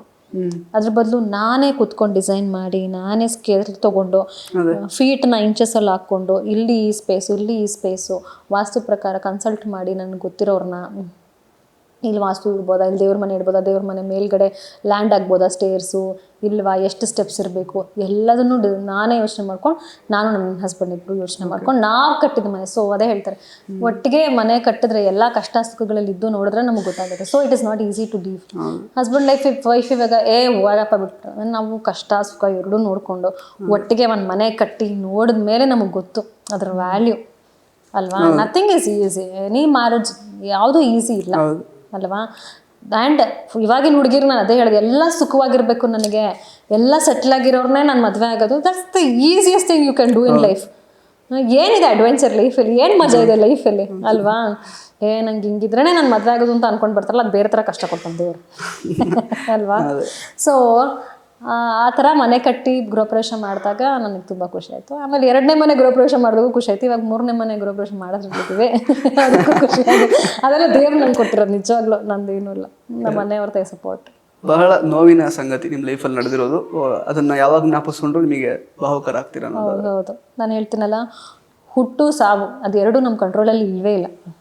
ಅದ್ರ ಮಧ್ಯೆ ನಾವು ಹೆಂಗೆ ಬದುಕ್ತೀವಿ ಅದು ಮಾತ್ರ ನಮ್ಮ ಕಂಟ್ರೋಲಲ್ಲಿರೋದು. ತುಂಬ ಹ್ಯಾಪಿ ಮೂಮೆಂಟ್ ಏನು, ನನ್ನ ಮಗ ಹುಟ್ಟಿದ್ದು ನನಗೆ, ಅದು ಖುಷಿಯಿಂದ ಹತ್ಕೊಂಡ್ಬಿಟ್ಟಿದ್ದೀನಿ ನಾನು. ಎಷ್ಟು ಅಂದರೆ ನನ್ನ ಮಗ ಹುಟ್ಟಿದ್ದು ಆಮೇಲೆ ನೋಡಿದ್ರೆ ಮೃಗಶಿರ ನಕ್ಷತ್ರ, ಅದು ನಮ್ಮ ತಂದೆಯವ್ರ ನಕ್ಷತ್ರ. ಓಕೆ. ಅಷ್ಟು ವರ್ಷ ನಮ್ಮ ತಂದೆ ನನಗೆ ಇರೋಷ್ಟು ವರ್ಷ ತುಂಬ ಚೆನ್ನಾಗಿ ನೋಡ್ಕೊಂಡಿದ್ದಾರೆ, ತುಂಬ ಚೆನ್ನಾಗಿ ಗೈಡೆನ್ಸ್ ಕೊಟ್ಟಿದ್ದಾರೆ, ಎಲ್ಲ ಮಾಡಿದ್ದಾರೆ. So when the most happiest moment could be the birth of my son, the most saddest moment will be of course ನಮ್ಮ ತಂದೆ ಸಾವು. ಅಂದರೆ ನಾನು ನೋಡೇ ಇಲ್ಲ, ಸಾವು ಅನ್ನೋದೇ ನಾನು ನೋಡಿಲ್ಲ. ಅಂದರೆ ಸಡನ್ನಾಗಿ ಯಾರಾದರೂ ಒಂದಿನ ಹಿಂಗೆ ಚೆನ್ನಾಗಿದ್ದವರು ನೆಕ್ಸ್ಟ್ ಮೊಮೆಂಟ್ ಇಲ್ಲ ಅನ್ನೋ ಥರ ಆಗ್ಬಿಡುತ್ತಾ ಅಂತ. ಏನಿಲ್ಲ, ಕಾರ್ತಿಕ್ ಸೋಮವಾರ November 11th ಕಾರ್ತಿಕ್ ಸೋಮವಾರ ನಾನು ಡಾನ್ಸ್ ಕ್ಲಾಸ್ಗೆ ಹೋಗಿದ್ದೆ. ನಮ್ಮಮ್ಮ ದೀಪ ಹಚ್ಚೋಣ ಕಾರ್ತಿಕ್ ಸೋಮವಾರ, ಅದಕ್ಕೆ ದೇವಸ್ಥಾನದಲ್ಲಿ ದೀಪ ಹಚ್ಚಿದ್ರೆ ಶಿವನ್ ಟೆಂಪಲ್ಲಿ ಒಳ್ಳೇದಾಗತ್ತೆ ಅಂತ ದೇವಸ್ಥಾನಕ್ಕೆ ಹೋಗಿದ್ದೆ. ನಾವು ಡಾನ್ಸ್ ಕ್ಲಾಸಿಂದ ಮನೆಗೆ ಬಂದು ನೋಡ್ತೀವಿ, ಲಾಕ್ ಮಾಡ್ಕೊಂಡು ಹೋಗಿದ್ದಾರೆ. ಹೋಗ್ಲಿ ಬಿಡಿ, ನಿಮ್ಮ ಅಮ್ಮ ಎಲ್ಲೋಗಿರ್ತಾಳೆ, ದೇವಸ್ಥಾನಕ್ಕೆ ಹೋಗೋಣ ಅಂತ ಮತ್ತೆ ಹೋದ್ವಿ 2 ವೀಲರಲ್ಲಿ. ಅದು 2 ವೀಲರ್ ಸ್ಟಾಪ್ ಆಯಿತು ಮಧ್ಯ. ಏನು ಮಾಡಿದ್ರು, ಏನೋ ಪೆಟ್ರೋಲ್ ಏನೋ ಕಮ್ಮಿ ಇದೆ ಅಂತ ಏನೋ ಹಿಂಗೆ ಬಗ್ಸಿದ್ರು, ಮತ್ತೆ ಕಿಕ್ ಹೊಡೆದ್ರೆ ಸ್ಟಾರ್ಟ್ ಆಗತ್ತೆ ಅಂತ ಹಾಗೆ ಬಿದ್ಬಿಟ್ರು ಅಷ್ಟೇ. ಅಲ್ಲಿ ಬಿದ್ಬಿಟ್ಟು ನಂಗೆ ಏನಾಯಿತು ಅಂತ ಗೊತ್ತಾಗಿಲ್ಲ. ಅಲ್ಲಿಂದ ಶಾನ್ಬಾಗ್ ಹಾಸ್ಪಿಟಲ್, ಇಲ್ಲೇ ಬಸವೇಶ್ವರ ನಗರಲ್ಲ, ಅವ್ರು ಬಿದ್ದಿದ್ದ ಕಡೆಯಿಂದ ಶಾನ್ಬಾಗ್ ಹಾಸ್ಪಿಟಲು ಬರೀ ಆಲ್ಮೋಸ್ಟ್ 1 minute 20 seconds ಅಷ್ಟೆ. ನಾನು ಅವ್ರು ಸತ್ತ ಮೇಲೆ ನಾನು ನೋಡ್ಕೊಂಡಿದ್ದೀನಿ. ಫಾಸ್ಟೆಸ್ಟ್ ನಾವು ಹೋಗಿದ್ರು 1 minute 10 seconds ಹೋಗಿರ್ತೀವಿ, ಸ್ಲೋಯೆಸ್ಟ್ ಹೋಗಿದ್ರು 2 minutes ಹೋಗಿರ್ತೀವಿ. ಅಷ್ಟರಲ್ಲಿ ಹೋಗ್ಬಿಟ್ರಲ್ಲ ನಮ್ಮ ತಂದೆ. ಅದಾದಮೇಲೆ ನಂಗೆ ತುಂಬ ಬೇಜಾರಾಗ್ಬಿಟ್ಟಿತ್ತು. ಅಂದರೆ ಒಂದು ಲೈಫ್ ಇಷ್ಟು ವರ್ಷ ಚೆನ್ನಾಗಿ ಬದುಕಿದ್ದವರು ಇವಾಗ ತನಕ ನನ್ನ ಜೊತೆಲಿದ್ರು, ಕೆಳಗೆ ಬಿದ್ದರು ನಾನು ಹಿಡ್ಕೊಂಡೆ. ಅಲ್ಲಿ ಆಟೋ ಅಂತ ಯಾರೋ ಬಂದರು, ನಿಲ್ಲಿಸಿದ್ರು, ಆಟೋಲ್ಲಿ ಕರ್ಕೊಂಡು ಹೋಗಿ 1.5 minutes ನಮ್ಮ ತಂದೆ ಅಲ್ಲಿ ಬಿದ್ದಿದ್ದು ಬಸವೇಶ್ವರ ಪೊಲೀಸ್ ಸ್ಟೇಷನ್ ಹತ್ರದಿಂದ ಶಾನ್ಬಾಗ್ ಹಾಸ್ಪಿಟಲ್ 1 minute 1.5 minutes ಅಷ್ಟೇ. ಓಕೆ. ಅಲ್ಲಿ ಹೋದ್ಮೇಲೆ ಇಲ್ಲಮ್ಮ ಅಂತಿದ್ದಾರೆ. ನಾನು ಚಿಕ್ಕವಳು ಅಂತ ಹಂಗೆ ಅಂತಿದ್ದಾರೆ, ಏನು ಗೊತ್ತಲ್ಲ, ಪ್ಲೀಸ್ ಕರೆಕ್ಟಾಗಿ ಹೇಳಿ, ಜೋರಾಗಿ ಕಿರ್ಸ್ತಾ ಇದ್ದೀನಿ. ಇಲ್ಲಮ್ಮ ಸಾರಿ, ಯಾರನ್ನ ದೊಡ್ಡವ್ರನ್ನ ಕರಿಯಮ್ಮ ಮನೆಯಿಂದ, ನಮ್ಮಮ್ಮ ದೇವಸ್ಥಾನಕ್ಕೆ ಹೋಗೋದು, ಯಾರೋ ಇನ್ನೂರು ಹೋಗಿ ದೇವಸ್ಥಾನಕ್ಕೆ ನಮ್ಮಮ್ಮನೆಲ್ಲ ಕರ್ಕೊಂಬಂದು ಅದೆಲ್ಲ ಆದಾಗ, ಸೊ ಆ ಟೈಮಲ್ಲಿ ನಂಗೆ ತೊಗೊಳಕ್ಕಾಗಿಲ್ಲ. ಅಂದರೆ ಒಂದು ಶಾಕ್ ಆದಾಗ ಕಣ್ಣಲ್ಲಿ ನೀರು ಬಂದಿಲ್ಲ ನನಗೆ. ಸುಮ್ಮನೆ ಕಿರ್ಸ್ತಾ ಇದ್ದೀನಿ ನಾನು ಮೋರಿ ಹತ್ರ ಹೋಗ್ಬಿಟ್ಟು ಆಚೆ ಕಡೆ ಅಂತ ಕಿರ್ಸ್ತಾ ಇದ್ದೀನಿ ಅಷ್ಟೇ, ನಂಗೆ ಅಳು ಬರ್ತಾ ಇಲ್ಲ. I am not able to take that. ಅದಾದಮೇಲೆ ಅದು ಸಿಂಕಿನ್ ಆದಮೇಲೆ ಅಷ್ಟು ಸ್ಯಾಡೆಸ್ಟ್ ಮೂಮೆಂಟ್. ನಾನು ಹೇಳ್ತೀನಲ್ಲ, ಹುಟ್ಟು ಸಾವು ನಮ್ಮ ಕೈಲಿ ಇಲ್ಲದೆ ಇರೋದೇ ನಮಗೆ ತುಂಬ ಖುಷಿ ಕೊಡೋದು, ತುಂಬ ದುಃಖನೂ ಕೊಡೋದು ಅಷ್ಟೇ. ಅದಕ್ಕಿಂತ ಇನ್ನೇನೇ ಆದರೂ ಅದೆಲ್ಲನೂ we can overcome. Breakups definitely we can overcome any number of. ಅಂದರೆ ಇವಾಗ ನನಗೆ ಯಾರಾದರೂ ಕೌನ್ಸಿಲಿಂಗ್ ಬರ್ತಾರೆ, ವಿ ಹ್ಯಾವ್ ರಿಲೇಷನ್ಶಿಪ್ ಪ್ರಾಬ್ಲಮ್ಸ್, ಈ ಹುಡುಗಿ ನಂಗೆ ಹಿಂಗಾಯಿತು, ಇದಾಯಿತು ಅದಾಯಿತು ಅಂದರೆ ಅದಿಲ್ಲ, ಆ ಟೈಮಿಗೆ ಅಷ್ಟೇ ಅದು. Definitely you can overcome that. ಆಮೇಲೆ ಇಟ್ಸ್ ಪೀರಿಯಡ್ ಆಫ್ ಟೈಮ್ ಅಷ್ಟೇ. ಇವಾಗ ಸಮಯ ಕಳೆದಿದ್ರು, ಇಷ್ಟು ವರ್ಷ ಆದ್ರೂ ನಮ್ಮ ತಂದೆ ನನ್ನ ಜೊತೆ ಇಲ್ಲ, ಟೈಮ್ ಆಗಿದ್ರೆ ಆ ನೋವು ಕಮ್ಮಿ ಆಗಿಲ್ಲ. ಬಟ್ ನಾ ಫ್ಯಾಕ್ಟ್ನ ನಾನು ಅರ್ಥ ಮಾಡ್ಕೊಂಡ್ಬಿಟ್ಟಿದ್ದೀನಿ life, that he is not going to come back ಅನ್ನೋದು. So okay, we are living like this, ಅವ್ರ ಆಶೀರ್ವಾದ ಇನ್ನೇನೆ.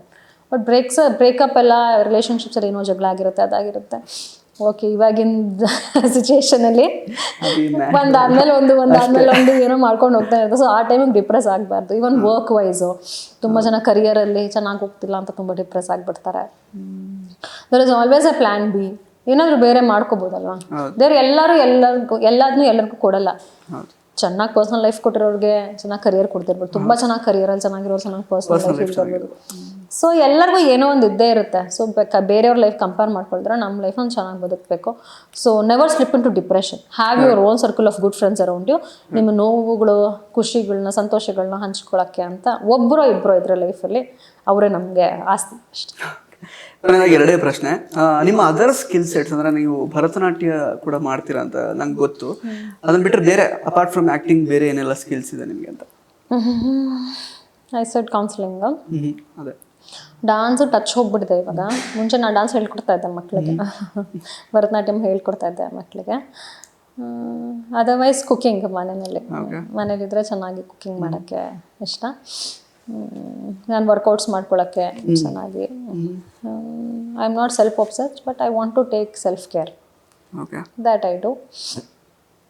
ಅಫ್ಕೋರ್ಸ್ ಸೊಸೈಟಿಗೆ ಏನಾದರೂ ಒಳ್ಳೆ ಥರದಲ್ಲಿ ಕೊಡಬೇಕು ಅನ್ನೋ ಉದ್ದೇಶ ಇದೆ.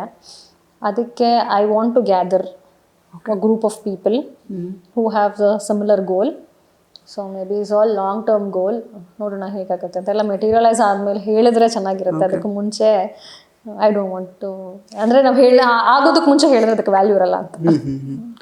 ಕೊನೆಯದಾಗಿ ಅದೇ, ನೀವೀಗ ಸಿನ್ಸ್ ನಿಮಗೆ ಸೈಕಾಲಜಿ ಕೂಡ ಅದರ ಬಗ್ಗೆ ಸ್ವಲ್ಪ ಮಾಸ್ಟರಿ ಇರೋದ್ರಿಂದ, ಈಗ ಒಬ್ಬ ಮನುಷ್ಯ how to master making peace with oneself, ಒಬ್ಬ ಮನುಷ್ಯ ಅವನ ಜೊತೆಗೇನೆ ಪೀಸ್ಫುಲ್ ಆಗಿರೋ ಥರ ಇರೋದಕ್ಕೆ ಏನು ಅದನ್ನು ಹಿಂಗೆ ಮಾಸ್ಟರ್ ಮಾಡೋದು ಅಂತ ಏನೇ ನಡಿಬೋದು ಒಂದು ಲೈಫಲ್ಲಿ. But you have to make peace with oneself. First of all acceptance that everything is not going to go right ಅಲ್ವಾ. ನಮ್ಮ ಲೈಫಲ್ಲಿ ಎಲ್ಲ ರೈಟಾಗೇ ಹೋಗಲ್ಲ. ಅಂದರೆ ರೈಟ್ ಅಂದರೆ ನಾಟ್ ಡಿರೆಕ್ಷನ್ ವೈಸ್, ಎಲ್ಲ ಕರೆಕ್ಟಾಗೇ ಹೋಗಲ್ಲ. If it is not going right, we will take a left, of course ಅಲ್ವಾ. ಆಯಿತು, there are so many channels, ಬೇರೆ ಬೇರೆ ಆಪ್ಷನ್ಸ್ ಇರುತ್ತೆ. Be open minded. ಏನೂ ಇಲ್ಲ ಅಂತ ಕುಗ್ಗೋಗ್ಬಾರ್ದು ಅಷ್ಟೇ. ಧೈರ್ಯದಿಂದ ಎದುರು ನಿಲ್ಲುವಂಥ ಒಂದು ಛಲ ಇರಬೇಕು ಫಸ್ಟ್ ಆಫ್ ಆಲ್. ಸೊ ನಾನು ಹೇಳಿದ್ನಲ್ಲ, and no comparison with life ಅಷ್ಟೇ. ನಾನು ಒಂದೇ ಒಂದು ಹೇಳ್ತೀವಿ, ಎಲ್ಲರೂ ಕಂಪೇರ್ ಮಾಡ್ಕೊತಾರೆ ಲೈಫಲ್ಲಿ. ಅವ್ರದ್ದು ತೊಗೊಂಡ್ರು, ಇವ್ರು ತೊಗೊಂಡ್ರು. ನನ್ನ way of life is this. I will choose my life to be like this. I will live my life like this and everything will fall into place. ಎಲ್ಲ ಕರೆಕ್ಟಾಗಿ ಬರುತ್ತೆ. ಆಮೇಲೆ think positive. Actually there is power in manifestation. ನಾವು ಅನ್ಕೊಂಡು ಪದೇ ಅನ್ಕೋತಾ ಇದ್ರೆ good things it will come to us. It will happen. If not today, later on at least ಇನ್ನೊಂದು ವರ್ಷ, 2 ವರ್ಷ, 3 ವರ್ಷ ಬಿಟ್ಟಾದ್ರೂ it will happen for good. But ಏನೇ ಆದರೂ ಅದು ನೆಕ್ಸ್ಟ್ ನಾವೇನು ಮಾಡ್ತೀವಿ ಅದಕ್ಕೋಸ್ಕರ ಒಳ್ಳೇದಕ್ಕೆ ಒಂದು ಸ್ಟೆಪ್ಪಿಂಗ್ ಸ್ಟೋನ್ ಥರನೇ. Failure is also a stepping stone next for your life. And nothing is end of life. ದೇವ್ರು ನಿಮ್ಮ ಲೈಫ್ ತೊಗೊಳ್ಳೋವರೆಗೂ nothing is end in your life. It should be going. ದೇವ್ರು ನಿಮಗೆ ತೋರಿಸ್ತಾನೆ ನಿಮ್ಮ ದಾರಿನ. ಸಫರ್ ಮಾಡಬೇಕು ಅಂತಿರುವಾಗ ಸಫರ್ ಆಗೋಣ, ಆಯಿತು. ಅದು ನನ್ನ ಗ್ರಹಗತಿಗಳು ಸರಿ ಇಲ್ವೋ, ನನಗೆ ಈ ದೇಶ ಆ ದೇಶ ಏನಿಂದ್ರನಾದರೂ ಇರಲಿ, ಸಫರ್ ಆಗಬೇಕು ಅಂತಿದ್ರೆ ಆಗ್ತಾ ಇರ್ತೀವ. You own. I have to own ನನ್ನ ಗುಡ್ನೆಸ್, ನನಗೆ ನಡೀತಿರೋ ಬ್ಯಾಡ್ ಟೈಮ್ನ, ನನಗೆ ನಡೀತಿರೋ ಗುಡ್ ಟೈಮ್ನ ಎಲ್ಲದನ್ನೂ ನಾನು ಓನ್ ಮಾಡ್ತೀನಿ. ಇದು ನನ್ನ ಲೈಫ್ ಸ್ಟೋರಿ, ಯಾರ್ದು ಅಲ್ಲ. ನೀವು ನನ್ನ ಲೈಫ್ ಲೀಡ್ ಮಾಡೋಕ್ಕಾಗಲ್ಲ. ನನ್ನ ಸ್ಟೋರಿ ನಿಮ್ಮ ಸ್ಟೋರಿ ಆಗೋಕ್ಕೆ ಚಾನ್ಸ್ ಇಲ್ಲ. ನನ್ನ ಸ್ಟೋರಿಯಲ್ಲಿ ನಾನೇ ಹೀರೋಯಿನ್, ನಿಮ್ಮ ಸ್ಟೋರಿಯಲ್ಲಿ ನೀವೇ ಹೀರೋ. ಅಲ್ವಾ? ಸೊ ನನ್ನ ಲೈಫ್ ಸ್ಟೋರಿ ಹಿಂಗಿರಬೇಕು ಅಂತ ದೇವ್ರು ಬರೆದಿಟ್ಟಿದ್ದಾನೆ. ಅದರಲ್ಲಿ ಕೆಲವು ನನ್ನ ಚಾಯ್ಸಸ್ ಇರುತ್ತೆ, ಅದ್ರ ಪ್ರಕಾರ ಲೀಡ್ ಮಾಡ್ಕೊಳ್ಬೇಕು. ಯಾವತ್ತೂ ಕುಗ್ಗಬಾರ್ದು. ದೇವ್ರಾಗಿ ಬಂದು ದೇವ್ರು ನನ್ನ ಪ್ರಾಣ ಕಿತ್ಕೊಂಡು ಹೋಗೋವರೆಗೂ ನಾನು ಚೆನ್ನಾಗಿ ಬದುಕ್ತೀನಿ ಅನ್ನೋ ಒಂದು confidence. Correct. Thank you so much Preethi ಅವರೇ. ಸಾಕಷ್ಟು ವಿಷಯಗಳನ್ನ ಹಂಚ್ಕೊಂಡ್ರಿ. ಒಂದು ರೀತಿ ಪರ್ಸನಾಲಿಟಿ ಡೆವಲಪ್ಮೆಂಟ್ ಸೆಷನ್ ಥರ ಇತ್ತು ಇಂಟರ್ವ್ಯೂ, ಬಟ್ ತುಂಬ ಇನ್ಫಾರ್ಮೇಟಿವ್ ಆಗಿ ಕೂಡ ಇತ್ತು. ಬಟ್ ನಾನು ಅಫ್ಕೋರ್ಸ್ ಅಂದರೆ ಅಪಾರ್ಟ್ ಫ್ರಮ್ ಸೌಂದರ್ಯನ ಹೊರತುಪಡಿಸಿ ಪ್ರೀತಿಯವರು ಹೇಗೆ ಅಂತ ಜನಗಳಿಗೆ ಪ್ರಸ್ತುತಪಡಿಸುವಂತಹ ಕೆಲಸ ಸ್ವಲ್ಪ ಮಟ್ಟಿಗೆ ಆಗಿದೆ ಅಂತ ನಾನು ಅನ್ಕೊಳ್ತೀನಿ. ಸೊ ನಿಮಗೆ ಹೇಗೆ ಅನಿಸ್ತು ಈ ಒಂದು ಸಂದರ್ಶನ, ಪ್ಲಸ್ ನಿಮ್ಮ ಬ್ರಹ್ಮಗಂಟು ಅಭಿಮಾನಿಗಳಿಗೆ ಏನು ಹೇಳಕ್ಕೆ ಇಷ್ಟಪಡ್ತೀರಾ ಕೊನೆಯದಾಗಿ? ಫಸ್ಟ್ ಆಫ್ ಆಲ್ ಬ್ರಹ್ಮಗಂಟು ಅಭಿಮಾನಿಗಳಿಗೆ ಸೌಂದರ್ಯಾಗಿ ಸ್ಕ್ರೀನ್ ಮೇಲೆ ನೋಡಿದ್ದೀರಾ. ಇವತ್ತು ಪ್ರೀತಿನ ನಮ್ಮ ಸುಜಯ್ ಅವರು ನಿಮಗೆ ಇಂಟ್ರೊಡ್ಯೂಸ್ ಮಾಡಿಕೊಟ್ಟಿದ್ದಾರೆ. ಬಹಳ ವರ್ಷಗಳಾದ್ಮೇಲೆ ನಾನು ಒಂದು ಇಂಟರ್ವ್ಯೂ ಕೊಡ್ತಾ ಇದ್ದೀನಿ ಕನ್ನಡ ಚಾನಲ್ಗೆ. ಸೊ ನಿಮಗೆ ಕನ್ನಡ ಬರಲ್ವಾ ಅಂತೆಲ್ಲ ತುಂಬ ಜನ ಕೇಳ್ತಾ ಇದ್ರು. ತುಂಬ ಚೆನ್ನಾಗಿ ಬರುತ್ತೆ, ತುಂಬ ಚೆನ್ನಾಗಿ ಮಾತಾಡ್ತೀನಿ. ಬಟ್ ಮಧ್ಯ ಇಂಗ್ಲೀಷ್ ಯಾಕೆ ಅಂದರೆ ನನ್ನ ಕಾಲೇಜ್ ಡೇಸಿಂದ ಹಿಡಿದು ನಾವು ಕಮ್ಯುನಿಕೇಟ್ ಮಾಡೋ ನಮ್ಮ ಸರ್ಕಲ್ ಇರ್ಬೋದು, ಸ್ವಲ್ಪ ಇಂಗ್ಲೀಷ್ ಇನ್ಫ್ಲೂಯೆನ್ಸ್ ಆಗಿಬಿಟ್ಟು ಬಂದ್ಬಿಡುತ್ತೆ. ಅದ್ರ ಬಿಟ್ಟು ನನಗೆ ಕನ್ನಡ ಬರಲ್ಲ ಅಂತೇನಿಲ್ಲ, ಬರೀ ಇಂಗ್ಲೀಷಲ್ಲಿ ಮಾತಾಡ್ತೀನಿ ಅಂತಲೂ ಏನಿಲ್ಲ. ಇವತ್ತು ನಾನು ಆದಷ್ಟು ಕನ್ನಡದಲ್ಲೇ ಮಾತಾಡೋಷ್ಟು ಅಂತ ಒಂದು ಪ್ರಯತ್ನ ಪಟ್ಟಿದ್ದೀನಿ. ಸೊ ಬ್ರಹ್ಮಗಂಟು ಫ್ಯಾನ್ಸ್ ಎಲ್ಲರಿಗೂ ತುಂಬ ಧನ್ಯವಾದಗಳು. ಸೌಂದರ್ಯ ಕ್ಯಾರೆಕ್ಟರ್ನ ನೀವೆಲ್ಲನೂ ಇಷ್ಟೊಂದು ಆಕ್ಸೆಪ್ಟ್ ಮಾಡ್ಕೊಂಡಿದ್ದೀರಾ, ಬೈಕೋತಾ ಇದ್ದೀರಾ, ಹಾಗೆ ನೋಡ್ತಾ ಇದ್ದೀರಾ. ಸೀರಿಯಲ್ ಚೆನ್ನಾಗಿ ಓಡ್ತಾ ಇದೆ, ಹಾಗಾಗಿ ಥ್ಯಾಂಕ್ಸ್ ಎಲ್ಲರಿಗೂ. ಆಮೇಲೆ ಸುಜಯ್ ಅವರೇ ನಿಮಗೆ ಸ್ಪೆಷಲ್ ಥ್ಯಾಂಕ್ಸ್. ಸ್ವಲ್ಪ ಹೋಗ್ಬೇಕಾ ಬೇಡ, I told you I very private person. ನನ್ನ ಜನರಲಿ ನಾನು ಒಂದು 4-5 ಜನ ಕರೆದಿರ್ತಾರೆ, ಬಟ್ ಸ್ಟಿಲ್ ಬರ್ತೀನಿ ನೋಡೋಣ ಅನ್ನೋ ಥರ ಇರುತ್ತೆ. ಇವಾಗ ನನಗೆ ಫ್ಲೈಟ್ ಇದೆ, ಬರೋಣ, ನಾನು ಹೋಗ್ಬೇಕು. ಆದ್ರೂ ಮುಗಿಸ್ಕೊಂಡು ಹೋಗೋಣ ಇದನ್ನ ಒಂಥರ ನಂಗೆ ಚೆನ್ನಾಗಿ ಅನ್ನಿಸ್ತು. ಇದನ್ನ ಹೋಗಿ ಅಟೆಂಡ್ ಮಾಡಿ ನನ್ನ ಒಂದು ಅನಿಸಿಕೆಗಳನ್ನ ಒಂದು ಶೇರ್ ಮಾಡ್ಕೊಂಡು ಒಂದು ಆಪರ್ಚುನಿಟಿ ಸಿಗ್ತಾ ಇದೆ ಅಂತ ಹೇಳಿದಾಗ, ನೀವು ಕೇಳಿದಾಗ ನಾನು ಇಲ್ಲಿ ಬಂದಿದ್ದಕ್ಕೆ ನನಗೆ ಖುಷಿ ಒಂದು. ಆಮೇಲೆ ನೀವು ನಿಮ್ಮ ನಿರೂಪಣೆ ವಿಧಾನ ಆಗಿರ್ಬೋದು, ನೀವು ಪ್ರಶ್ನೆಗಳನ್ನ ಕೇಳಿದ್ರೆ ಯಾವಾಗಲೂ ನಾನು ಅನ್ಕೊಂಡು ಬಂದೆ ಬೋರಿಂಗ್ ಪ್ರಶ್ನೆ ಕೇಳ್ತಾರಪ್ಪ ಎಲ್ರೂ ಎಲ್ಲ ಕಡೆ ಹೇಳಿದ್ನೇ ಹೇಳ್ಕೋಬೇಕಾ ಅನ್ನೋ ಥರ ನನಗೆ ಇರ್ತಿತ್ತು. But this was really nice. Thank you so much national ಟಿವಿಗೆ ಮತ್ತು ಸುಜಯ್ ಅವರಿಗೆ.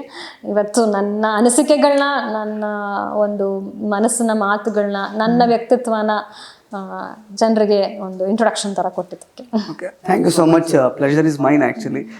ಒಳ್ಳೆ ಮಾತುಗಳನ್ನು ಆಡಿದ್ರಿ. ಸೊ ಮುಂದೆ ಬರುವಂತಹ ಪ್ರಾಜೆಕ್ಟ್ಸ್ಗಳಲ್ಲೂ ಒಳ್ಳೆಯದಾಗಲಿ ನಿಮಗೆ. All the best. Thank you so much. So ಸ್ನೇಹಿತರೆ, ಇದಾಗಿತ್ತು ಪ್ರೀತಿ ಶ್ರೀನಿವಾಸ್ ಅವರ ಮಾತುಗಳು. ಮತ್ತೊಮ್ಮೆ ಇನ್ನೊಬ್ಬ ವಿಶೇಷ ಅತಿಥಿ ಜೊತೆಗೆ ನಿಮ್ಮ ಜೊತೆಗೆ ಎದುರಾಗ್ತೀನಿ. ಧನ್ಯವಾದ.